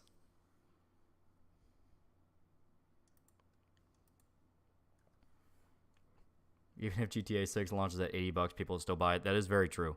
It will simultaneously make God knows amount of fucking money and also be the most pirated game in history. I do believe both can be true. Anyone wondering what the name of the song is? Twist Metal 1 theme, you're welcome. Yeah, it's the intro theme to Twist Metal 1. Okay. Doop. It's happening. Okay. He turned us into fucking killers! There we go. These sports ain't real sports. Gaming's a hobby, damn it. Nations do spread like an infestation. As long as I can shatter them, I'm good. Let's go.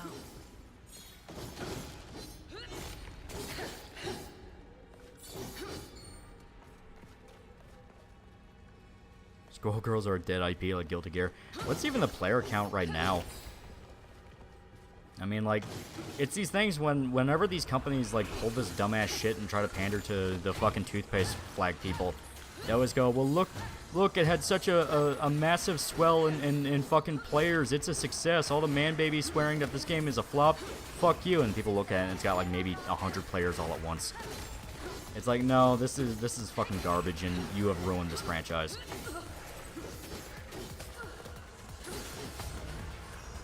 Oh, God.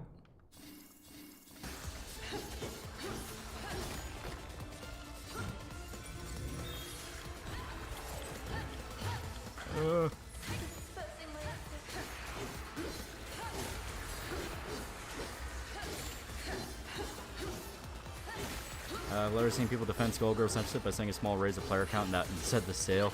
Yeah. It's like, dude, no, this is fucking pathetic. I mean, yeah, you have a small amount of sales and player count because now the game's back in the news and reminds people of it. But as soon as the takes start going around of like, hey, the company is fucking over Kickstarter backers and shit like that, no, everyone will go like, dude, fuck you. 100 players past 2 days compared to 10,000 players last month. Oof. Oof.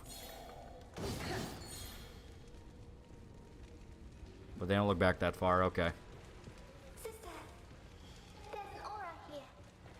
A chimera. From 1,000 players to 100. Jesus Christ. Jesus Christ. Was Evo worth it? Was it worth it? Truly? And reminder, a lot of the people who owned Evo were fucking pedophiles and sex pests. So, I do not take moral judgments from people that want to fuck children. I know, shocker, right? You ever heard of the comic Radiant Black? I have not. It'd be funny when it doesn't even appear in Evo.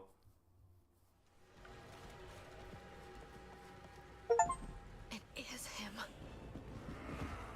Donovan. He might be one of the strongest chimeras alive. The rumors are true. I didn't think it was possible to fight like this. Relying only on his prowess as a knight. That's how he got it. It's old man Guts. Naming him Donovan is so unfortunate for that. Why would he not allow his shade to fight? I wonder who they want for him. We're not here to wonder. We're here to fight. Come on.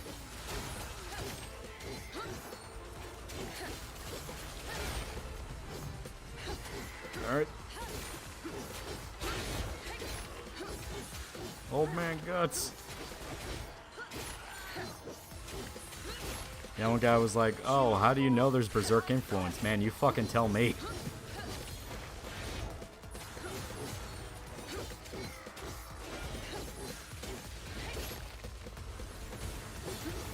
Ugh.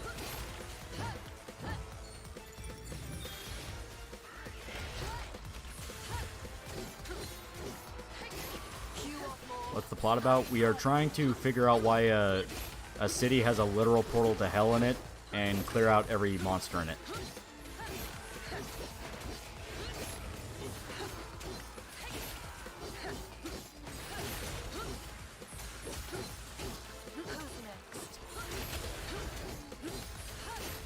Oh, fuck.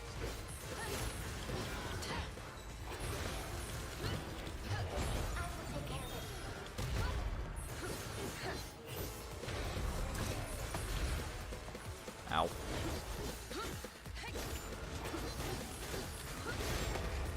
Ow. Is there Elric influences too? I hope not, just to spite you people. I'm so fucking tired of hearing about Elric.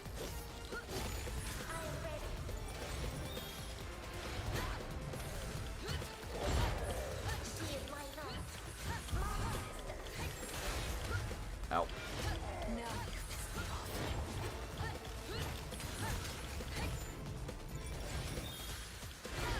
Clackety clack, clack the buttons, do things.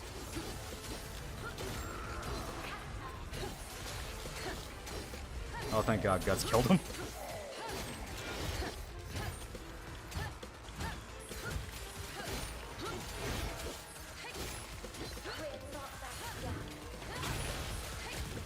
I love how bosses show up as normalized enemies later. Oh God.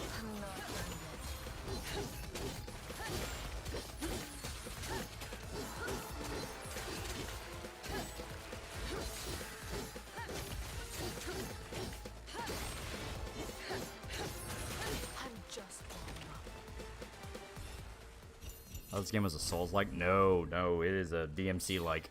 All the way.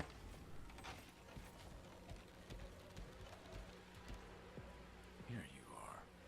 Skullgirls came out before these Zoomers complained about were even born. Accurate. I'm Lute. And this is Briar, my sis. I know who you are. And I know that you're not up to the challenge that awaits you. We didn't exactly volunteer for this mission, you know. I personally never understood the need for the ESRB or anything like that. People should decide what content they could take, and parents should decide for the kids. The ESRB is a compromise to prevent federal regulation of video games. They were allowed, the video games industry was allowed to have their own independent rating system that did not require government approval. Yes, it is borked, and yes, it is very stupid and arbitrary, but, for the love of God, the government regulating video games would have been so much worse. I am well aware of it. You are not just lambs sent to the slaughter. You're no ordinary chimera, and that makes things much more complicated. That's on the people going both sides bad on the Israel and Hamas. They're not completely wrong, but even then, that itself is stupid fat American Twitterism. Like, the Middle East is the region that has literally invented Hammurabi's code. You steal a loaf of bread, they cut your hand off. The entire culture is so different from Western moral sensibilities that stuff like the Israeli retaliation of Palestine seems over the top and like a war crime until you understand that this is just how the Middle East solves disputes. You kill a man's uncle, he kills your entire fucking bloodline. That's just how they've always worked. That's even how Hamas works.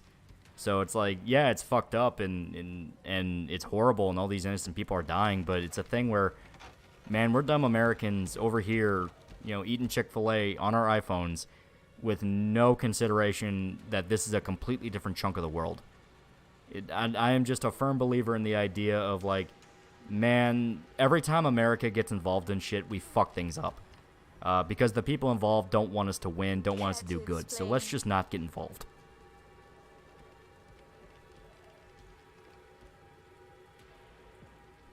As I said, I know who you are, what you are, Briar. People don't understand that's how shit works over there and we shouldn't get involved. Exactly. It's like, everyone kept bitching about, you know, oh, America's terrible, it wants to be the world police, and the one time we're like, yeah, let's not do anything. It's like, oh, well, that's so horrible. Don't you see the dead babies? It's like, dude, don't fucking emotionally manipulate people. Fuck you. Corrupted. You may as well say it plainly. Sister, I don't think that Sir Donovan meant it. At least it's always been like that, especially before Christ was born. Exactly. It's like, I mean, we're trying to barge in and talk about how this civilization that's thousands of years old is totally wrong, and our 200-year-old Western sensibilities know better. I know how burdensome gossip can become, believe me. But your condition... Bro is actually guts, he really is. Carry a grave responsibility. Is this about the I swear to God, if I look into this guy's voice actor and he's voiced by Mike DeRyson, I'm gonna lose my shit. Give me a sec. Let me make sure I'm caught up on Streamlabs real quick before I exit on my phone. Okay, should be good.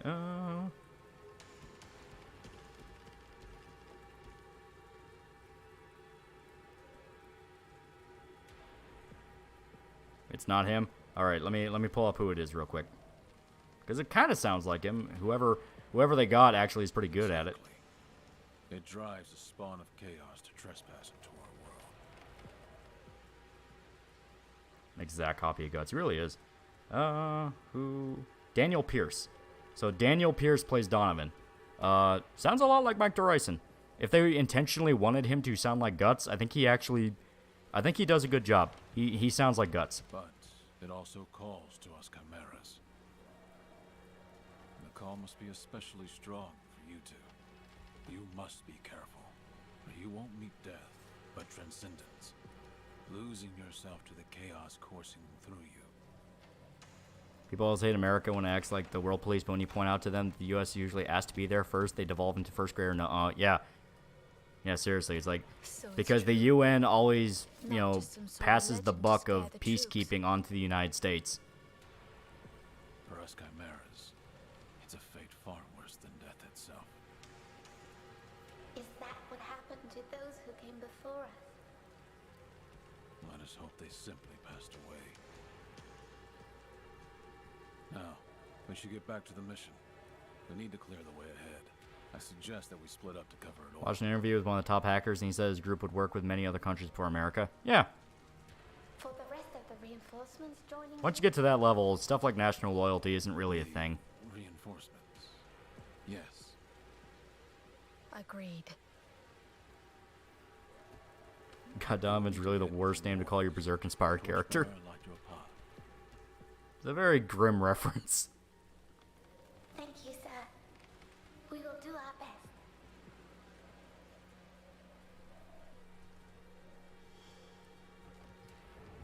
Ha ha ha. There's been a fly buzzing around the house for the past few days or so, and guess what? I got the motherfucker. I got him. It's been that one fly, too. He's been all over the place. Been driving the cats nuts. But I got him.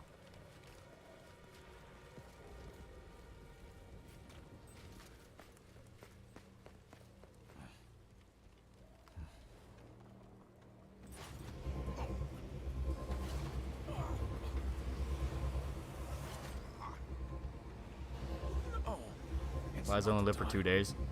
Yet. I must resist. He did. Or he's gonna turn into a demon, something similar.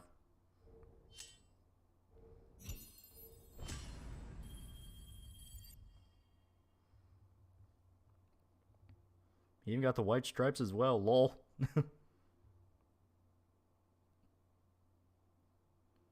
Gnats live for weeks. Oh, we haven't really dealt with any gnats. Like, we're pretty good about taking care of stuff like that. It's usually flies that sneak in when we let the animals out.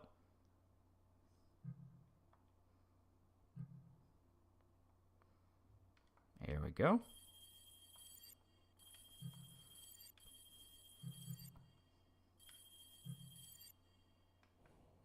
Let's buy some more skills for loot. Defense. Yeah, slow counter lasts longer. From medium high class enemies too, not bad. Incoming attack, even the counter has failed. Okay. So even if you fuck up, she'll try to retaliate.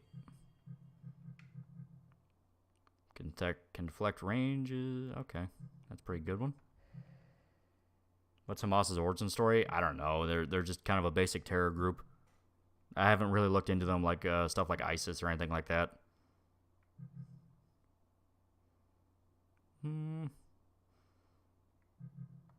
So here we go.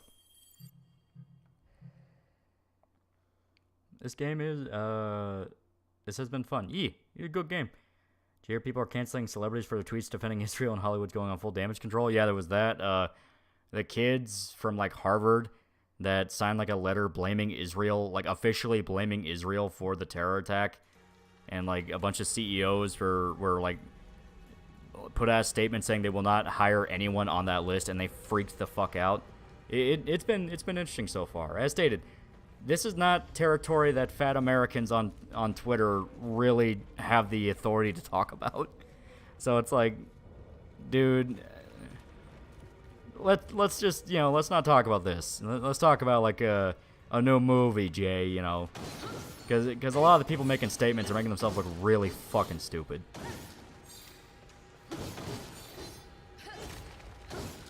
It's just one of those where I feel like there's no winning argument here, and the best option is not to play.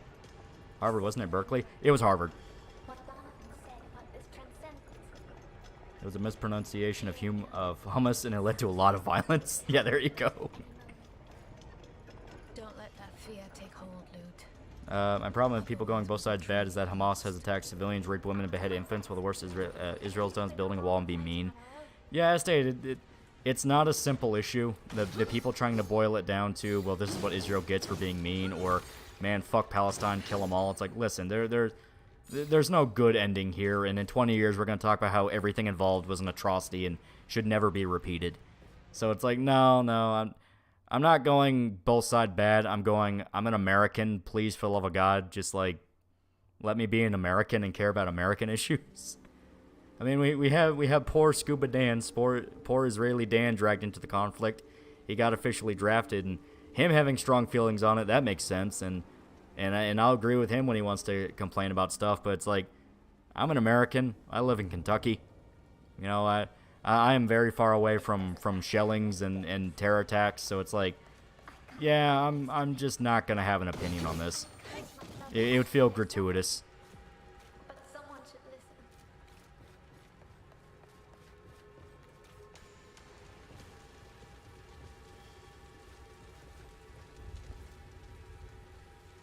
Adam Sandler got drafted. I just watched Punch Drunk Love again recently, so yeah, I got to experience the Adam Sandler Kino.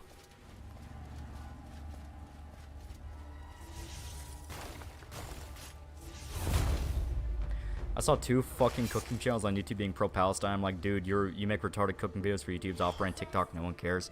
Yeah, it's like, dude,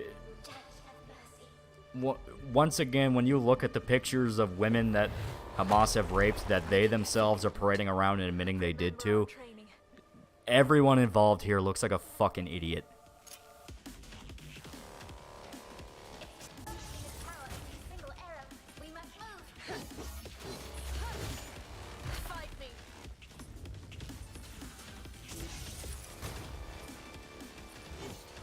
Oh, fuck.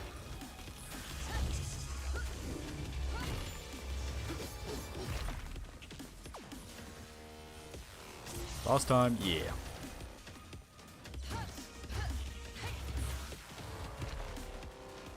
Adam Sandler's in a Pokemon movie where he talks. I think I just saw a trailer for it. That's pretty great. They won't last long.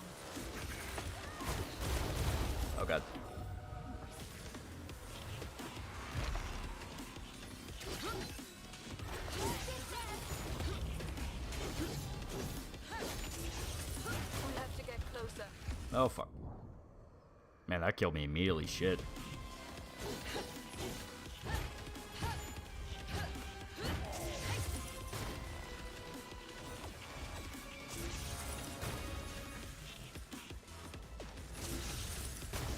Oh, fuck. You got me.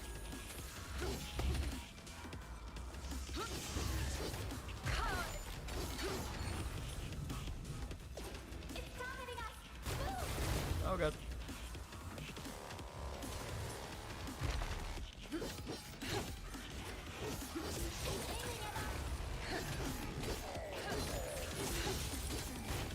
Getting that upgrade where I could deflect stuff from like middle tier and high tier enemies at range probably would have been very helpful for this boss fight. But you know, we make our choices and then we live with the consequences. The painful, painful consequences.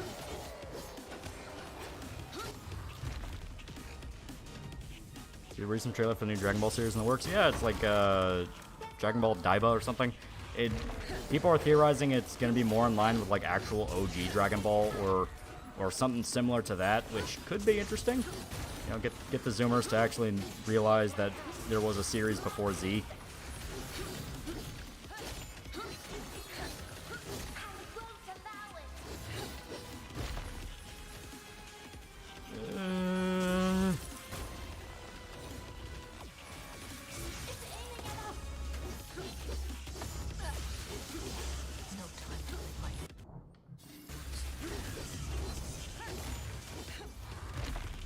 What game is this? SOULstice.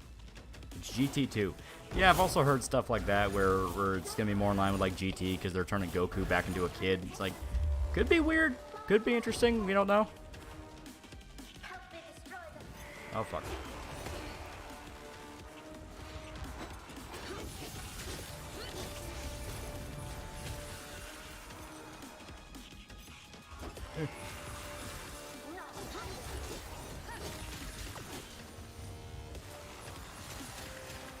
Oh, God.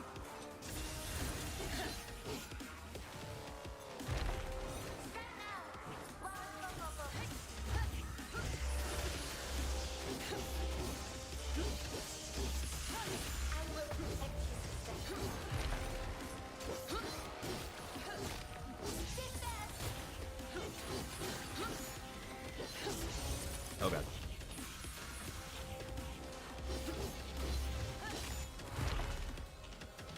I was way off. It's not Pokemon. He plays an iguana that talks and had my phone face down with the ad played.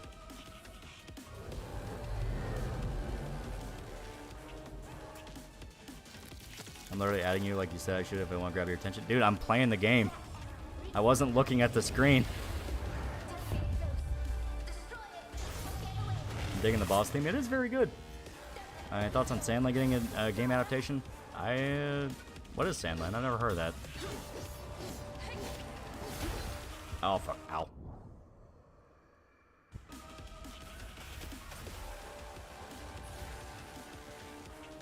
Why even give Vegeta and Goku kids at that point? I don't know. It's being written by Toriyama, so he might have an idea, but it just is further confirmation that they're never, ever, ever gonna get past fucking, they're never gonna get past the ending of Z. They don't want GT to be canon in any way, shape, and or form. It's like Super is like stretched as far as they can get so hard.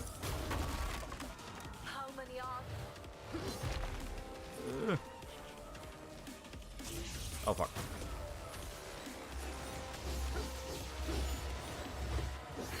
Shit. Is new series even canon? I don't know.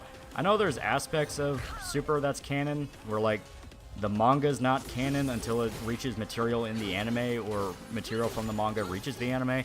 I don't know. It's fucking weird. You have to ask Shota. He's the Dragon Ball expert at the moment. They're gonna bring back Launch? I have no idea. It'd be funny where it's like, man, after this long, they're finally bringing back Launch, but we don't know. Only coaches that'll give him money now.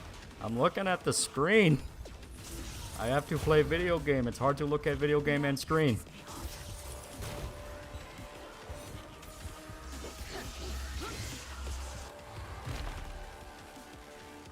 I did not care for Super. Some people didn't like it, yeah. It's doing it again. Dragon Ball game Kakarot, remember to launch Toriyama and not so much. Yeah. Oh god.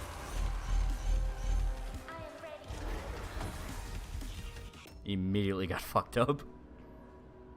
This guy looks like a Pokemon. Okay, give me one quick second.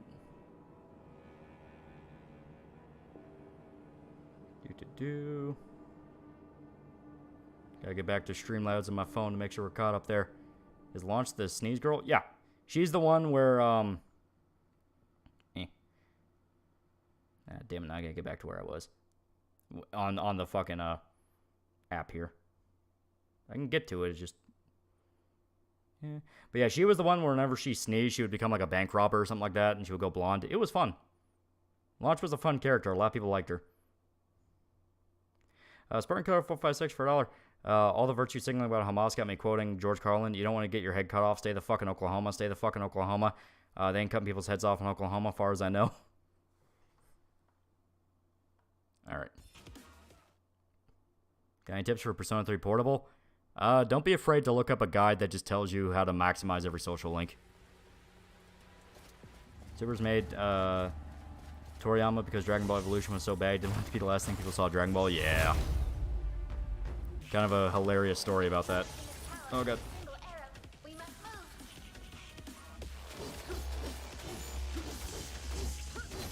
Oh fuck.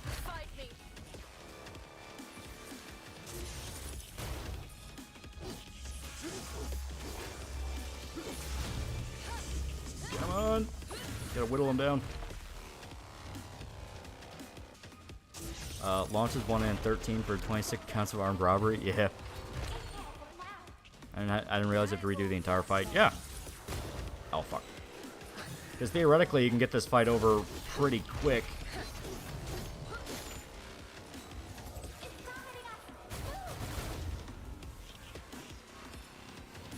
Ah, you fucker. Ow.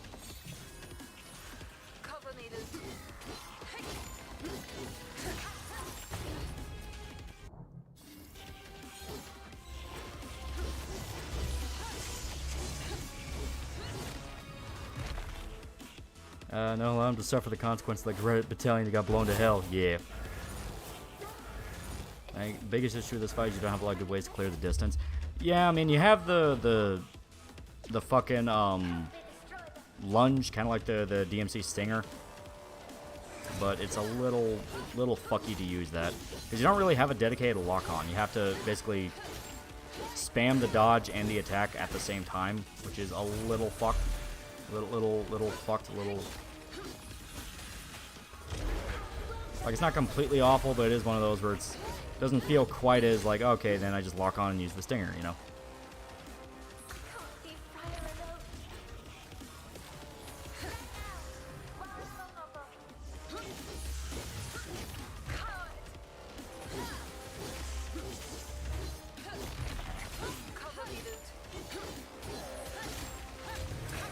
Oh, fuck.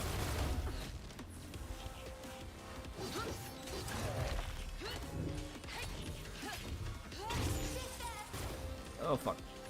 There we go.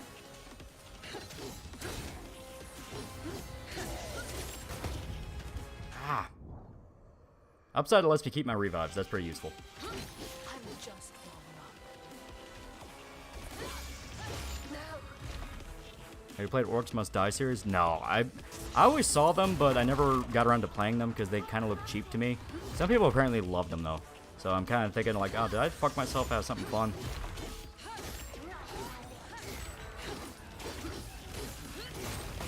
Oh, fuck.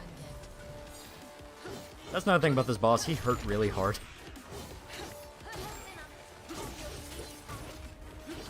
It's like one hit takes away half your health, so I'm really trying to be careful.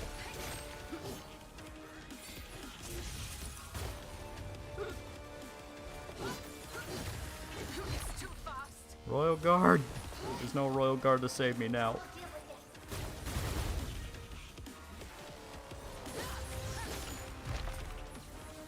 Come on. Come on.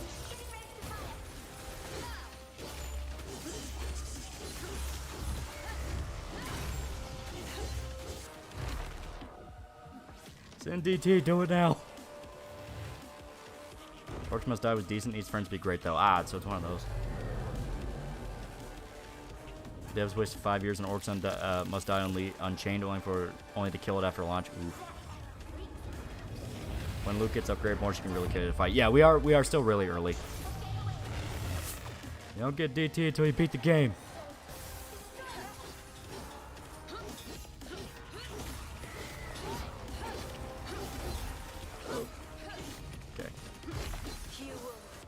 Okay. Generally stoked for $10. While this board is a tragedy, the online reaction's been nothing but hilarious. As someone who used to live in the region, it's best to just hold your tongue and laugh at the stupidity on display. That's how I view it. It's like, listen, I am big dumb American. I am not gonna make any comments on anything. Just out of the sense of like, listen, this is a completely different culture with different history and different relations between each other. It'd just be presumptive of me. Agree for $2. Wish Berserk was in one single book. What do you think?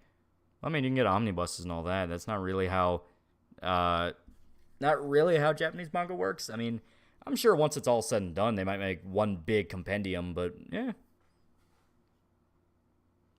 If you like tower defense games where you can build a death maze for orcs and comedic, it was definitely a good series, mainly the main series. Okay. The hell is this Metal Gear Survive looking ass monster? It is a demon we have to kill, which might be one of our friends. He turned us into fucking killers! There we go.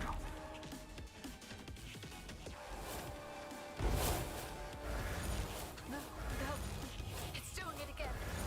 We have to shatter as many as possible.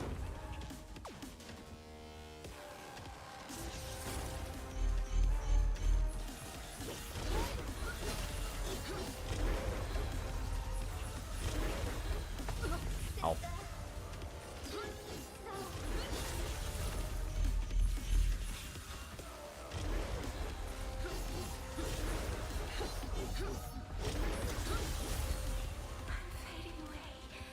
Damn it, Luke. Not now. Okay.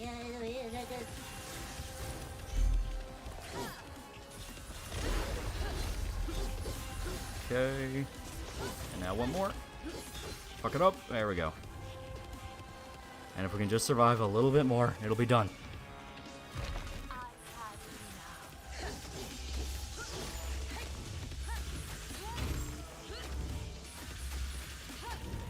There we go. Can't tell what's going on. I killed the monster. I killed the big dumb monster. I did it. I fucking did it. That'd be a tome. Yeah. Like I said, once it's said and done, I can definitely see it being a thing where they have the Berserk Ultimate Tome. You know, maybe have some like artwork from Miura that hasn't been released yet. That'd be interesting. Don't fuck up. I did not fuck up. We did it. We did it.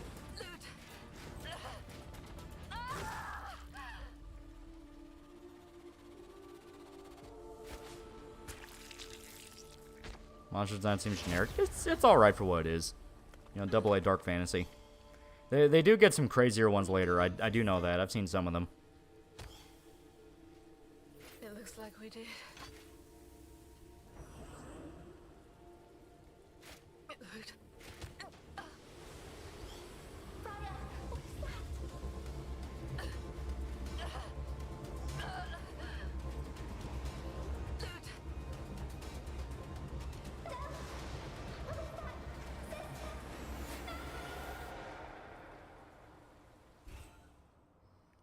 We did it. We did it. Yay. Yay. All right. And with that cliffhanger, there we go. Eat shit. There we go.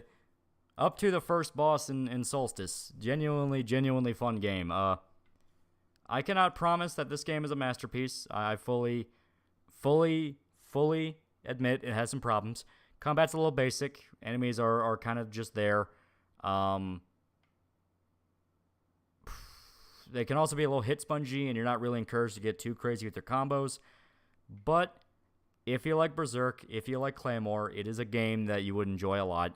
It is a love letter of... It is a love letter to dark fantasy stuff, apparently made by Italians. Not gonna lie, I was fully convinced this was made by Koreans. I'm not even gonna lie. Like, I am fully convinced. But I was fully convinced. But apparently it's made by an Italian studio, which, you know, fair enough. Explains some things, because I can definitely tell some Devil May Cry remake was mixed into the formula, which, not gonna lie, not the best. The color coding thing with loot and the lights, kind of annoying. Really needs a sequel to iron out a lot of the problems. Yeah, definitely. If it had a sequel, hopefully this made the money to justify a sequel. I mean, they just updated it not too long ago. They add in like a fucking training arena and a new game plus. Yeah, literally a free content update that came out like the 20th of June. So, and you know there's some DLC packs. Man, it's mainly just like item packs, and I think yeah, it's like an art book. So you know, it's interesting. It's interesting. You stream 3 times a week for Spooky Month. Yes, we specifically made it Spooky Month because there's a lot of horror games we want to get through. Because we like horror a lot, and we're going to get through a lot of horror. This game needs more art for reasons. I like the character designs. The faces are a little they're not the best. But even then, I can easily get past them, and I genuinely enjoy Briar and Lute as characters. I mean, yeah, it's female Guts and Shrike, but hey, it's female Guts and Shrike. There you go. That's pretty good. I'm putting the controller down on the table. Is Spooky Month like your Christmas month? We like horror stuff a lot. It's very fun. Same VA those two have. I don't think it's the same. I do think Lute is played by somebody else. Give me a sec. Let me look that up again.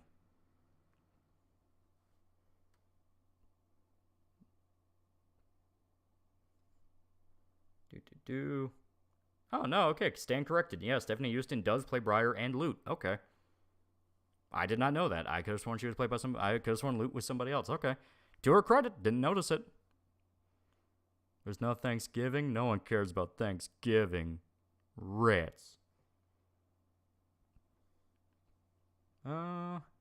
Technically, we can shove Baldur's Gate 3 into Spooky Month, especially with the entirety of Act 2. I have not made it to Act 2, you fucker. No spoils. That game will forever remain at 9% complete. You gonna be watching Friday the 13th movies today? No, I gotta get started on the Perfect Blue video. I gotta get started on that, so I gotta download that movie, and I gotta fucking start the script on that and get the materials together.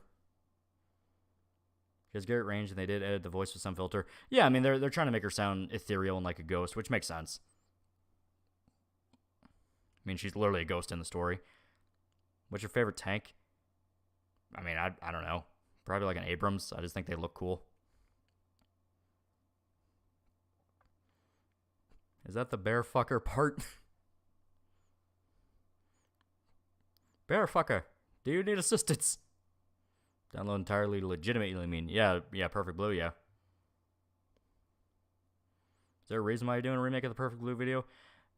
I was not happy. Well, I am not happy with how the original turned out because the audio is fucking awful. You can barely hear what I say.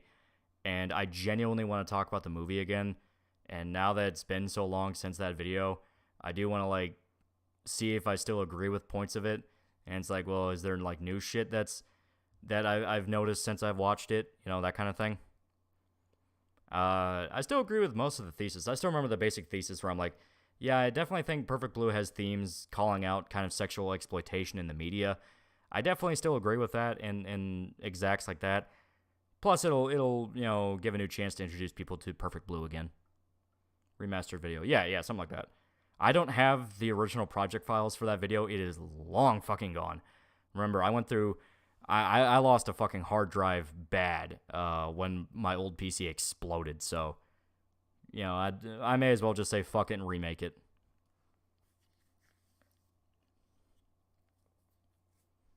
Play Darkwood, you have a forest to burn. Boy, howdy. You should check what the last stream was. Did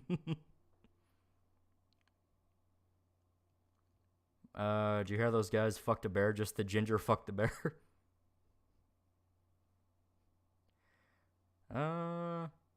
VTubers weren't that popular when you upload it. Yeah, there's the thing to bring up. Yeah, VTubing, where it's like, now there's some elements of Perfect Blue that have just straight up become reality where, you know, Perfect Blue, you watch it and yeah, the movie definitely calls out the internet and is kind of one of those internet hysteria movies, but it's one of the more grounded ones where it basically points out that anyone can make a website about fucking anything, and there's a lot of anonymity there.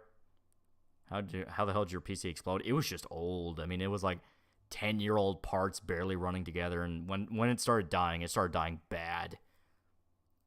Like, the fucking processor was at like 90 degrees Celsius, even with the fucking cooling fan on.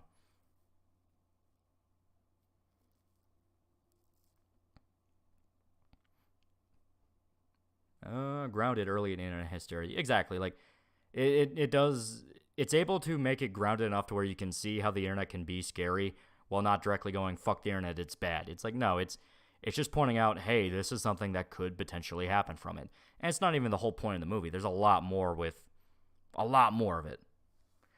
Would also be call out of both exploitation of the body as well as, I don't know the word to describe, but the opposite of that. Perfect Blue.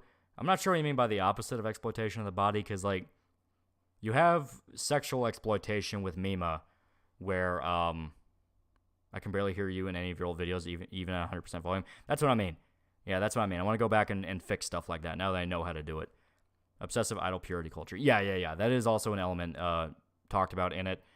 Where you have the fanboys that start shit-talking Mima as soon as she gets her job as the actress. Yeah, that does happen. But yeah.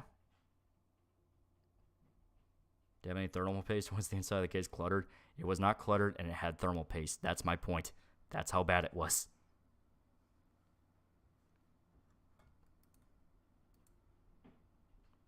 All right.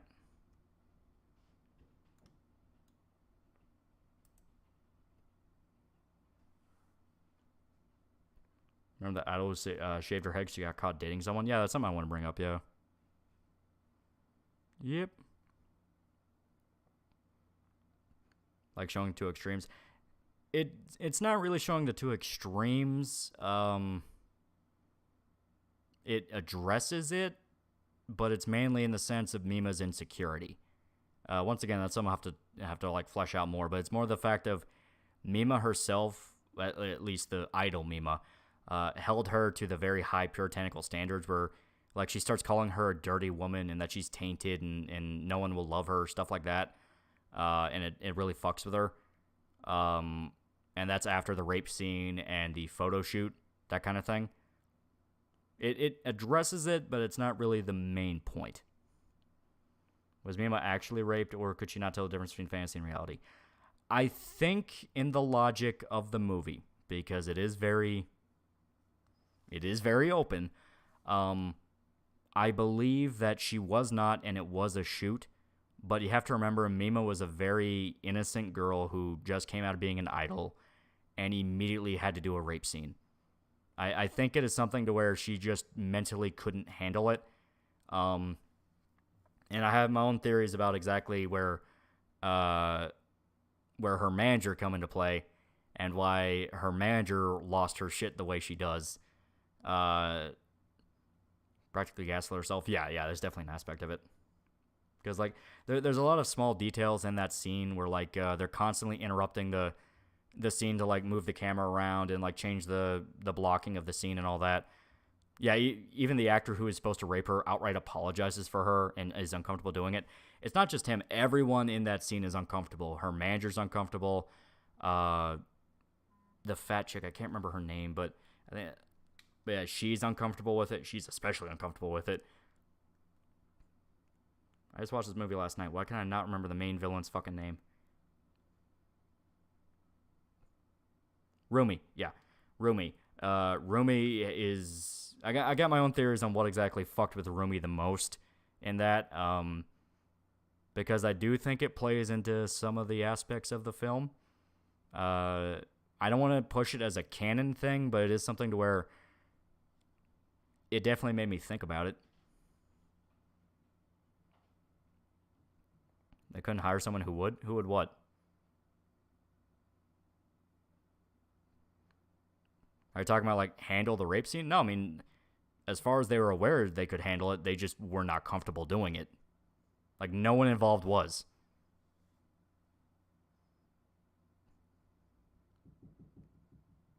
All right.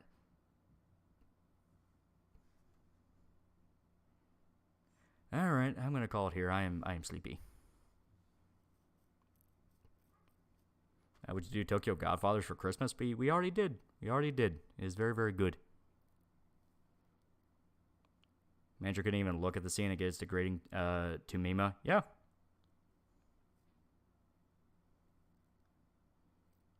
This time it's supposed to be graphic, but the director keeps pushing to be more fucked up. Oh, yeah. Where'd you learn WF was funded by China? Through the grapevine, young child. Through the grapevine. But yeah, I am sleepy, so see ya.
I know that can't be true.